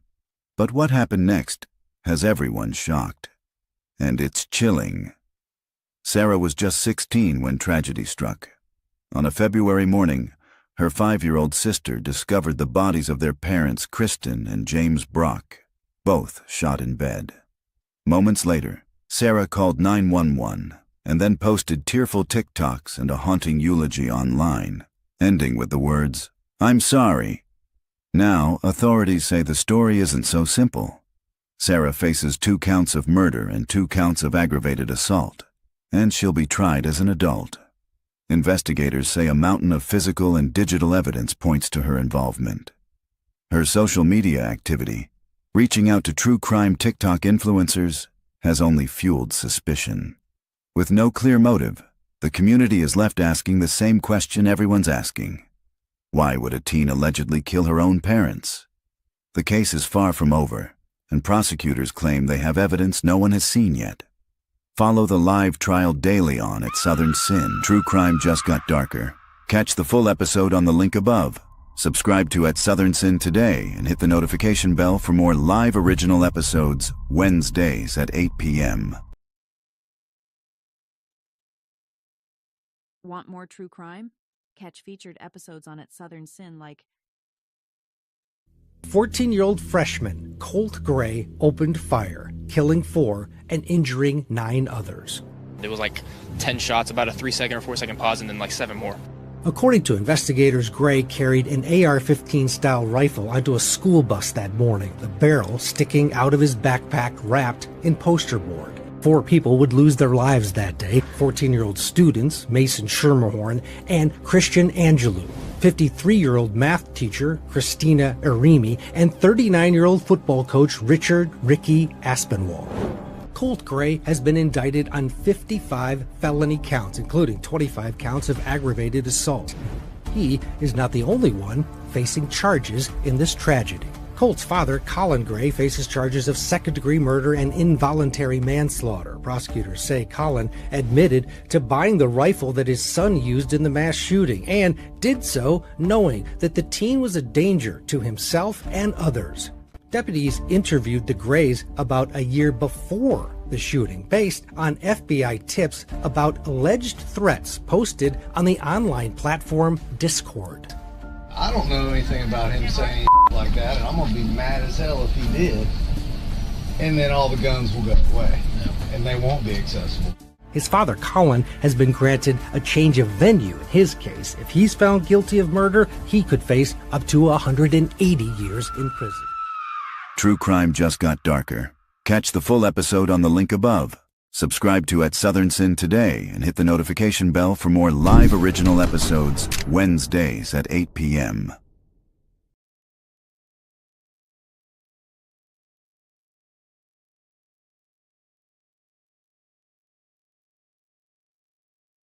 Looking for more exclusive, thrilling true crime episodes? You can now catch them on our Patreon at Southern Sin.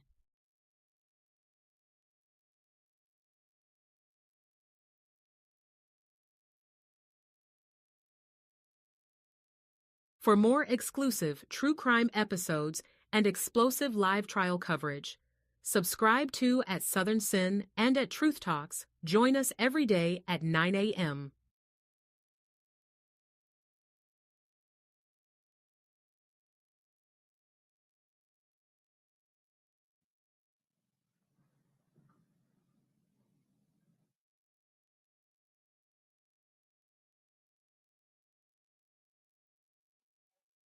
Thank you for the reminder.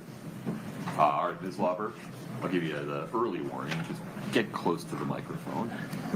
Sorry. I appreciate it. Thank It just you. feels like it's so I know. on my face. You'll get used to it. Okay. Mr. Bloodworth, Ms. Lauber, you are still under oath. You understand that? Yes, I do. Okay. Mr. Bloodworth, please proceed. We have 2-44R queued up. Would you like to publish that to the jury?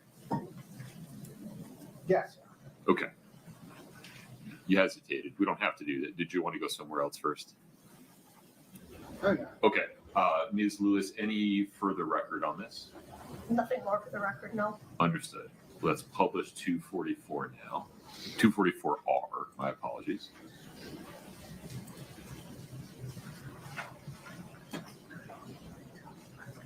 Ms. Lauber, you just testified that you recognized a text exchange between you and Kouri Richins beginning on the 6th of March, continuing on to the 7th of March. Is this that text message exchange? Yes, it is.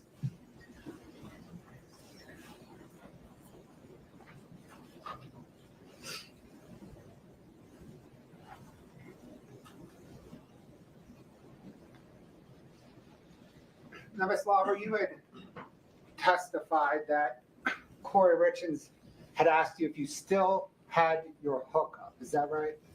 Yes. And is that the text message where Ms. Richins asked you if you still had your hookup? Yes, it is. And when you received that text message from Kouri Richins, what did you do? I messaged back to her, text back. And did you ultimately arrange to buy illicit drugs from Mr. Crozier the third time? Yes.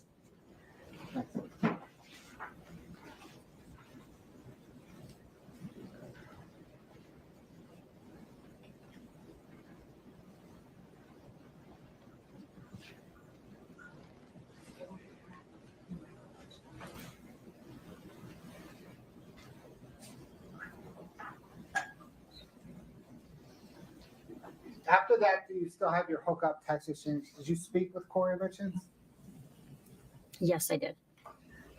And what was that, about a drug buy? What was that conversation about?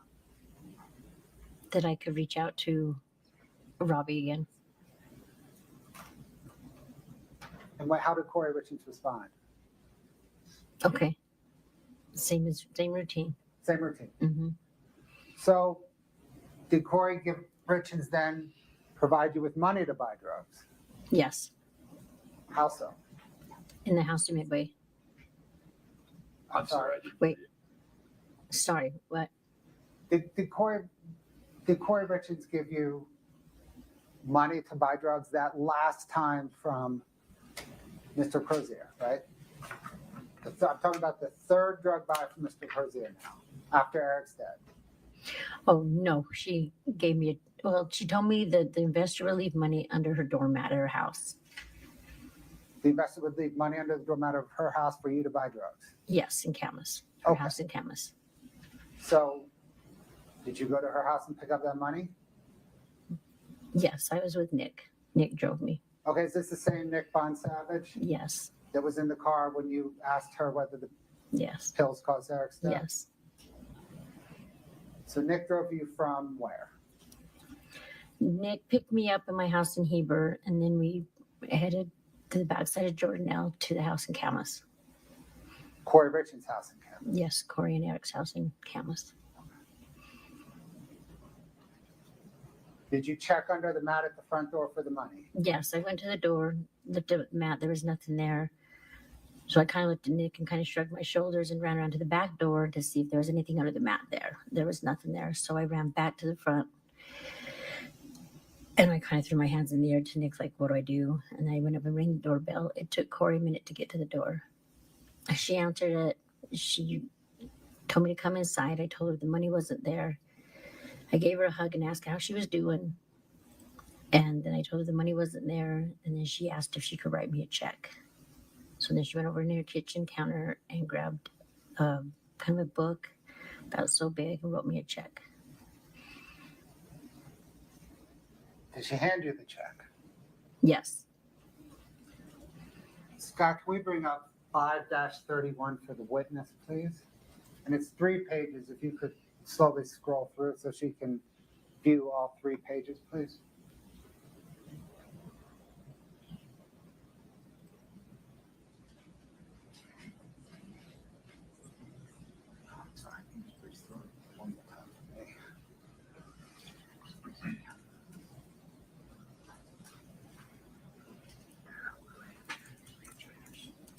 Ms. Lauber, do you recognize those 3 pages?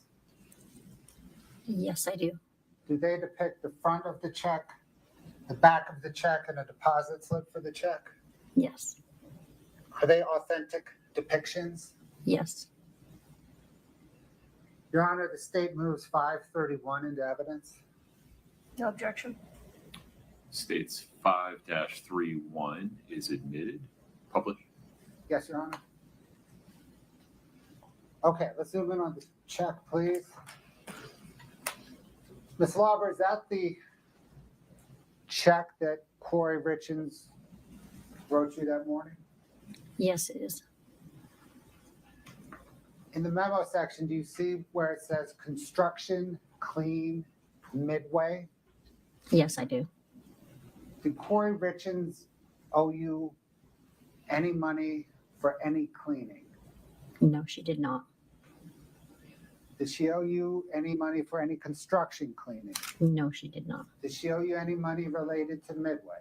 No, she did not. Did she owe you any money that would make construction clean Midway memo make sense? No, I never cleaned a house ever in my life for $1,300. Okay, let's go to second page, please, Scott. Is that the back of the check? Yes. Yes, it is. Third place. Third page, please. Okay. Do you recognize that as a deposit slip where you deposited a portion of that check and took out cash for the other? Yes, I do. Okay, please explain how this came about.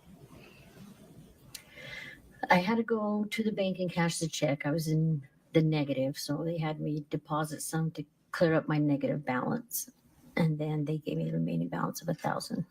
Okay, when did you go to the bank in relation to picking up the check? The day of. So you picked up the check. Was you there? Nick. Okay. Do you see where the date says March 9th, 2022? Yes, I do. Is that the date that you picked up the check, went straight to the bank and deposited it? Yes. Deposited 300 of it and took out 1,000 in cash? Does that Yes, sound I right? did. Yes. Okay. Thanks, Scott. Once you deposited a portion of the check at the bank, cashed the remainder, what did you do next? Nick and I drove down Provo Canyon, touching bases with Robbie. He said it was taking longer than he thought, so Nick and I went out to a couple of thrift stores. Where did you go to thrift stores? In Orem County. And you said you were texting with Robbie Crozier as you were driving again down through Provo Canyon and as you were in Orem Same County? routine. Same routine. Yes. Were you also texting with Kouri Richins? Yes, I was. Did, like before, you meet up with Robert Crozier at that same Maverick and Draper? Same Maverick on 126, yes. What happened when you met up with him?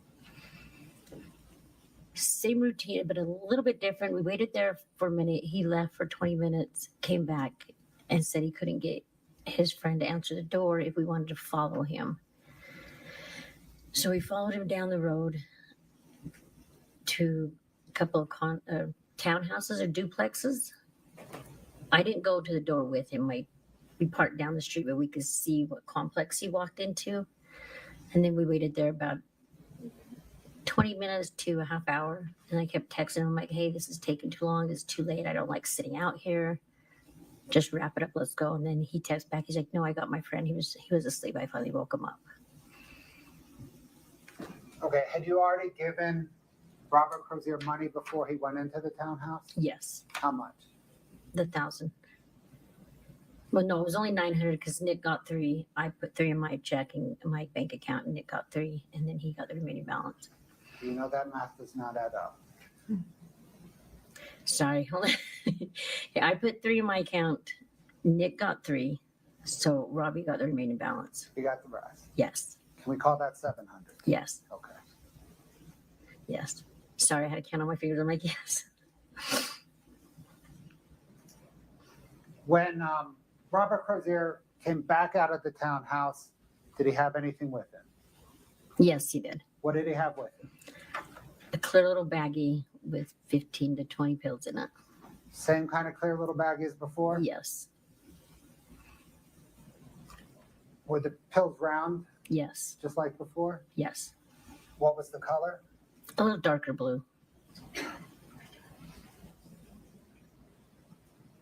What did you do once you received the pills from Robert Crozier? Left. Where did you go? Back up Provo Canyon with Nick. Nick had dropped me off. It was late. So Nick had dropped me off. Nick went home. I went into my house. Texted Kouri, told her I have him. What does she want me to do with him? And then same routine back to the Midway house. Did you text with Kouri Richins back up through the Provo Canyon? Yes. Towards Heber? Yes. And then you ultimately left those pills at the Midway house? Yes. In the closet right above, like you walk in the kitchen and there was a door put on top of the closet. Was that the same closet where you previously gotten money from? Yes.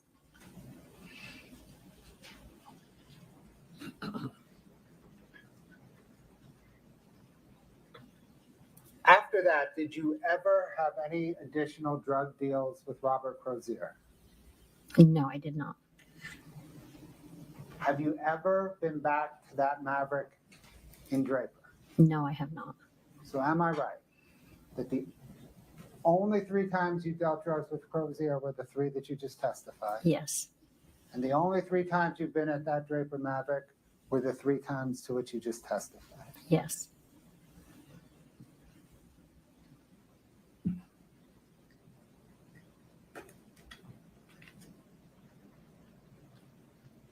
Did Mr. Crozier continue to hit you up for more drug deals?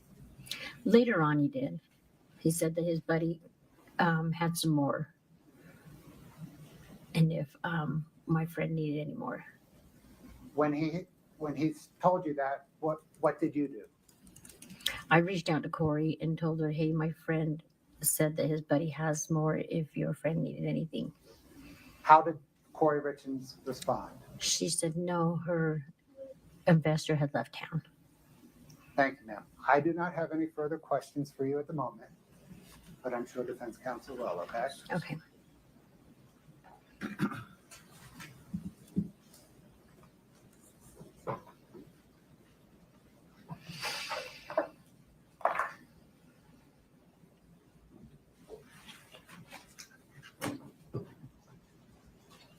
Good afternoon, Ms. Lauber. I'm going to turn on my mic. Does that work? Yes. Okay. Good afternoon, Ms. Lauber. Good afternoon. My name is Wendy Lewis. I am one of Ms. Richins' attorneys. I'm going to hand you some binders. We're going to go old school here. Oh my gosh. These are Yeah, I don't know this one. okay. You can put it over here. I'm going to ask you to refer to these as we talk.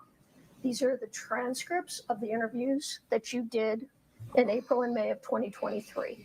All right, and just to help you out here, take a look. Here's the first 2 interviews, and we're tabbed here. Interview 1 with the date. Interview 2. All right. Okay. This is interview. We've got the dates: March 3rd and 4th. Okay.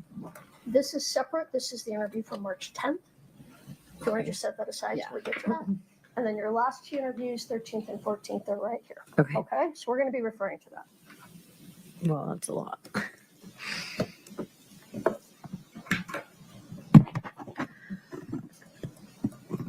All right. So according to your testimony that you just gave, when you were arrested in April of 2023, between April of 23 and May of 23, you had 7 interviews with, it was Detective O'Driscoll and Detective Maynard, and then there were some other people too, but those were the 2 main ones, correct? Yes. All right.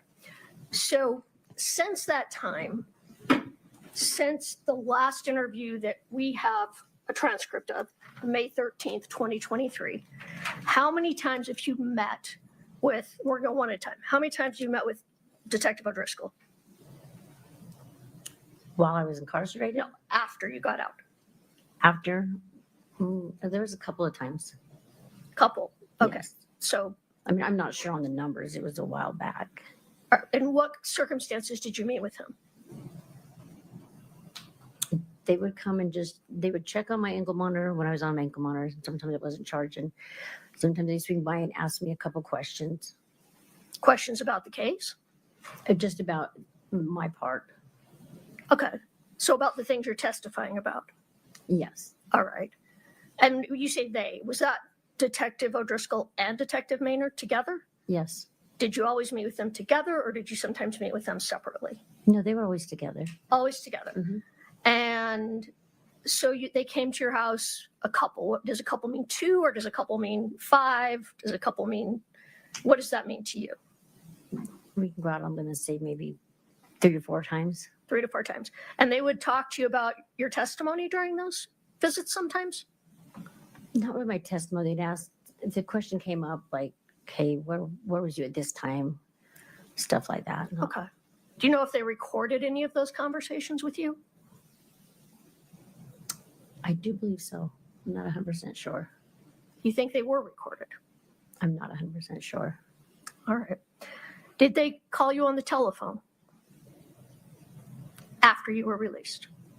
No, I kept in touch with them with ankle monitor. So you called them on the telephone? No. Oh, I was just being tracked by ankle monitor with them. All right. Did they drive you places? They did when I was in jail. They drove Right. me sometimes up to this courthouse. And, okay. And after you were out, did they drive you to Wasatch County Courthouse? They did a couple of times when reporters were there. All right. When you were in the car, did they have conversations with you?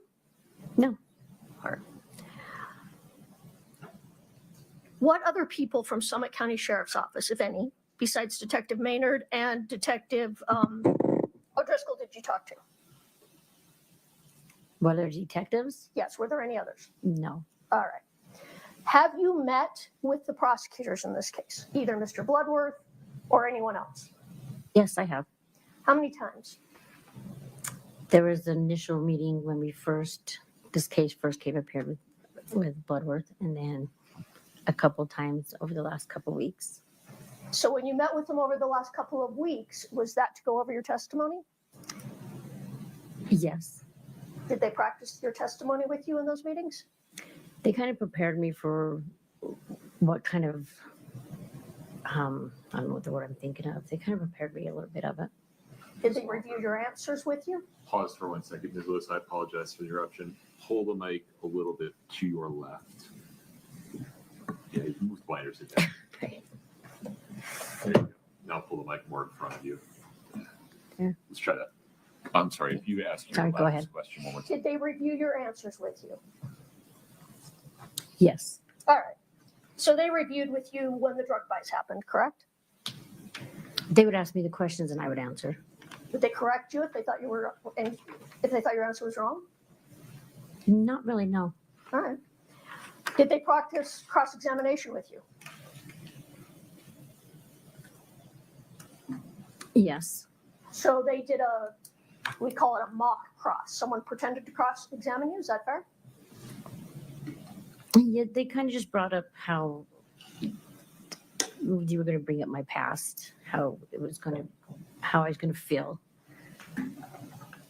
Okay. That's all? Yes. All right. Did they tell you how to answer the questions that I might be asking you? No. They can give you any advice on how to answer the questions. No. Did they help you put the pieces together so you would remember what to testify to? Actually, I'm the one that's asked, like, if I needed to know Robbie, I put in my phone, obviously it says Kouri, Doreen's niece, Robbie, Nicole's friend, just stuff like that. Wait a minute, I don't know if I understood your answer to my question. So my question was, did they help put the pieces together for you for your testimony, and what was your answer? I said I'm the one that asked for pictures and stuff like that. So you asked them to help put the pieces together for you. I don't know if it was actually helping me put the pieces together. Kind of refresh my memory a little bit. It happened a long time ago. That's true. This happened almost 4 years ago, right? Yeah. Okay. And your original interviews with detectives was almost 3 years ago. Yes. All right, we're going to get back to that. Who else have you spoken to about your testimony in this case? Nobody. Well, now, When I was in jail, when I was incarcerated, okay. In jail, who did you speak to about that you were going to be cooperating? there was O'Driscoll, Maynard, and I can't remember the lady that came from the feds, but I didn't really talk to her. That would be Ms. Whistler. I cannot remember her Okay, name. we'll get back to that too. Would you talk to Nick Bond Savage that you were cooperating in this case during the time you Oh. were in jail? Yeah, he's one of my best friends. Okay, so you told your best friend that you were cooperating. Yes. And you told your best friend, man, I don't even remember what happened. You got to help me out here, right? Just in the part where in the car, yes. Okay. Because Nick was with you one of the times you met Robbie Crozier. Yes. And you had Nick help you remember that because you did not remember that specifically. You did not remember the dates, right? I don't remember the dates exactly, no. Okay. Today you remember the dates Well, yeah. because they were told to you. But no, the more you think about it, the more it pops up. Okay. All right. So the dates you couldn't remember 3 years ago, you thought you remember them now. Yes. All right. We'll get back to that. Ms. Crozier, do you have mental health diagnoses? Do I what? Any mental health diagnoses? No. You're not diagnosed with any mental health problems? No. You're sure? Yes. What about anxiety? Yeah. Do you take medication for that? Not so much anymore, no. Okay. Are you on any medications today? No. Okay. All right. Let's talk about drug court. So in 2021, you were given the opportunity to participate in the Wasatch County Drug Court.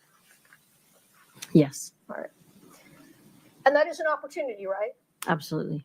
Okay. And when you were allowed to go to drug court, you had been arrested for a number of felonies. Yes. It was, let me grab some papers.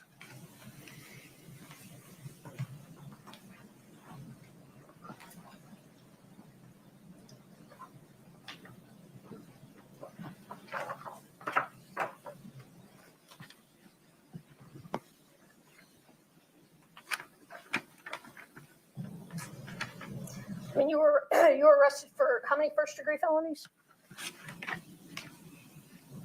I'm not sure. All right, well, then give me a moment to find it. Here we go. Okay. 2 first degree felonies, possession with intent to distribute a controlled substance. Is that right? Yes. A 3rd degree felony, possession or use of a controlled substance. Yes. Right. Mm-hmm. And then a number of misdemeanors that all dealt with possession of controlled substances, paraphernalia, or driving under the influence. Yes. Is that 2019? Yes. Yes, that was me and my exes, yes. All right. And that was the case that you were allowed to go to drug court on. Yes. All right. So you talked about this a little, but I just want to make sure everybody understands. And when you go to drug court, you get what is typically what you do is you get a plea in abeyance, right? Yes. So that means you plead guilty to all or some of the counts that you're charged with, correct? Yes. And then it's held. The court holds that plea. They don't put it on your record yet, right? Correct. And then if you successfully complete drug court, those will be dismissed. Correct? Yes. All right. So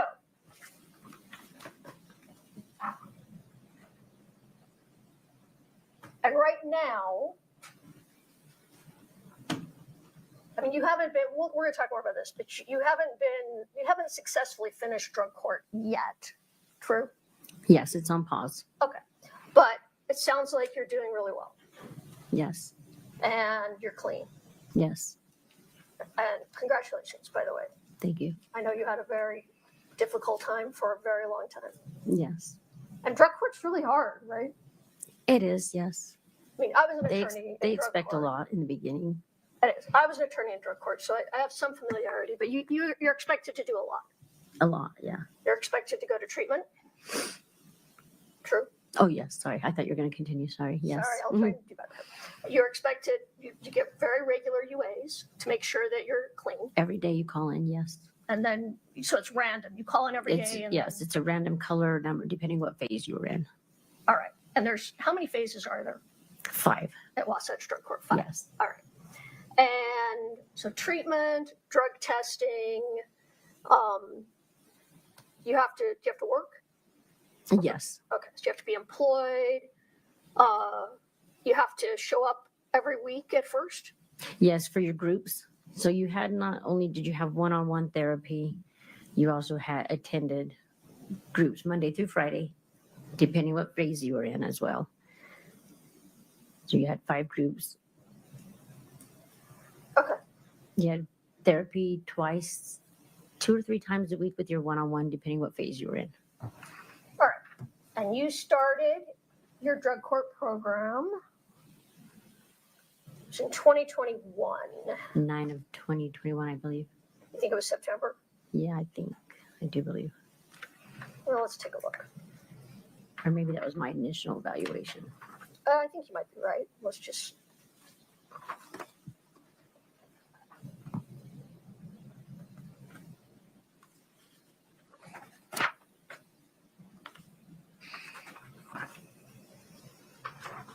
Okay. Sure, it looks like September of 2021. Now, is it fair to say that between September of 2021 and when you were arrested, which we're going to talk about, you talked a little bit with Mr. Bloodworth in April of 2026 or 27th for that? Not quite. I mean the date. April The date, April 2023. Yeah, 23. You were arrested. You're right. I think it was April 26th or 7th. That's what it was, yeah. Yes. Okay. You were struggling in drug court, fair to say? In the beginning, yes. Well, that whole time, until you were from September of 21 until your arrest in April of 23, you were struggling. Not the whole time, no. All right, let's take a look at that. So, do you recall that? Well, let me show you. I'm going to show you a document. It might be easier.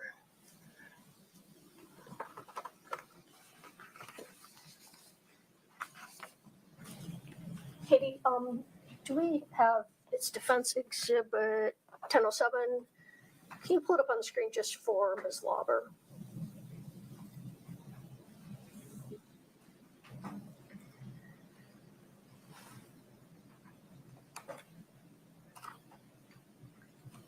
And I don't think it has page numbers, but we can go by dates. So maybe pull it up starting from 9/22/21 for her to look at.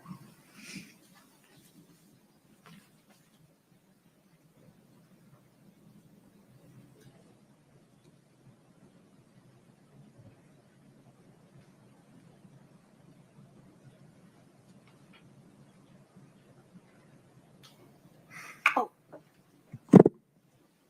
that's helpful. Yeah, I'm like, I All right. So let's look at, so each time you go to drug court, there's a little note entered in what we call the docket of the case, Yeah. right? About what happened in court that day. Yes, it's the drug court team members' notes. Understood. Right. Mm-hmm. So you started drug court September 15th, September 22nd, you missed your group therapy and your individual therapy. Mm-hmm. I mean, that's what came up at drug court. You were missing treatment. Yeah. Which is, in drug court, that's a problem, right? You're supposed to go to all your treatments. Pause for a moment, Ms. Lewis. Can you see that there?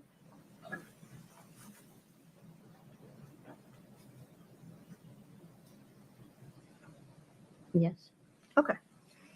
And you had to pay a $40 fee, or you had to pay for your mistreatment. Yes, that's still in the beginning of when I entered drug court. Yes. Correct. So that'd be a sanction that you had to pay for that. No, if you missed it, they considered that wasted a therapist's time when somebody else could just took that spot. All right. Well, that's fair. It was not a sanction, no. Okay. So the next month, October 20th of 2021, a little lower on that page, you failed to appear at drug court.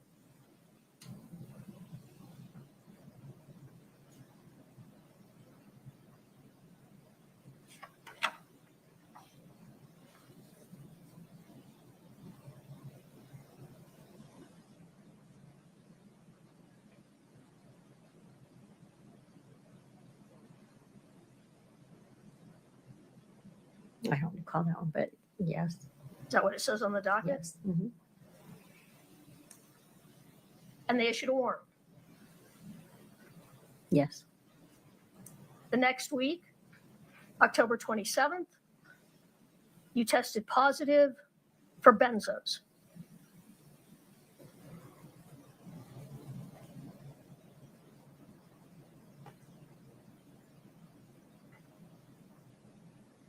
Well, I'm going to rephrase that. You actually tested positive on October 10th, October 6th, October 8th, but it was at the 27th drug court hearing that those problems were addressed.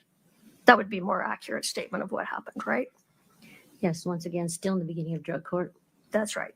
And benzos would be drugs, I don't know. Well, you tell me, do you know what benzos you were taking? That was my Valium, I believe. Valium. All right.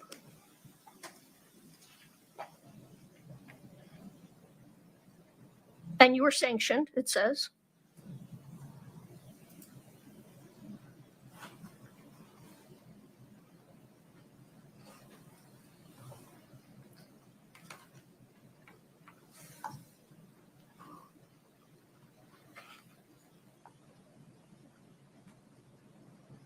Yes.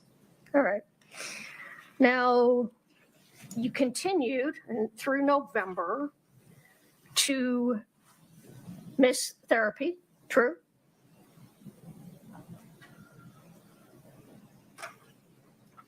Look at November 3rd.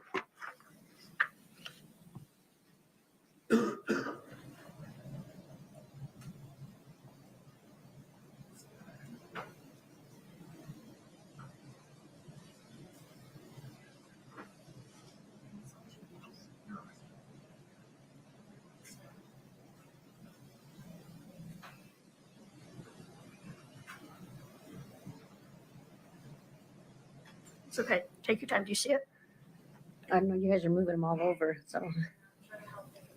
Would you ask the question again, Ms. Lewis? I mean, I understand the question, but you're moving the paper like back and forth, or whoever it is. Can you see the note from November 3rd, drug court? I see 11/10 of 21. Okay, there you go.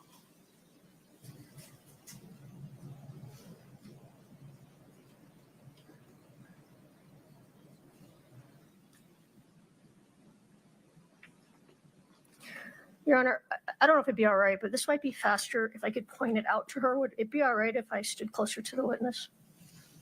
Of course. Thank you.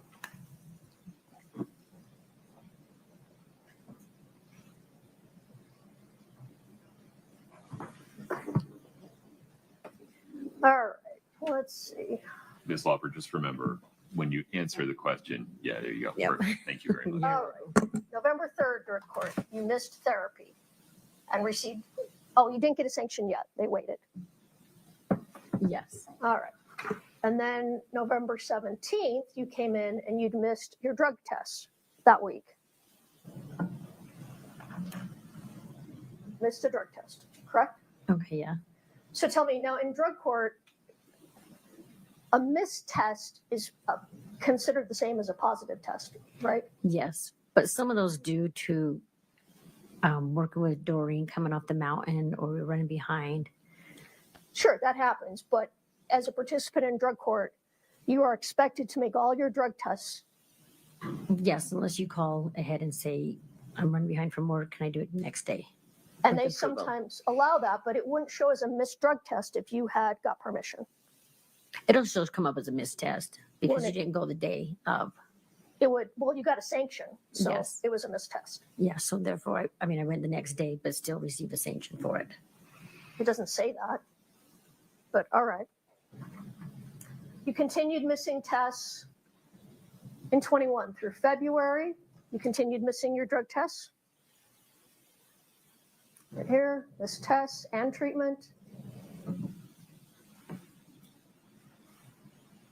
Missed tests. You were sanctioned, correct? Yes. All right.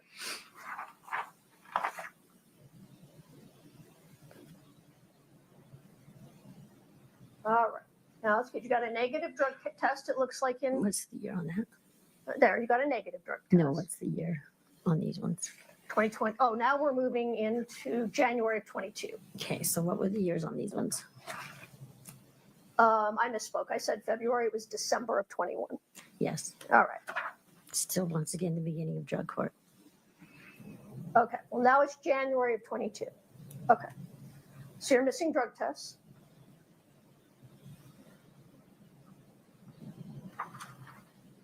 Then on January 28th drug court, they said you had tested positive for methamphetamine. Yes. And you said, no, retest it. That's not true. I didn't use. Yeah. But then the next week you came back and you said, well, actually I did use. You don't need to retest it. I relapsed, which happens. Well, yes, working with active users, once again, with the cleaning company, they were all still active users. Well, but it was your choice to use. Absolutely. But if you keep getting offered and offered, and as a drug addict, yes, obviously you're going to relapse. You're going to fold. And you lied about it. Yes. All right.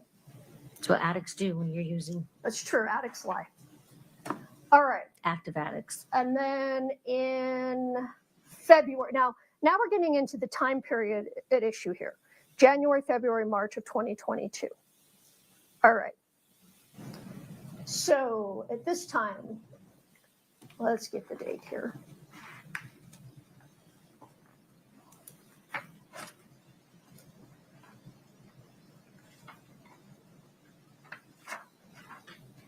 February 9th,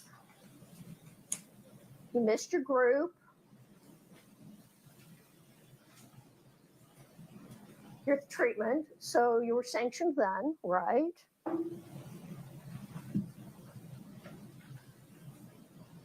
Yes. February 11th, you tested positive for amphetamines. Tested positive on February 11th. Okay, yeah. And again, you denied it. Of course. That's the same day you said you were out buying drugs from Susan Kohler, right? February 11th, 2022. Yeah, I just, yes, Okay. I was with Susan that day, yes. So you're using. Yes. Once again, when you're going to relapse when you're around active people. I yes. understand. And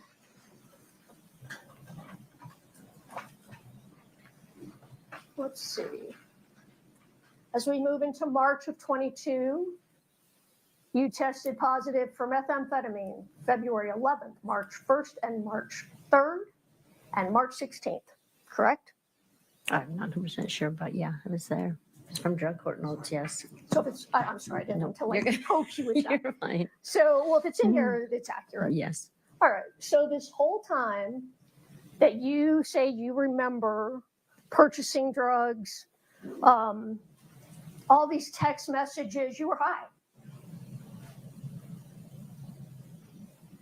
I'm sorry, what was that? Sorry. This whole period of time that you just testified, that you say you remember all these texts and you remember all this information from March of 2022, you were high that whole time, February, March 22. Not the whole time, no. You were using very regularly.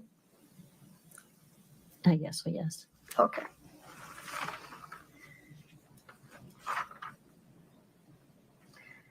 Now,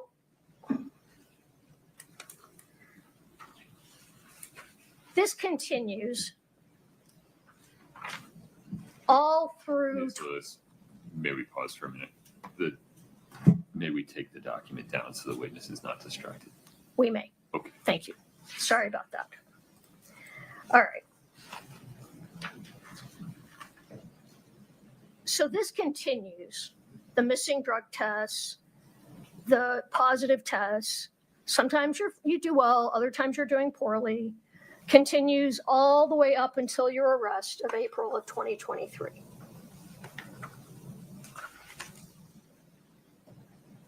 Sorry, what was the question again? The question was, we started talking about, we were talking about that you were using all through February and March of 22. And now I'm saying from February and March of 22 until your arrest of April of 23, you numerous times either missed drug tests, missed treatment, or sanctioned, tested positive. You had a lot of missteps between the beginning of drug court in 2021 until your arrest in April 2023. Correct? Yes. All right. In fact, you were held back on phases. Yes. You were asked to restart phases. Yes.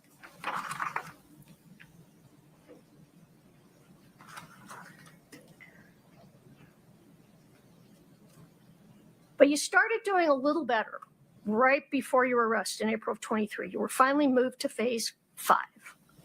True? Yes. All right. And then you're arrested. Yes. And you are arrested for, well, first of all, there was, all right, well, let me do this in 2 parts.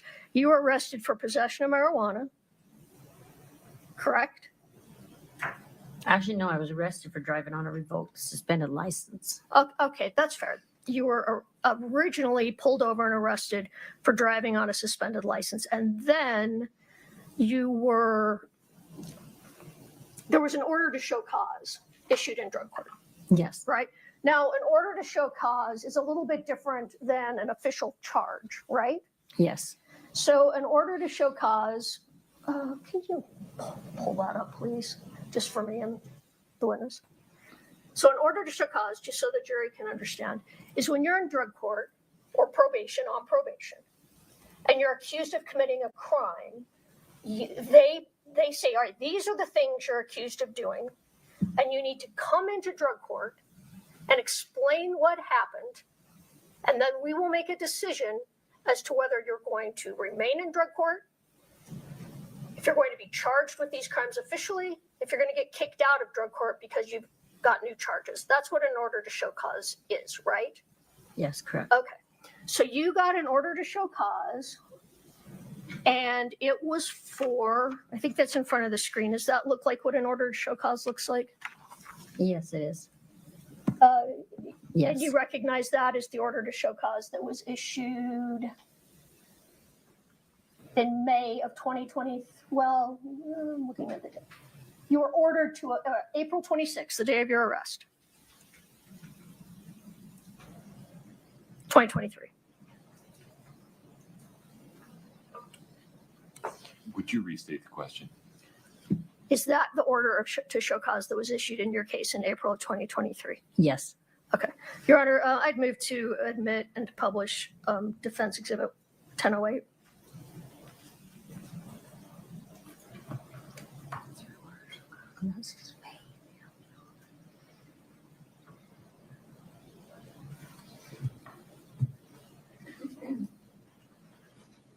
Sure, Your Honor, no objection. Okay. Defendants 1008 is admitted, and we will publish it now. All right. So that's just so the jury can see what that looks like. Now, if in drug court you're found to be in violation, you're found to have committed new crimes, what happens is your plea in abeyance goes away and you are sentenced on your original 2 first-degree felonies and your 3rd-degree felony that you pled to, right? Sorry, what was the question? Okay. Trying to explain so they all understand how this works. If you were to go into drug court and the drug court found that you had in fact committed new crimes and violated drug court, then you could go back. Your plea in abeyance would no longer be in effect, and a plea of guilty would enter. Your Correct? plea in abeyance would be revoked. Revoked. So you would be guilty of those crimes, and you would go back to your sentencing judge and be sentenced on your original 2 first-degree felonies and 1 3rd-degree felony. Yes. And in addition to that, you could be charged with the marijuana that was found in your house the day of your arrest, correct? I wasn't aware of marijuana, but I guess if you have the paperwork. Okay, well, we'll talk about that. I think you've just forgotten. And there was a firearm found in your home. Yes, that was my roommate's son's, yes. And Well, possessing a firearm, whether it's yours or not, Yes. is a crime if you're a felon. Yes. A serious crime, Yes. potentially a federal crime. Yes. All right. So,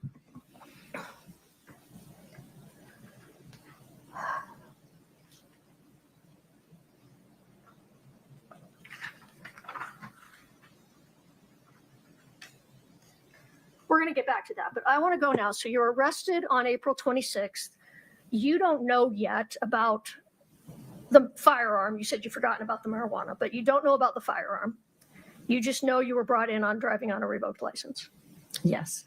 The next day, Detective O'Driscoll and Detective Maynard show up to talk to you. April 27th, 2023. I guess it was the next day, yeah.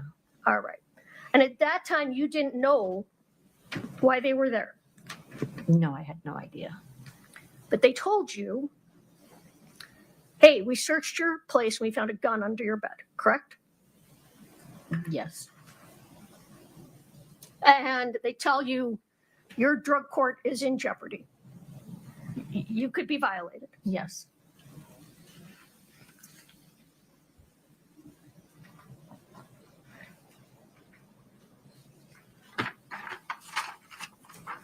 And if you're violated and you go back and be sentenced on your 2 first-degree felonies and your 3rd-degree felony, you are looking at 2 5-to-life prison sentences and 1 0-to-5 prison sentence potentially. Yes. And the court could choose to run those consecutive, which means you do 1 5-to-life, then you do a second 5-to-life, and then you do your 0-to-5. That's a possibility. Yes. So you were potentially looking at a long sentence if you were violated in drug court. Yes.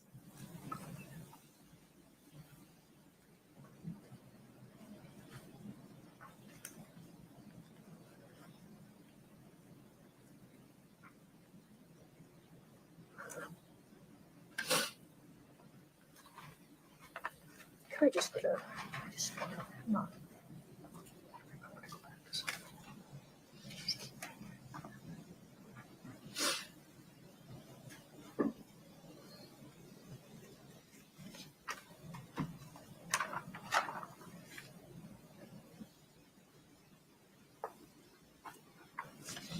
Hit us in the chat if you think the defendant is guilty or not guilty.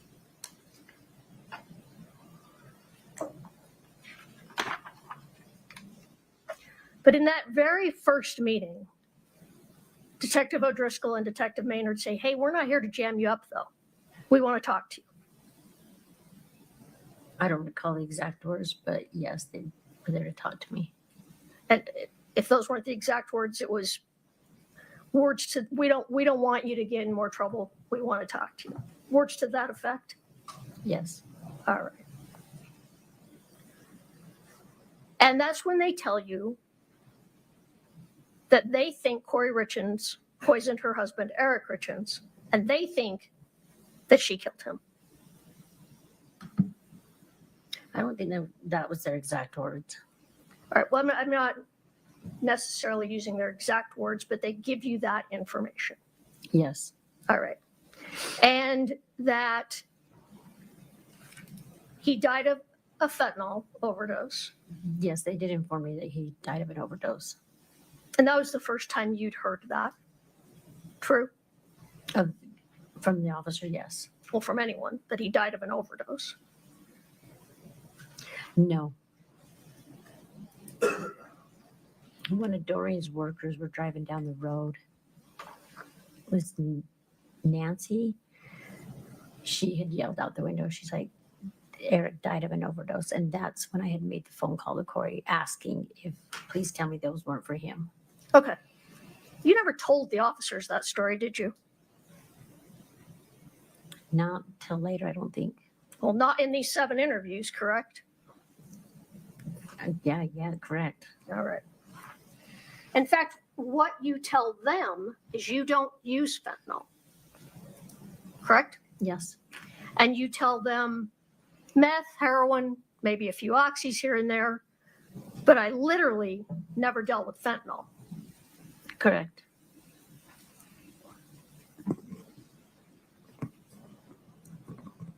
That's true. Wasn't it? Yes, correct. Okay. One reason you didn't deal in fentanyl is you had a daughter who had some problems with fentanyl. I had a couple of daughters. You have a daughter. I'm sorry. She's not past tense. You still have your daughter. She is doing great. Yes, and I'm happy to hear that. She had a problem with fentanyl. She had a problem with heroin, and it turned into fentanyl. Yes. Yeah. And did you tell them she overdosed? I know she survived, but she overdosed, right? My daughter has overdosed a couple times. All right. So fentanyl scared you. Absolutely. All right.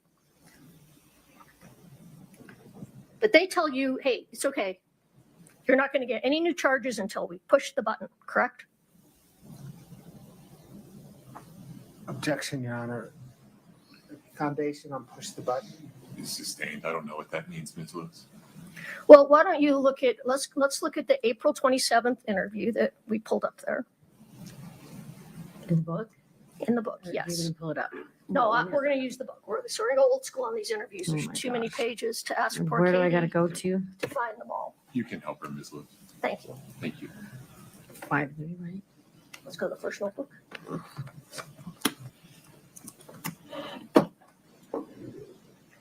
Interview 2. No, interview 1. Let's go to page 98.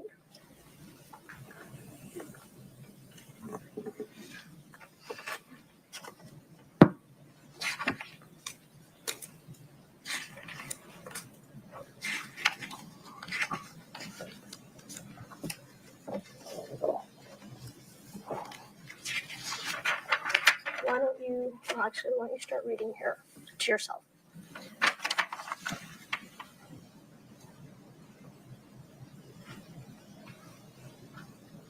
Remember that now? Yeah. Okay. So they tell you in that interview, these new charges, none of them are going to go through until we push the button to make them go through. That's what they tell you. Yes. And they say, and we have Wasatch County prosecutor on board, and they're going to charge you, but we're going to help you out.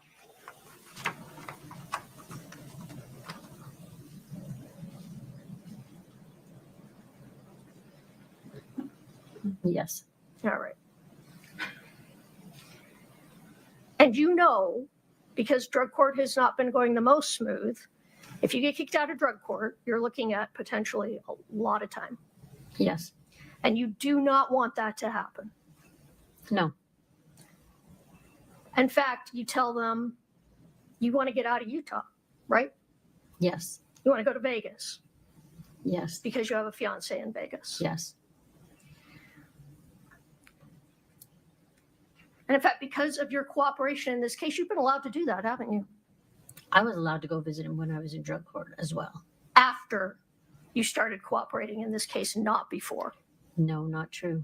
I would have, Judge maybe would grant me time to go see him, but I had to let her know when and what time, the address and everything. All right, so you're saying we're going to find on the docket that she let you go to Vegas before you started cooperating in this case? You're sure?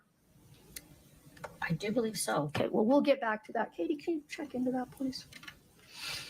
All right, so they say, but we think you can, something to the effect, now I'm not saying word for word, but something to the effect, we think you can help us out. We want you to help us out. They tell you that in general, right? On April 27th. Yes. And they said, you know, we're going to give you some time to think about this and we'll be back. Actually, I asked for the time to think about and process everything.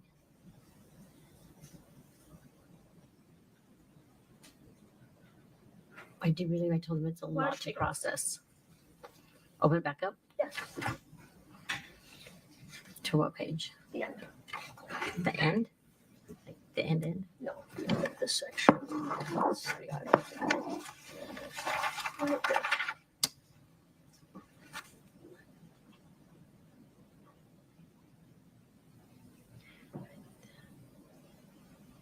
So weird. So we're going to talk. Maybe they talk.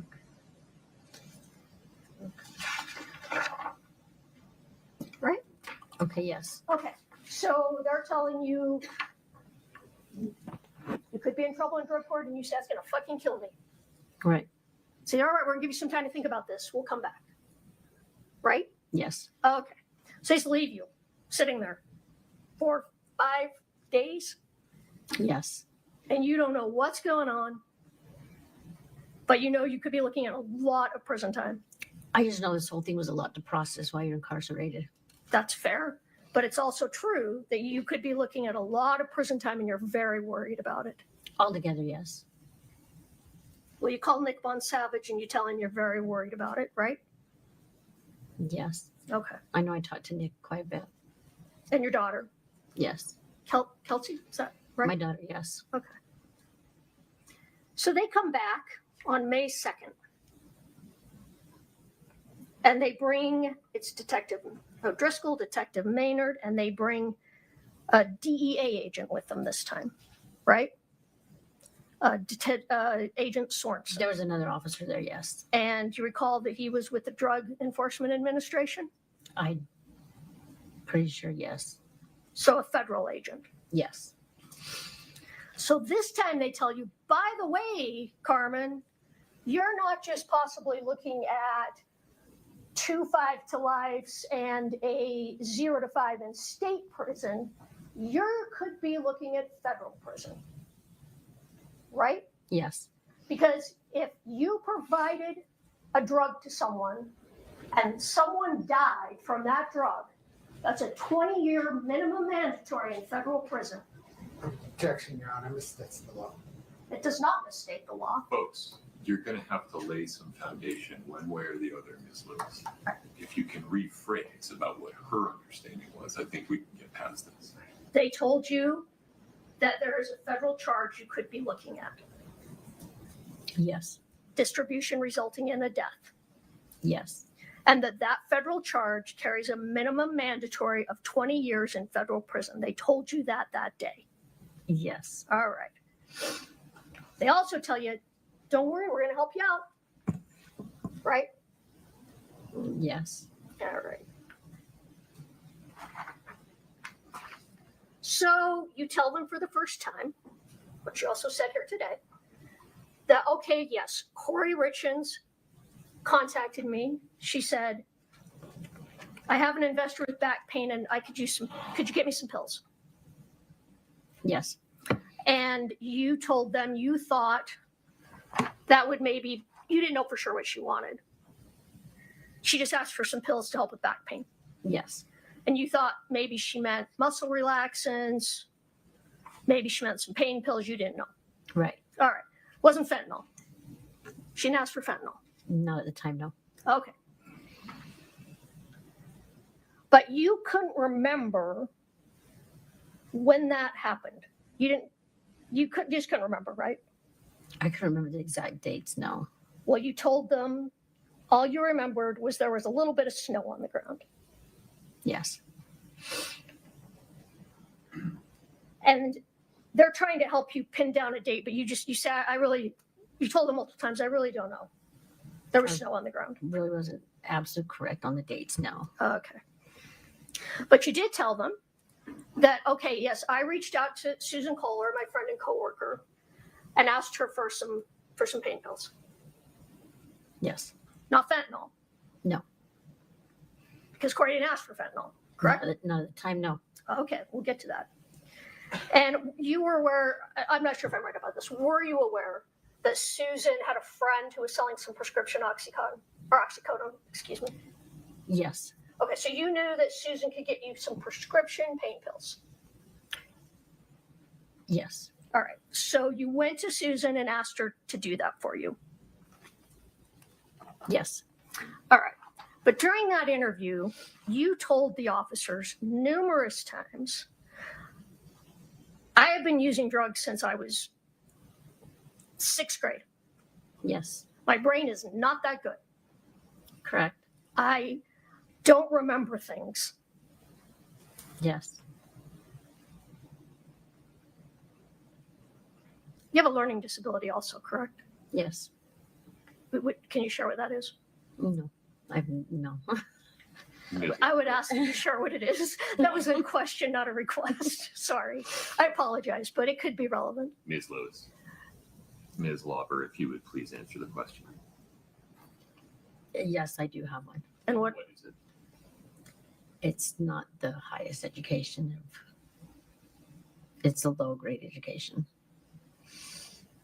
Is that because you struggled in school because of your learning disability? Yes. All right.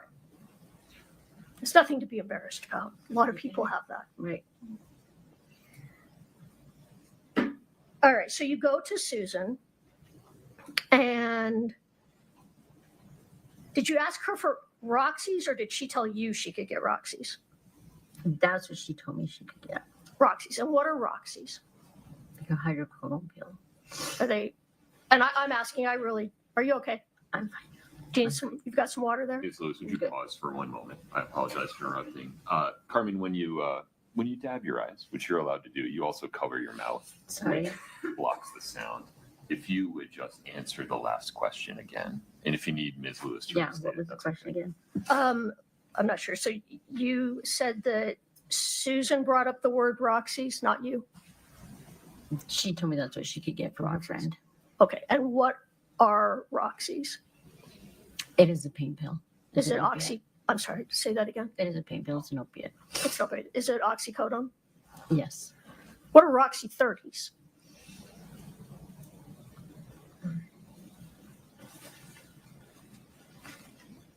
Do you need a break?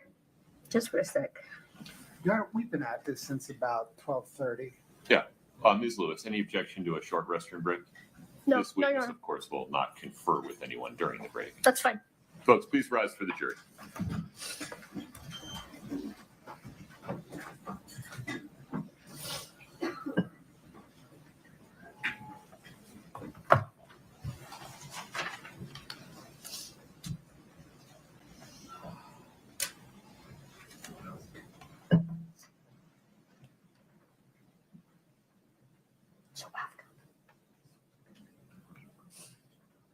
Have a seat, please. Ms. Lauber, we're going to take a break. You're welcome to stretch your legs, use the restroom. Please don't talk to anybody about your testimony, okay? Thank you. Let's come back at 3:25. The court is in recess. Thank you.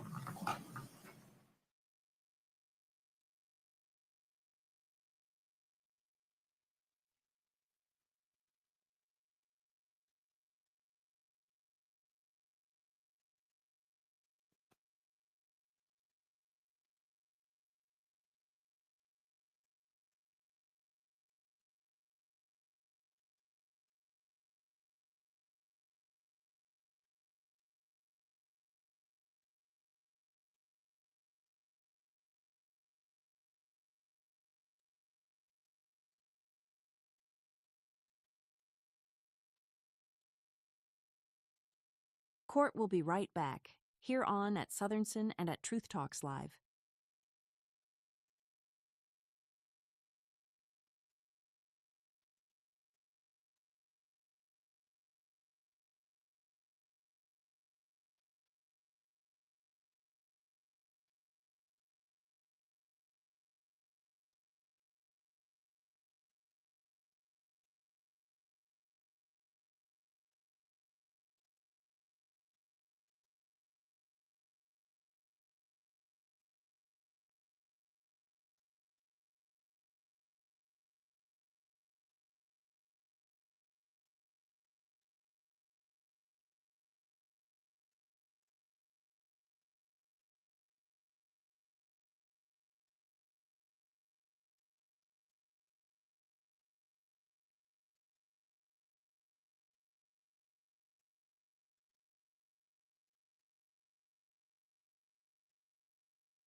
You're watching at Southern Sin, your new home for true crime. Smash that like button now. We'll be right back.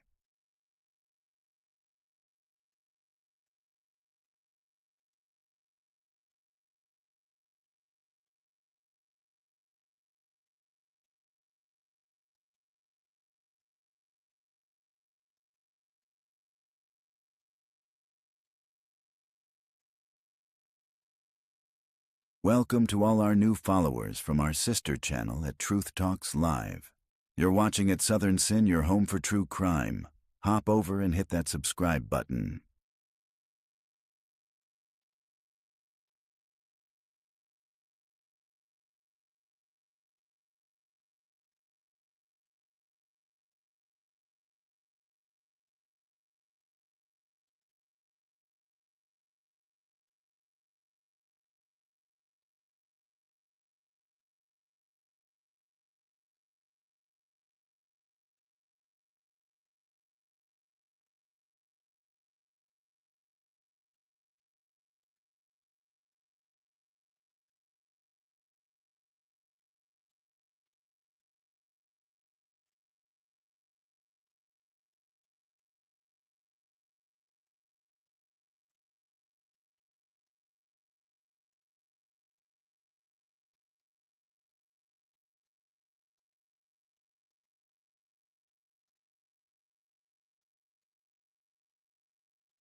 Hit us in the chat if you think the defendant is guilty or not guilty.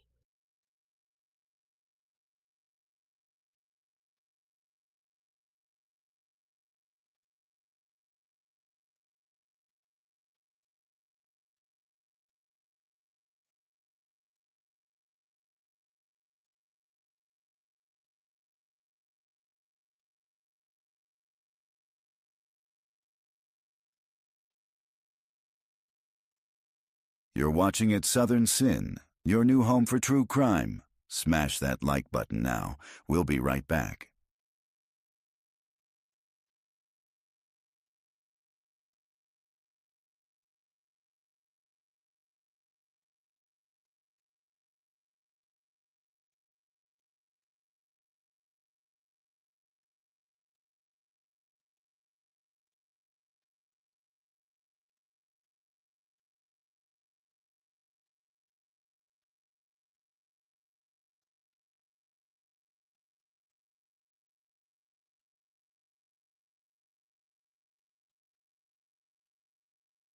Court will be right back, here on at Southern Sin and at Truth Talks Live.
You're watching at Southern Sin, your new home for true crime. Smash that like button now.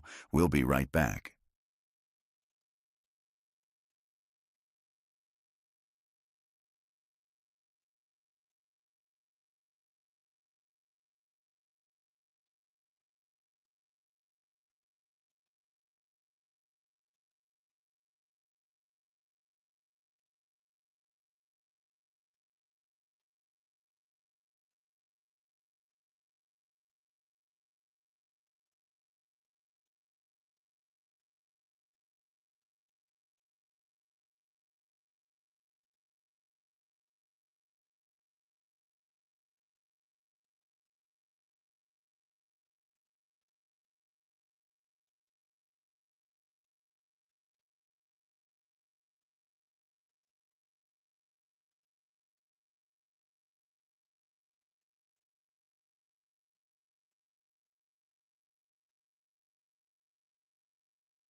Court is on a short break. Don't go anywhere. The action will be right back on at Southern Sin.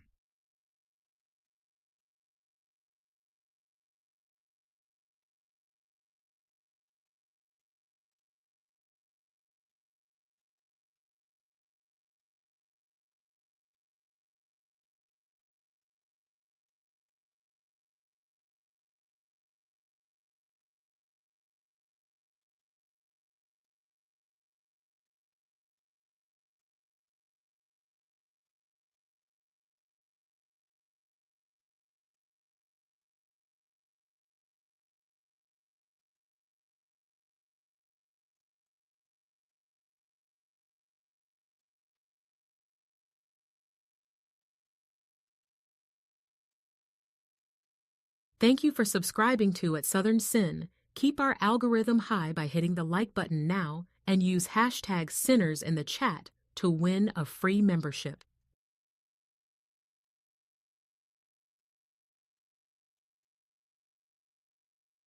Looking for more exclusive, thrilling true crime episodes? You can now catch them on our Patreon at Southern Sin.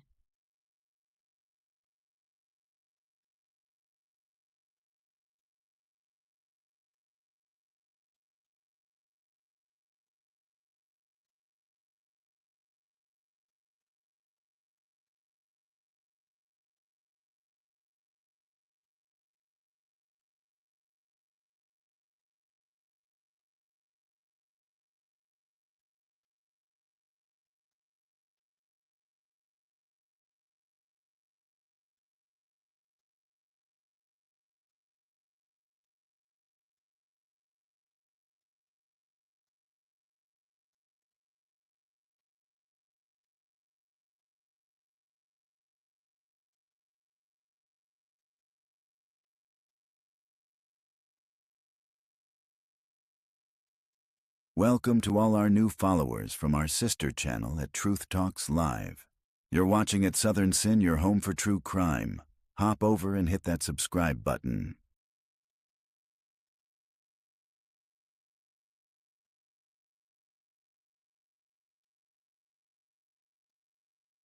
Court will be right back, here on at Southern Sin and at Truth Talks Live.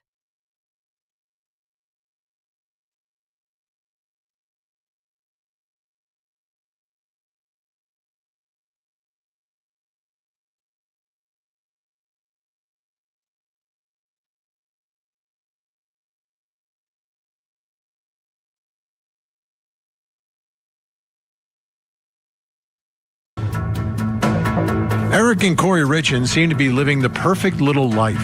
The attractive young couple had 3 young boys and were doing very well financially living in Utah. They traveled, had a beautiful home, and spent a lot of family time with the boys. But beneath the exterior, something else was happening. Family members say Eric suspected his wife of trying to poison him, giving him food and drinks laced with poison. Eric got so suspicious that he changed his life insurance and his will to give his money to his sister, who he trusted to take care of the kids. Now, prosecutors say Eric was right. He died in March of 2022, a victim of fentanyl poisoning. After his death, Kouri wrote a book for her children to help them deal with the loss of their father. And just after the release of the book, Kouri was arrested and charged with the murder of Eric.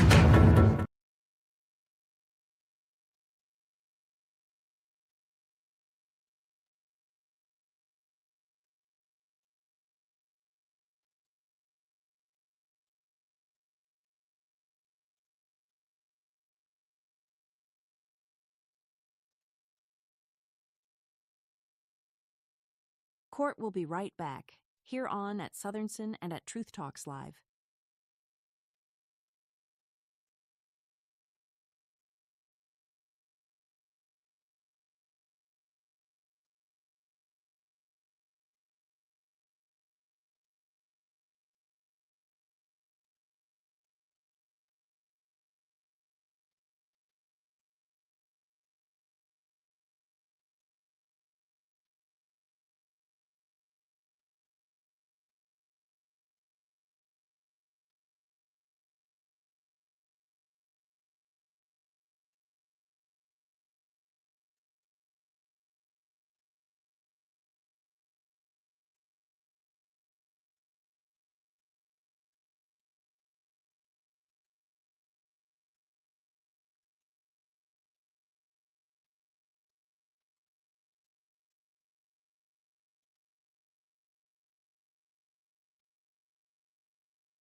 Hit us in the chat if you think the defendant is guilty or not guilty.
You're watching at Southern Sin, your new home for true crime. Smash that like button now. We'll be right back. You're watching at Southern Sin, your home for true crime. Court will begin shortly. Don't go anywhere. I appreciate everyone's patience. In a moment, before the jury comes back in, I just need to remind everyone in the courtroom that there can be no audible reactions to any of the evidence or any of the events in the courtroom. Just need to sit, be still, listen, no audible reactions to anything. If anyone is unable to follow this instruction on a going forward basis, I'll need you to step out and the deputies will help you do it. Okay. Mr. Bloodworth, are we ready for the jury? Yes, Your Honor. Ms. Lewis? Yes, sure. And is Ms. Lauber in the wings? Looks like they're grabbing her now. Okay. I'm going to let her take the stand before we have the jury come in. Thank you.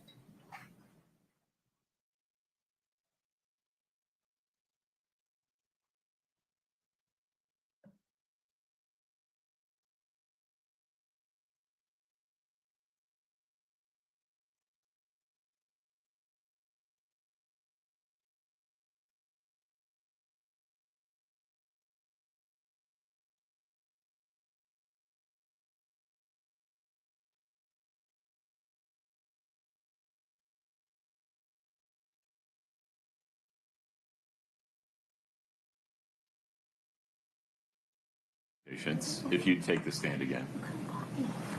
Please watch your step.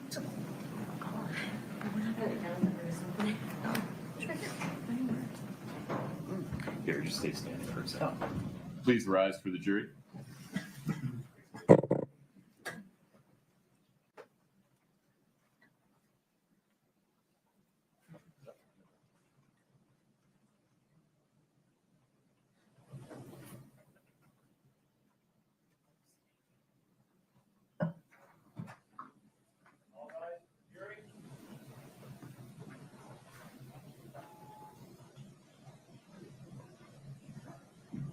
Please have a seat as you come in.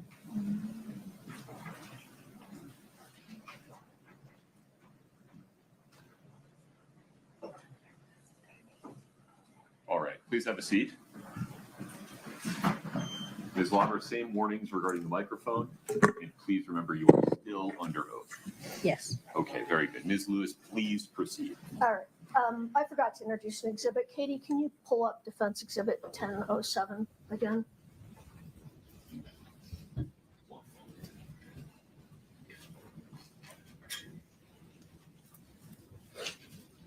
And Ms. Lauber, we spoke about that. That's your docket from drug court, correct? Yes. Okay. All right, I move to admit Exhibit 1007. We don't need to publish it at this time, though. Okay, defendants 1007 is admitted. All right. Okay. Carmen, let's go back to when you went and got the pills from Susan Kohler. So right before the break, you said that Susan got you Roxy's and that Roxy's are oxycodone. Did I get that right? Correct. All right. What are Roxy 30s? They are a stronger pain pill. I believe. Okay. Are they 30 milligram oxycodones? I'm not sure. You're not sure. Okay, that's fine. All right, let's see. Now, but Susan got you some prescription oxycodone, and when you were interviewed on May 2nd, the interview we're talking about right now, you said that you left those pills in the fire pit at the house in Midway. Do you remember that? No, I don't recall. Okay. Can you look at page 41?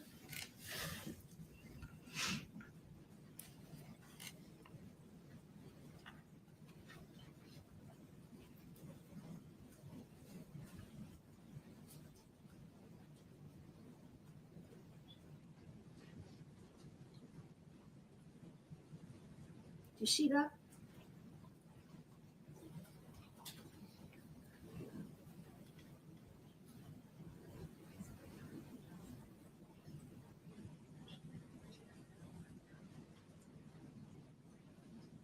Yes, I do see. Okay.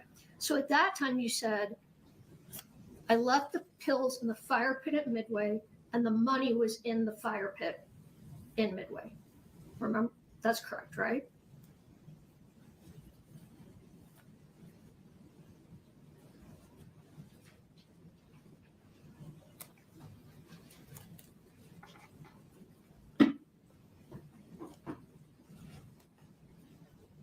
Correct. Okay. It's different than what you said today, though, right? Yes. All right. Fair to say, though, 3 years ago, you might have remembered a little bit better than you do today what happened, right? No. Did someone tell you what you said 3 years ago was wrong? So now you're saying something different today? No, nobody told me what I said was wrong. All right. But you did say then that you left them in the fire pit at Midway. Yes. All right, we'll get back to that. Now,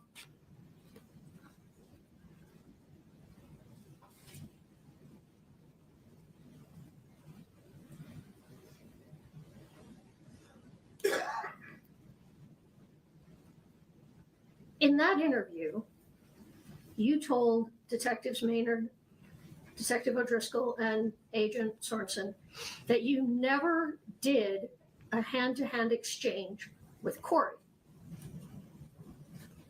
Turn to page 41. I'm on 41. It says you never exchanged pills with Kouri. Isn't that what you told them then?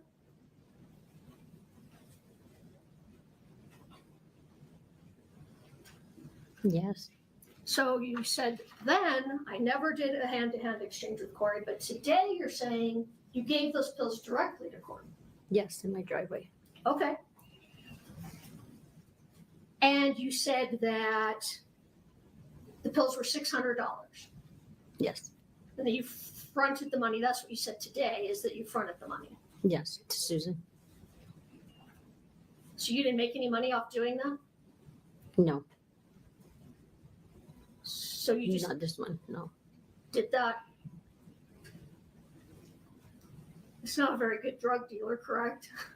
Right. All right, so you just took the money, got the pills, paid for them, took them back and forth, risked drug court just because. I thought she was a friend. All right.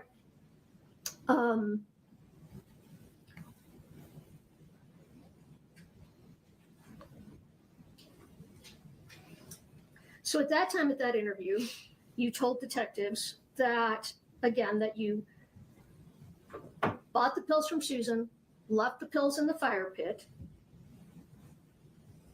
and you told them that this was the first of 3 times you bought drugs from Ms. Richins. That's what you told them back in May of 2023. Yes. Okay. You bought pills once from Susan, twice from Robbie. Oh, once from Susan, 3 from Robbie. It's not what you told them then, though, right? I'm not sure.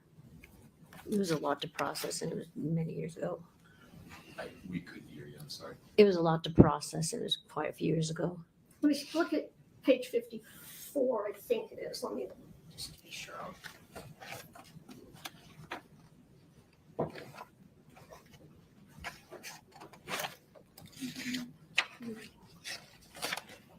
Next one might start. Let's see.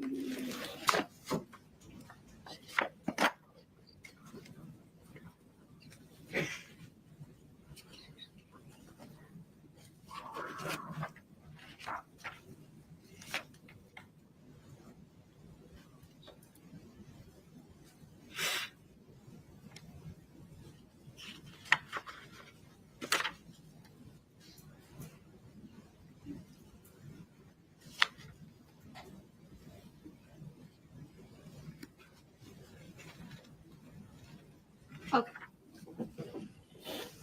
This is I'm kind of looking right here and right here. Okay. All right. So when you were being interviewed in May, and you were telling them in May of 23, and you were telling them, I picked up the money from the fire pit. I got the pills from Susan. I left the pills in the fire pit. Detectives told you that it was really important. You had to be very clear what had happened, right? Yes. And you were doing your best, I would imagine, to tell them what you remembered happened.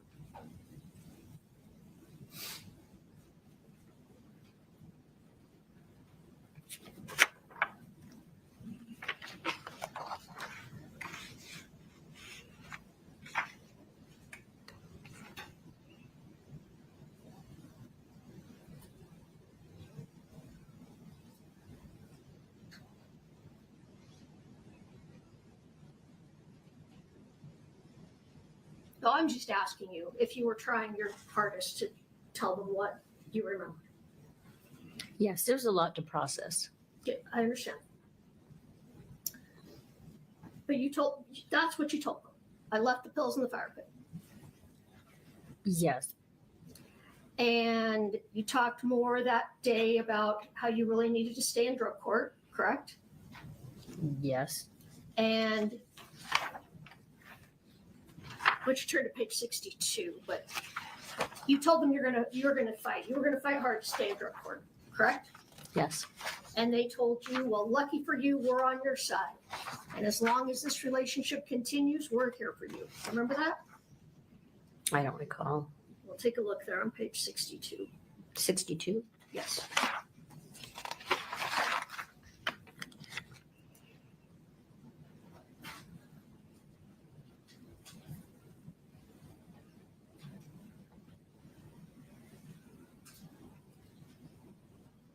Okay, yes. Okay. And that's what they told you. Lucky for you, we're on your side. Yes. And as long as this relationship continues, we're here for you. Yes. And you tell them, I'll do whatever I can. Correct? Yes. And you tell them throughout this interview and really throughout the next 6-7 interviews that you have a lot of memory problems. There's a lot to process, yes. I understand. You told them, though, that you have a lot of memory problems. I don't know those exact words, but Look to page 64.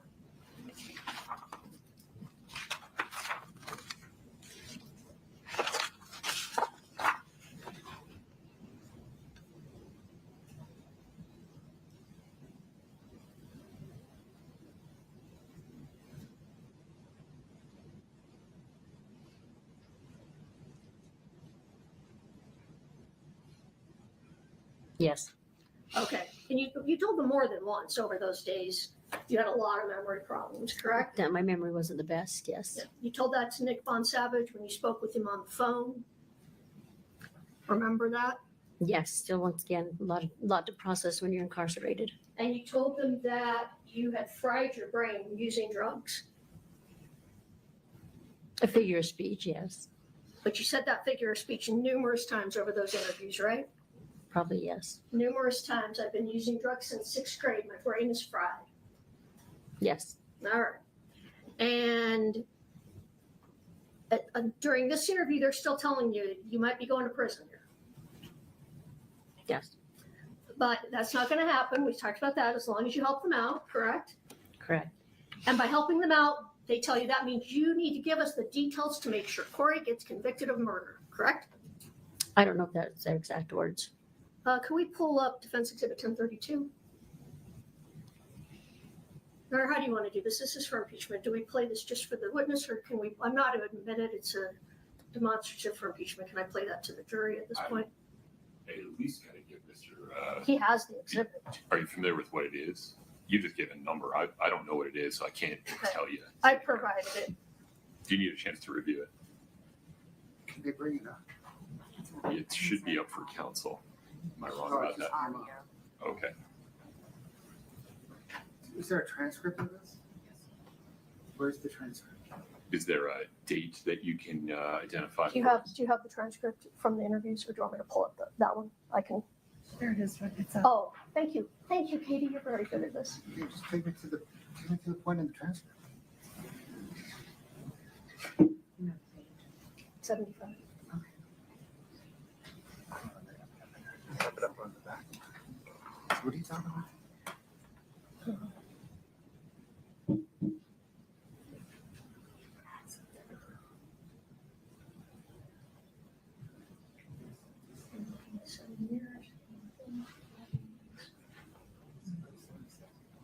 Can you go to the next page? It's on that page. It's at the bottom. Sure. He wants to see the next page. Oh, I'm sorry.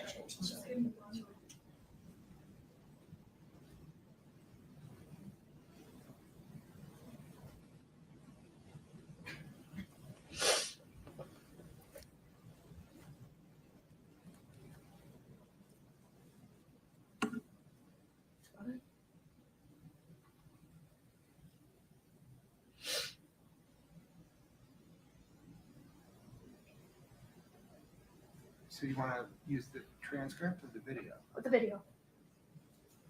This portion. Yes, it's a small portion. Could we play that for the jury now? Any How does she hear it and not? I'm sorry. I might not be following.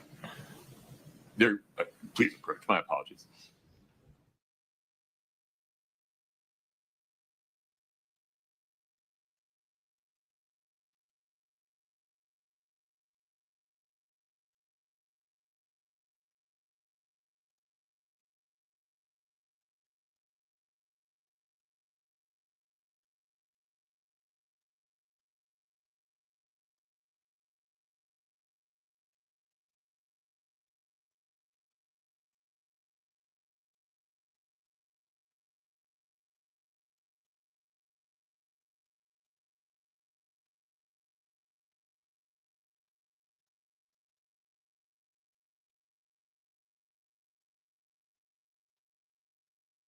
If you would pay attention to the screen for a moment.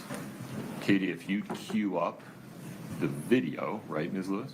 Yes. And then fast forward to whatever timestamp. It's the clip that we have. Yeah. And then let me know when you're ready. Okay. Go ahead. So here's where it's at with McKay and your drug court, okay? Oh, wait a minute.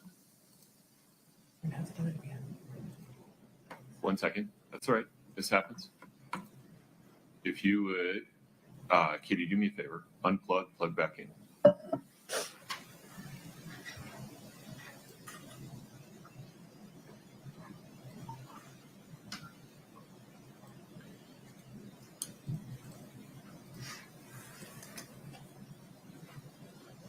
If you cue up the video again.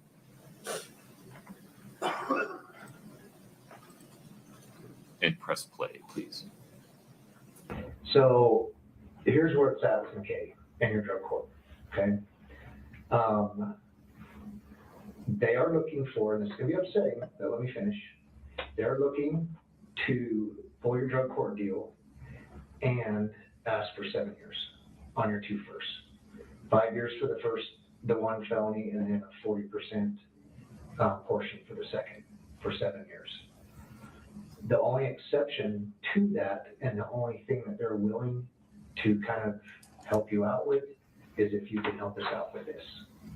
And by so, he means like, give us the details that will ensure Kouri gets convicted of murder. So that's what they said to you. Yes. Yes. And let me just identify a couple of people here. The first person speaking to you, telling you that, first he says, I talked to McKay. McKay is the prosecutor in Wasatch County Drug Court, right? Correct. McKay King. Yes, correct. All right. And that in talking to McKay King, you may be getting 7 years in prison on your state case. Correct. But if you help him out, that's not going to happen. Correct. And by helping him out, that means you need to give us the details that will ensure that Kouri gets convicted, correct? Correct. And you are willing to do whatever it takes to save yourself from getting kicked out of drug court and going to prison, correct? I'm willing to go forward with the truth, yes. And you tell them, I'll do whatever it takes. Yes. That means incriminating me, yes. But then you tell them, but I need a blueprint about what happened. Because you don't know what happened, right? I just needed, I guess you want to call it a blueprint, kind of a layout of what was going on. That's right. You said you need to lay out for me what you want, right? Not lay out what they want, lay out what had happened or what. Look at page 80. Page what? 80 of the same May 2nd.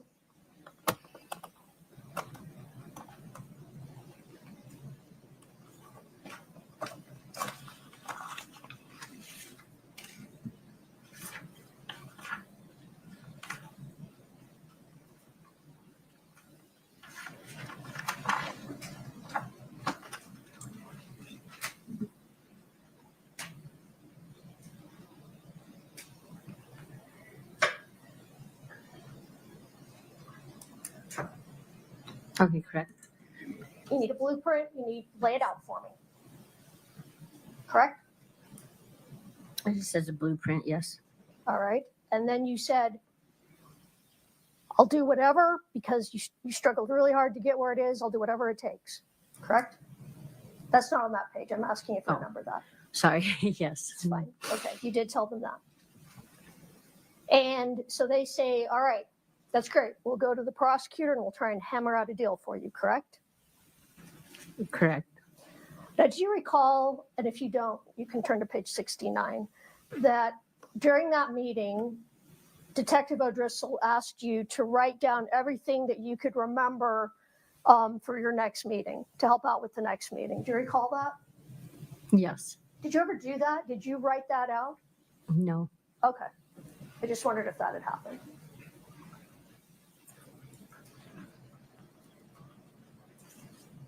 All right.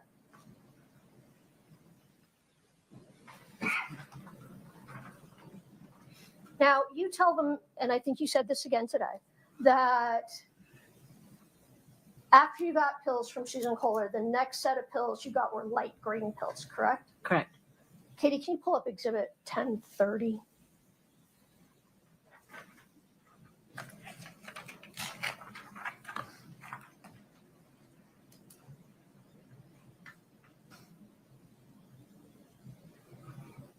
Can you see that, Ms. Lauber? Yes, Does that look similar, or I don't know, how close do those look to the pills that you received? those are dark green. Okay, so the pills you got were even lighter green than that. Yes, those are darker. Okay. Can I admit that? For comparison, she says the pills were lighter than the pills in that picture. No, Your Honor, authenticity. I can blow it up bigger. It's just a picture of the pills. Just a picture. If it's just the picture of the two pills, Tablets, yeah, that's fine. but there's a whole lot of No, how about, can we just publish this? We don't have to, do you want to admit this as a redacted copy or just publish it? Let's admit it as a redacted copy for now. Any objection? if we redact everything around the pills. Yeah, I think what we're talking about here is this, what's on the counsel and witness screen, Mr. Bloodworth. She's redacting it in real time. There you Is go. there a second page?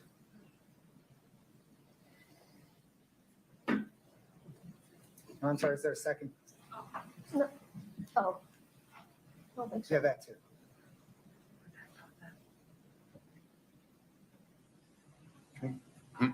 Should we?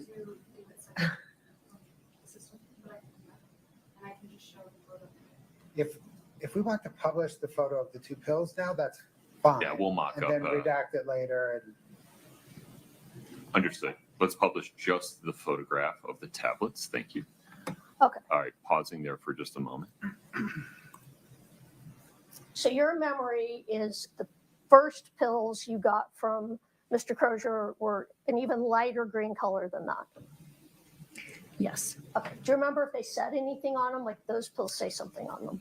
I don't recall. Like I said, they were in a little plastic bag. I didn't sit there and count them and play with them. Okay. Now, you now have a conversation with the detectives. We can take that down. Thank you, Katie. And they are telling you, well, you asked for blues. Do you remember that? Yes. And then they ask you, actually, some of the same questions I was asking you. They're asking you, you asked for, what are M30s? Do you remember they were asking you about M30s and Roxys or Oxys? I don't recall. Okay, why don't you turn to page 90? It's over 90 and 91.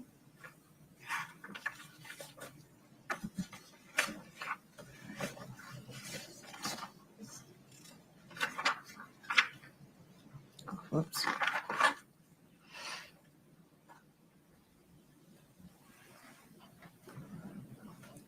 All right, and they're asking you about M30s.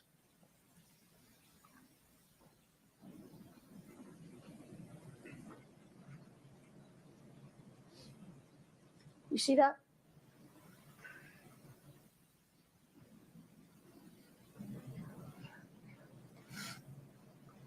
Are you on page 90? I am on 90.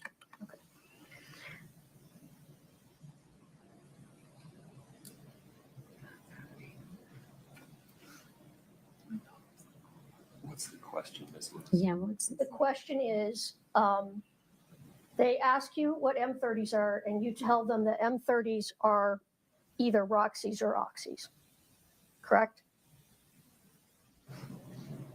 correct? I'm not seeing the question in here at all. All right, well, maybe you just remember. They asked you what M30s were, and you told them M30s are Roxys or Oxy, which is oxycodone, correct? Ms. Lauber, I'm sorry, we're getting confused here. I need you to be more specific about when you're asking her, whether it's something in the transcript or if you're asking something based on her memory. Okay. Do you remember that they asked you what M30s were? Or they asked you about M30s? Yes, that's right here. And you told them M30s would be Roxys or oxycodone? Yes. Oxys. Yes. But isn't it true that Sergeant O'Driscoll says, no, M30s are fentanyl? And I'm not using his exact words, but he tells you M30s are fentanyl. Yes. And you say, well, what did you say? Do you remember? Is it there? I don't recall. Did you Let me say, see. oh, okay, see, that's how much I don't really deal with them. Yes, with fentanyl, yes. Okay, because you don't know anything about fentanyl. No, not really. And every time We'll strike that. Kouri Richins, she never did ask you for fentanyl, correct? When I had told her what Robbie had, she said, okay, go ahead and get the fentanyl. That's your testimony today? Yes, she did ask for, when I told her what I had, that's what she said, yes. That's the first time you've said that, though, right? No. You told them that Kouri never asked for fentanyl. In jail, or now I'm confused. Can you repeat the question? You told authorities during the course of these interviews that Kouri Richins never asked for fentanyl. Yes. And you kept telling them during this interview that you got Roxy's. The ones from Susan Kohler, yes.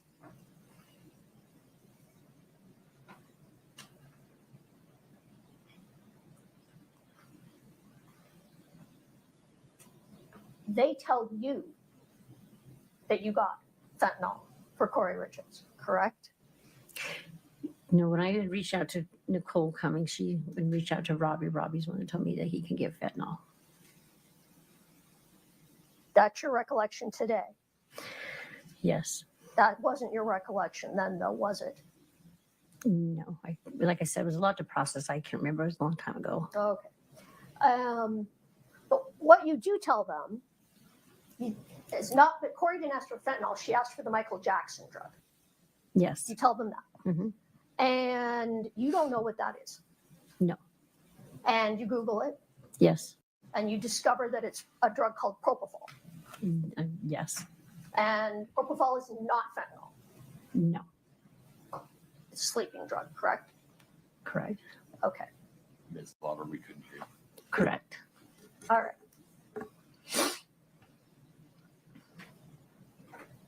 But then they keep telling you that you must have given her fentanyl, correct? I don't recall them saying that that's what. You turn to page 124.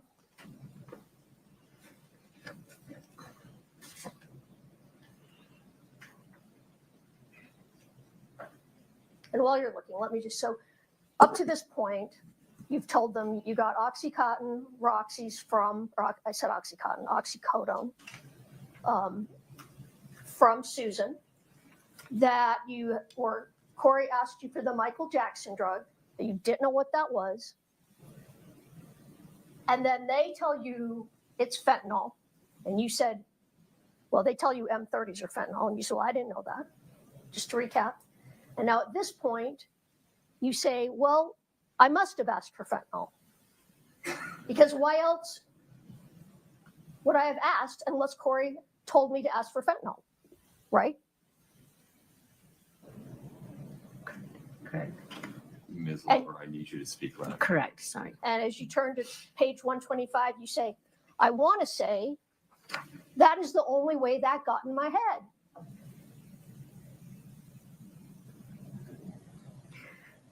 Correct. So you're telling them, well, I guess Kouri must have asked for fentanyl because how else, why else would we be talking about fentanyl? When I reached out to Nicole, she gave me Robbie's number. Robbie said that he had a friend with, I asked for the fentanyl, or he said he had fentanyl, and I had reached back to Kouri and said that he has some fentanyl. Okay, we're going to come back to that because this is a new story today that you've never told before. But let's talk about the story you told on this day. This day, you said, how else did I get fentanyl in my head? Right? Correct. Ms. Lauber, isn't it fair to say you got fentanyl in your head from Detectives O'Driscoll and Maynard? They're the ones that put fentanyl in your head. No. Really? Yeah. Because up till this point in the interview, you've said, no fentanyl. I don't deal in fentanyl. I didn't get her fentanyl. I got her Roxy's. I got her Oxys. Oh, she asked for Michael Jackson drugs. Oh, I guess I got her fentanyl. How else would fentanyl be in my head? Right?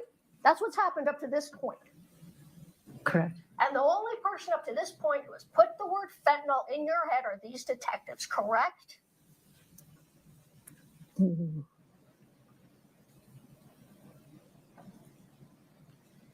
Ms. Lauber, you're on the stand. At that point, they are the ones that told you it was fentanyl. They're the ones that told me that Eric passed away from fentanyl. They're the ones that put the word fentanyl in your head. They're the ones that told me that that's where Eric passed away from. Okay.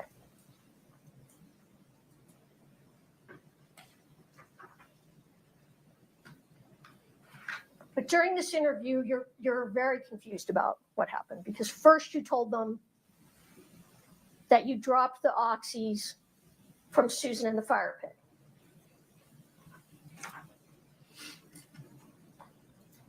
Correct? Correct. And then you tell them you gave Kouri some pills standing in the driveway, correct? Correct. But you told them the pills in the driveway were not the pills from Susan, they were the light green pills that you got later, correct? No, I believe I said that the ones that Susan gave me, she came and picked up in my driveway. Let's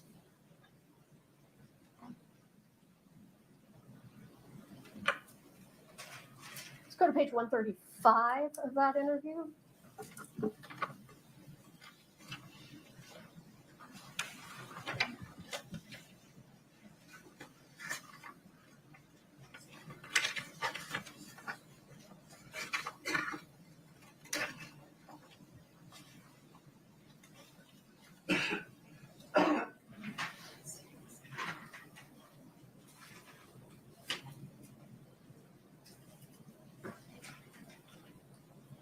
Where did you tell them you left the pills?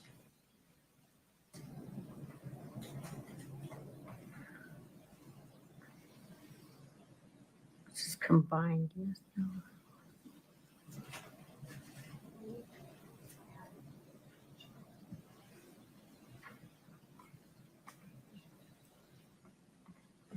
Oh, okay. There's, oh, go ahead. Oh, I'll just show it. So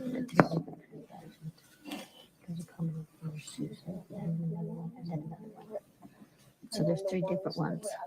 Yeah, there's three different ones right here. So they're the ones in my driveway.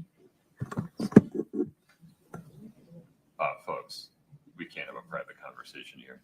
I need you to pull that microphone back. Okay. Oh, I'm sorry. She was explaining, and I'll ask the know, that question may be, based but- on that. Okay. Yeah. All right. Thank you, Carmen. All right. So you're saying at this point now that you're telling them about 3 transactions. Right here it says that.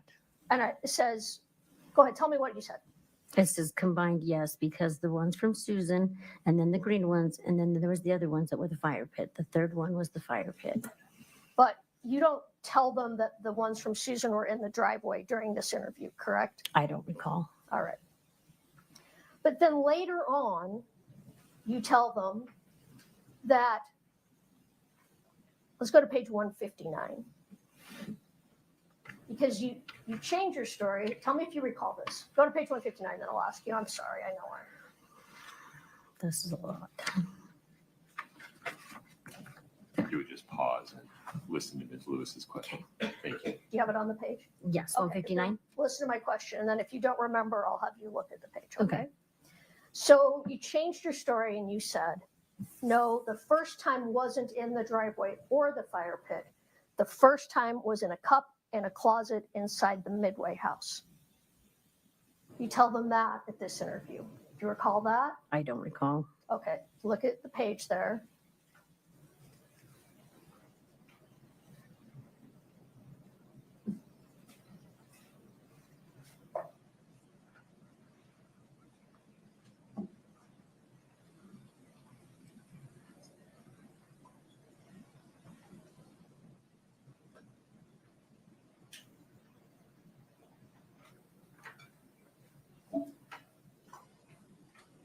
No, this just says one was at the house. It says in the closet. One was in the closet and one was in the fire. Sorry. The first time was in a cup in a closet in the Midway house. It doesn't say the first time. It just says one of them. All right, fair. Now, when was that then that you left it in a cup in the closet?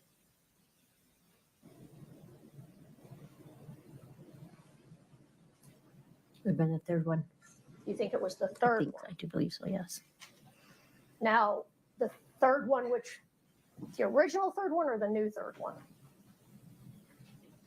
Because originally you said there were only 3 transactions, 1 from Susan, 2 from Robbie. Now you're saying there's 4, 1 from Susan, 3 from Robbie. So are we talking about the original third transaction or the new third transaction? Your Honor, objection foundation to the same transaction. I think she said the transaction. She said There'd be there the were, third one, no matter what you do. I'm sorry, Your Honor, what? The third is the third, no matter what you do. It's the 4th that Yeah, was added. it's sustained. It's the 4th that was added. All right, well, now, then let me reframe it. The third one originally would be the last transaction. Now, the third one would not be the last transaction. So are you talking about, because originally you said you were 3 transactions. So when you said the third, did you mean the last transaction? When I say that, I mean the 3 from Robbie, including Susan's or excluding Susan's. Well, this time you said there weren't 3 from Robbie. There were 2 from Robbie. I don't recall that. All right, we'll get back to that in another interview where you talk about that. For now, let me ask you this. Do you know when you left the pills in the cup in the Midway house? What approximate date? I don't know approximate date. Was it after February 11th?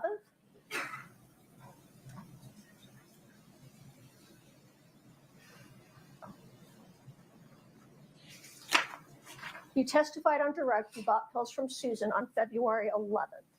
Yes. So it would be after February 11th. That second one would have been in my driveway. The third one would have been in the other house, the Midway house. Okay, so that would have been sometime in February. Approximately, yes. All right. What was inside the Midway house at that time when you went into the house and left it in a cup in the closet? It was pretty empty. There was just doing some construction stuff on it. And in the closet, she told me there would be a box with some coffee cups. Okay. And were there any boxes in the house or just in the closet? There was just the one in the closet. I didn't go looking in the house. All right. Now, as you're going through this interview with them at this time, you tell them again, I don't really know. My memory is messed up. It's foggy. Yes, possibility. Do we need to find it? No. Do you remember saying that? My memory's messed up. I don't recall. I'll turn to page 213.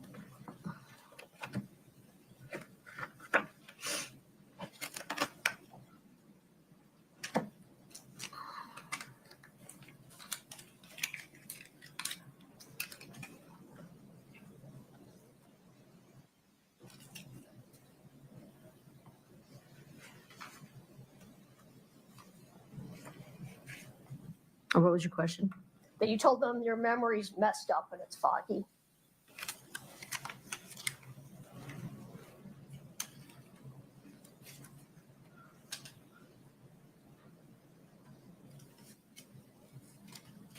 I don't see it on page 215. 213, Oh, I'm sorry. 213. 215.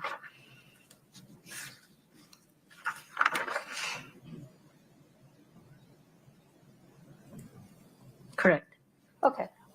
And then you also told them during that interview, I bought pills for Kouri 3 times, period. That's on page 165 if you don't remember saying that. If you remember that, you can just say, yes, that's, I remember. I don't recall. Okay.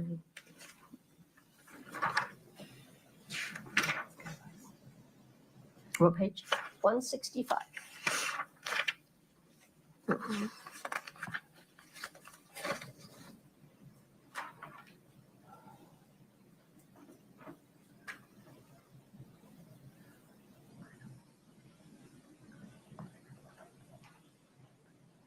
Yes. It says 3 purchases were. All right. Oh, sorry. It's okay. Yeah, all 3 purchases were before it. Yes. You said there were 3 purchases all before Eric died. Correct. All right. They come back later and tell you that's not correct, right? That's not on the page. I'm just asking you. Did they come back another day and say, no, the last purchase was after Eric died? The fourth one? The new fourth one, yes. Correct. Actually, yes, correct. All right. You didn't remember that. I don't recall. All right. Finally, at the end of this interview, where you've said, and I'm not going to go through it all again, we've been through all the different things you said like 3 times. You said to them, just write it all down and I'll sign it. I don't recall saying that. Page 183.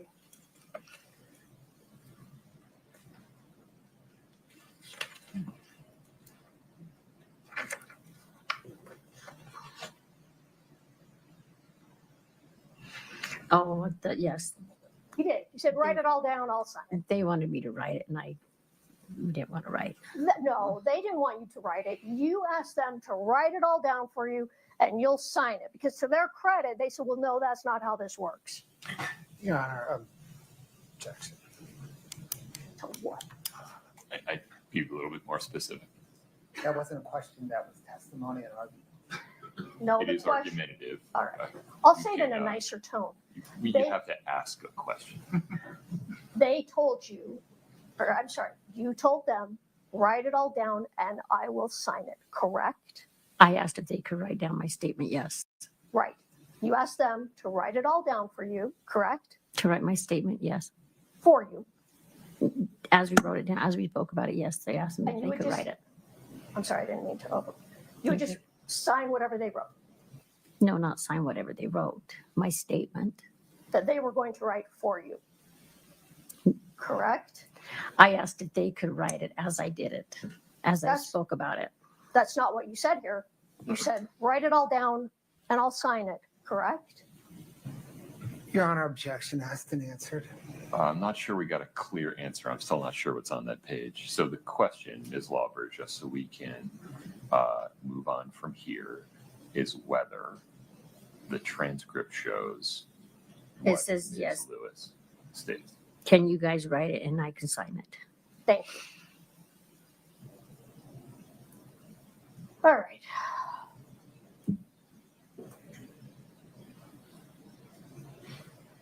We're going to move to the May 3rd interview because they come back. I think it might just be Detective Maynard that comes back on May 3rd. I don't know if you recall. According to my notes, Detective Maynard comes back on May 3rd. I know Maynard came one day, but I don't recall the date. All right. So that interview starts out with Detective Maynard saying to you, well, because of what we came up with, it doesn't look like you're going to be charged. Remember that? No, I don't recall. Okay. You're having a very, I mean, and I understand it's just 3 years ago. It's hard to Yes. remember. It's a lot to process, period. Okay. But you remember it now. Right? Yes. Okay. But 4 years after it happened, you remember it. But a year after it happened, you didn't remember it. What was the question? It was probably not a very good question. I'm going to ask it Yeah. again. Okay. Sitting here today, you can't remember anything you said in these interviews. Well, not anything. That's not fair. A lot of what you said in these interviews, you can't remember. This was 4 years ago. This was 3 years Well, ago. 3 but years yes. ago, yes. But sitting here today, you remember very well what happened 4 years ago with these now 4 transactions. Correct. Right? hmm Okay. Let's look at page 3 of the interview on May 3rd. What page? Page 3 of the May 3rd interview. It might be in the next book, book 2.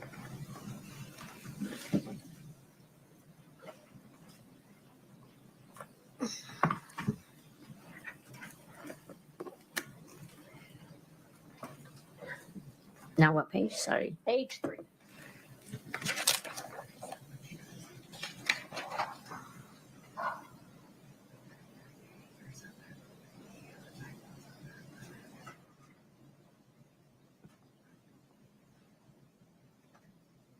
Okay, what was the question?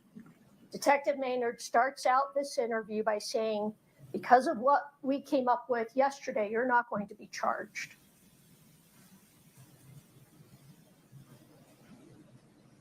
Correct. And you tell him, again, I'm willing to do whatever. Do you recall saying that? I say, oh, okay. Do you recall saying I'm willing to do whatever? Yes. Okay. All right. They tell you that they're going to have to talk to Susan Kohler, right? Yes. And that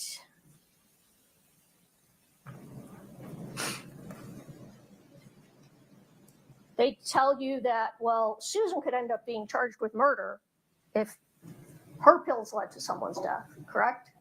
I don't recall that. Page 11.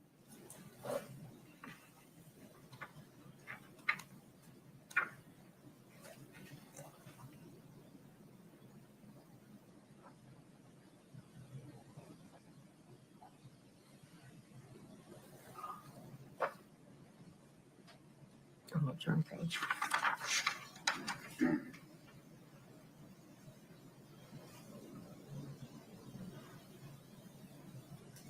And they tell you Susan could be charged with murder, but you're not going to be because you are helping us. Correct. All right. Now they start to ask you about Nicole Cummings. You brought her up a couple of times, but this is really the first time during the interviews that you talk with the detectives about Nicole Cummings. Correct. All right. And this is after you said that Kouri said, I need something stronger, maybe the Michael Jackson drug. Correct. All right. And you contact Nicole Cummings, who you knew. Were you roommates briefly? Is that how you knew her?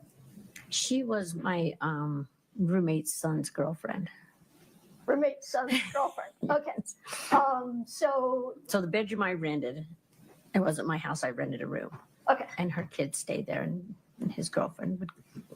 Okay, that makes sense. Yeah. Okay. And at that time, Nicole Cummings was a user. Correct. All right. So you reach out to Nicole Cummings to maybe get something stronger than the prescription oxy that you had got from Susan Kohler. I think it was after the second one. Well, it couldn't have been because you met Robbie through Nicole, right? Sorry. Okay, are we talking about, this is where I get confused because we have the three. So if we're eliminating Susan's and just talking about Robbie's? No, we're talking still about Susan's. We're talking about after you bought from Susan the first time. Okay. You get a text from Kouri saying, my investor wants something stronger, maybe the Michael Jackson drug, which you don't know what that is. No. But it's not fentanyl. No. And that's when you do a Facebook message to Nicole asking her to get you something. I actually have her. I know what you're going to say because I said that wrong. You did a Facebook message to Nicole saying you needed to talk to her. Correct. All right. And when you talked to her, you said, I'd like some Roxy 30s. I just asked her if she knew anybody that could get some pills.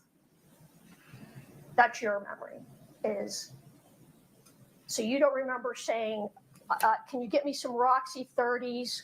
Or I think I named off a variety. If she could get me, I think I named off a variety of pain pills. Roxy 30s or blues, you said. Yes. What did that word mean to you at that time, blues? Blues mean on the street that they are a man-made drug. Okay. So we're talking about early 2022. Blues at that time did not necessarily mean fentanyl, right? No, they meant fentanyl on the street. The street drug is blues for fentanyl. I know that became the street name for blues, but did it mean that when you reached out to Nicole? Blues are blues. All right. Okay. And she told you need to talk to my friend Robert Crozier. She said I had a friend. She arranged, gave him She gave me his number. Okay.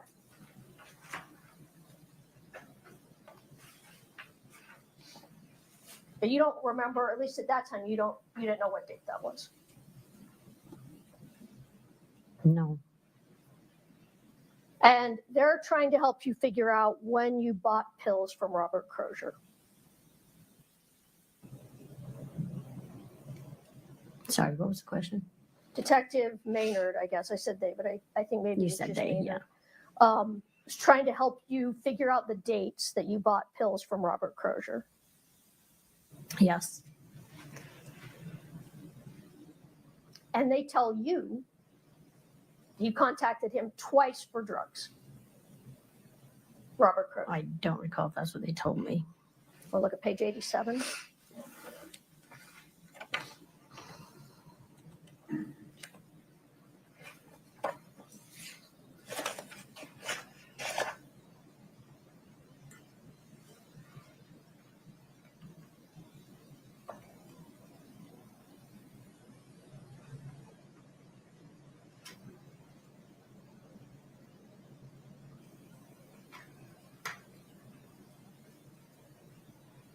Okay, what was your question?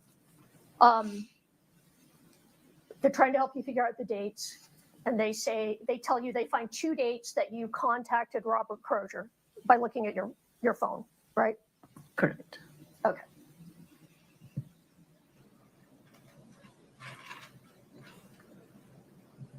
You actually didn't remember Robert Crozier's name initially, right? I actually knew him as he was up in Ogden. Okay. Called him like the Ogden dude or something like that, right? Somewhere up, yeah, the Ogden guy. And that they helped you figure out his name, right? Actually, I told him if you would bring me if I had my phone, I could put it to link them together. Okay. And that, I mean, they did. They found his contact in your phone, right? Yes, And instead of that's how you- Robbie and Nicole. Okay. All right. So they say you contacted him twice for pills, and you said, yes, that's probably right. I was probably meeting him for pills. Correct. And then you tell them, I hope that helps you. Correct. And they say, well, we need more detail than that. They said I had to go into more detail. They told you they needed more detail. That I needed to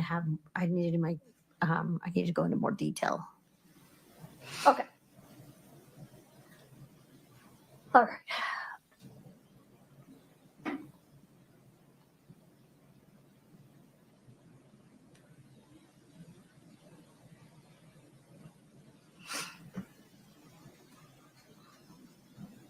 So you're going back over again and about the first buy from Susan during this interview, correct? And today, or not today, I'm sorry, that day, May 3rd, is when you tell them that you fronted the money to pay Susan, right? Correct? For Susan, yes. Okay. But the day before, that's not what you told them. I do not recall. Okay, let's go back to the interview the day before, May 2nd. Okay. Can you go to the other binder with the May 2nd interview? What page? Oh, might have to help here. Go to page 40. Actually, maybe could you pull up 40? If I don't know what's quicker for you two or for me to walk up there. All right.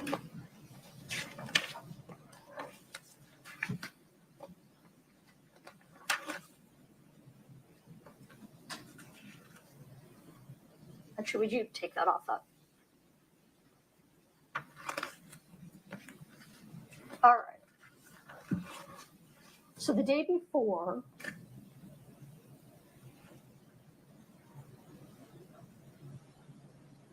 you tell Detective O'Driscoll and Agent Sorensen that somebody left the money for you in the fire pit.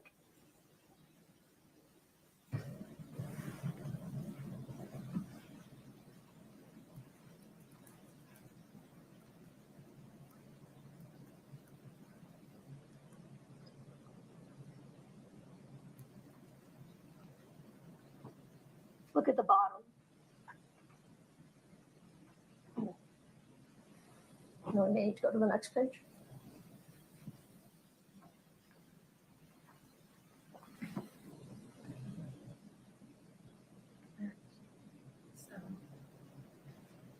So in that interview, you're telling them you picked up the money in the fire pit, and then you picked up the pills, and then you went back to the Midway house and left the pills in the fire pit. That's what you told them on May 2nd.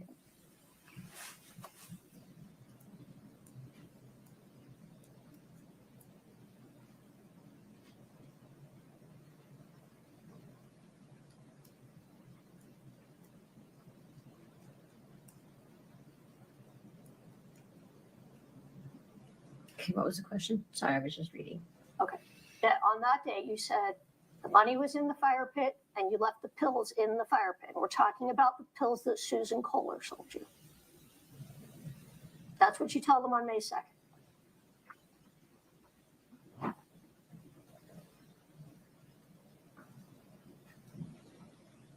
Correct.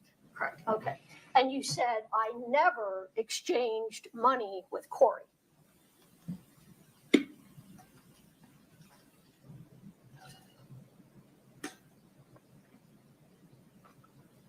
Correct. Okay. But now the next day you said, no, I fronted the money to Susan. And then I went and put the pills and picked up the money all at the same time. I don't recall that. Okay, let's go back to May 3rd.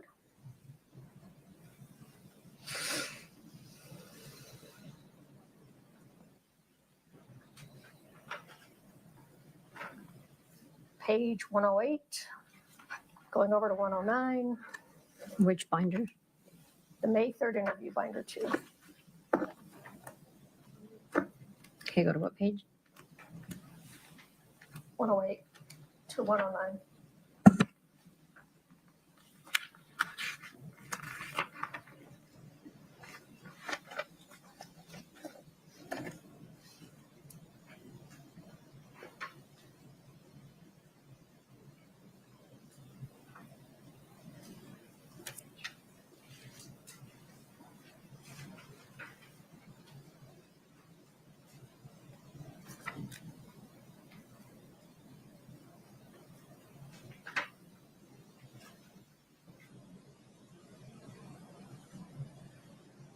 That's when you changed your story to that you fronted the money to Susan, correct? I'm on page 108. So over to 109.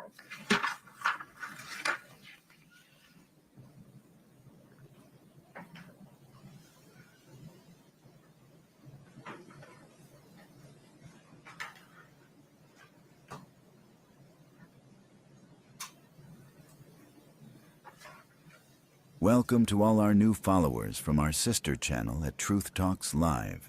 You're watching at Southern Sin, your home for true crime. Hop over and hit that subscribe button. I've got to be in the wrong binder. Please help. Yeah, I think I'm going to be on the binders. Because that one's showing different. Oh, yep, I was in the wrong binder. Yep, sorry, I was in the wrong binder. That's fine. Okay. They're confusing me. Let me get this one out of the way. No, it's confusing. Yes. Okay.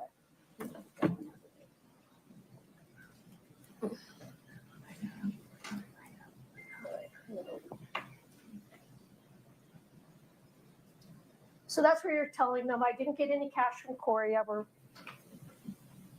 I'm not sure what question is pending this. Yes. All right. What's your question? I was backing up a little. I'm going to back up a little from the last question. You said you didn't get any money from Kouri ever. And then you said that you fronted the money to Susan. Correct. And then later got it in the fire pit. That's what you told them on this interview. Correct, but I think I was mixing up the purchases. That's not what you told them.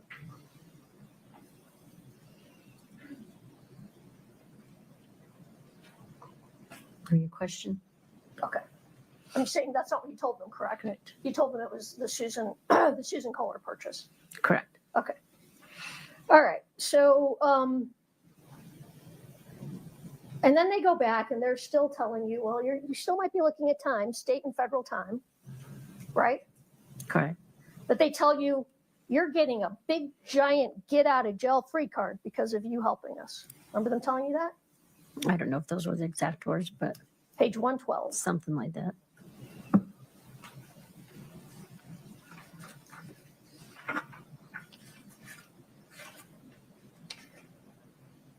Bottom of 112 over to 113.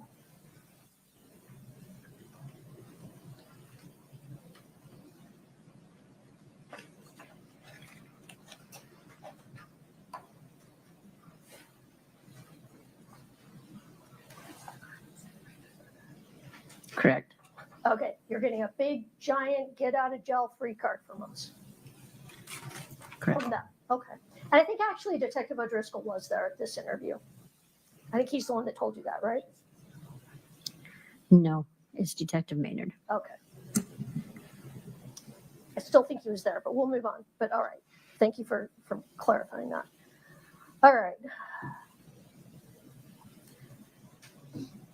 Because go to page 116. This is where Detective O'Driscoll. Okay. See this?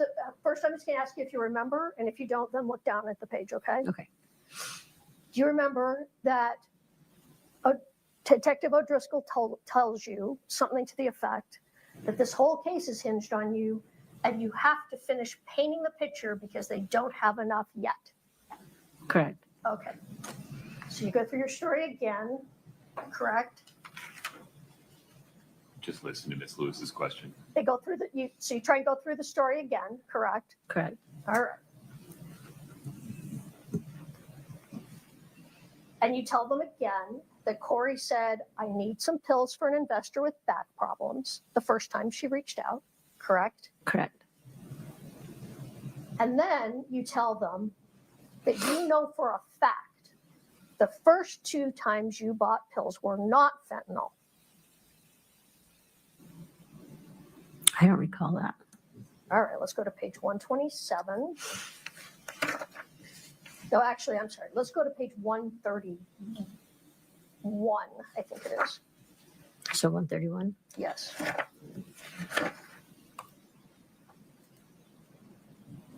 Let me see. I'm not sure which page. Right. Okay. Do you see down towards the bottom of the page?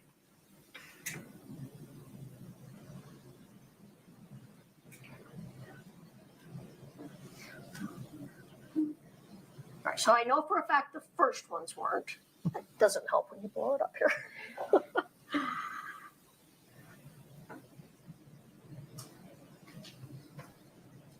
And then let's go to, do you see that? I'm sorry. Yes. All right. And let's go to 134. Wait a minute. I'm sorry. What was the question you were asking? The question was, on this page, she says, I know the first time wasn't fentanyl. She said, correct. Right? Oh, sorry. I didn't know you were asking the question. What was it? So at this point, you say, I know for sure the first time wasn't fentanyl. Correct? It says here, I know for a fact the first one in the beginning was not fentanyl. Okay. Now, can I see page 134?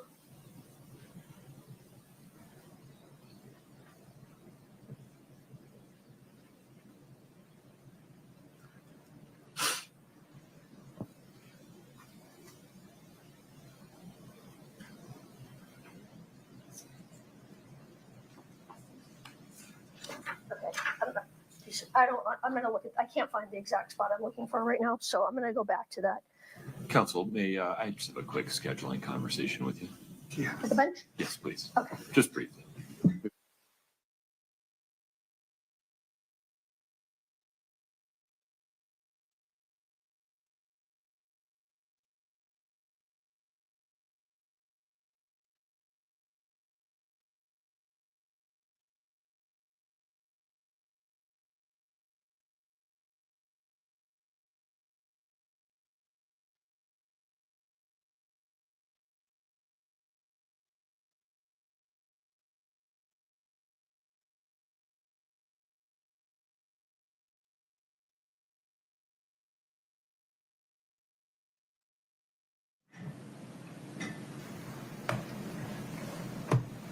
Yeah, I think this will be an all right place to stop. Okay. Ladies and gentlemen of the jury, we're going to recess for the evening. My now becoming traditional warning, please, though, hear me out.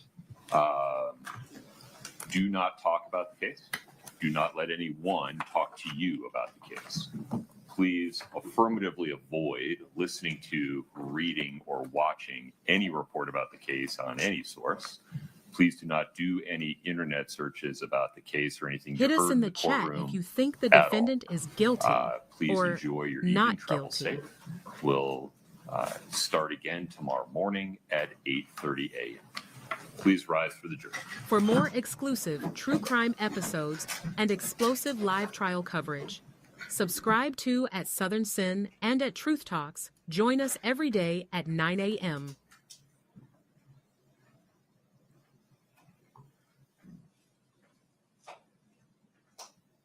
Court is adjourned. Catch us again tomorrow morning for all the live trial action. Right here on at Southern Sin and at Have a Truth seat. Talks. Thank you. Ms. Lauber, I appreciate your patience today. I need you to come back tomorrow morning. Okay. I need you to be here, ready to go again at 8:30 a.m. Okay. All right. An important instruction. Between now and then, you cannot talk to anyone about your testimony.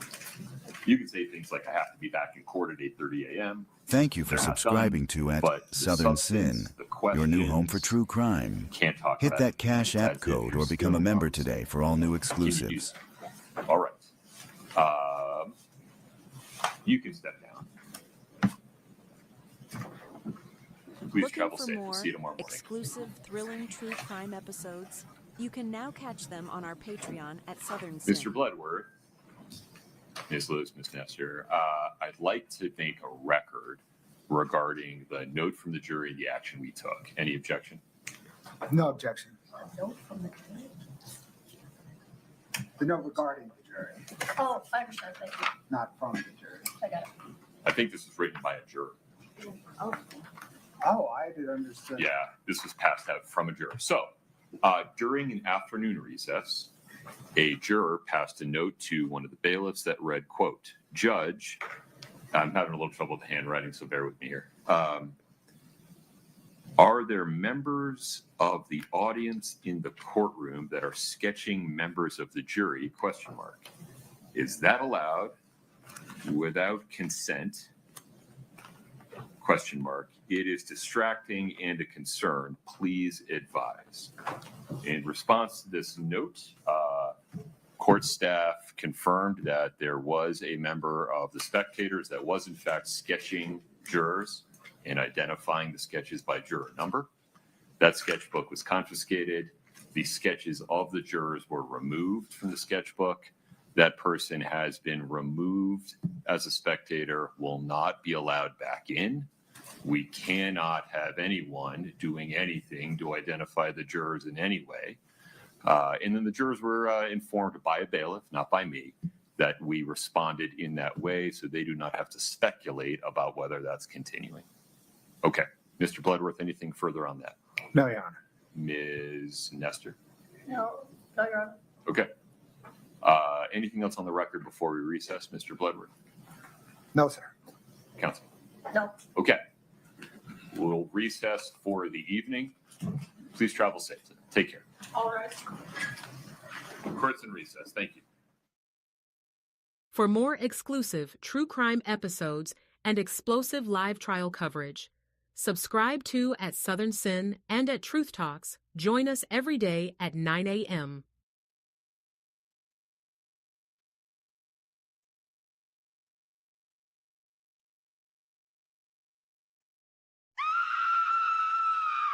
True crime just got darker.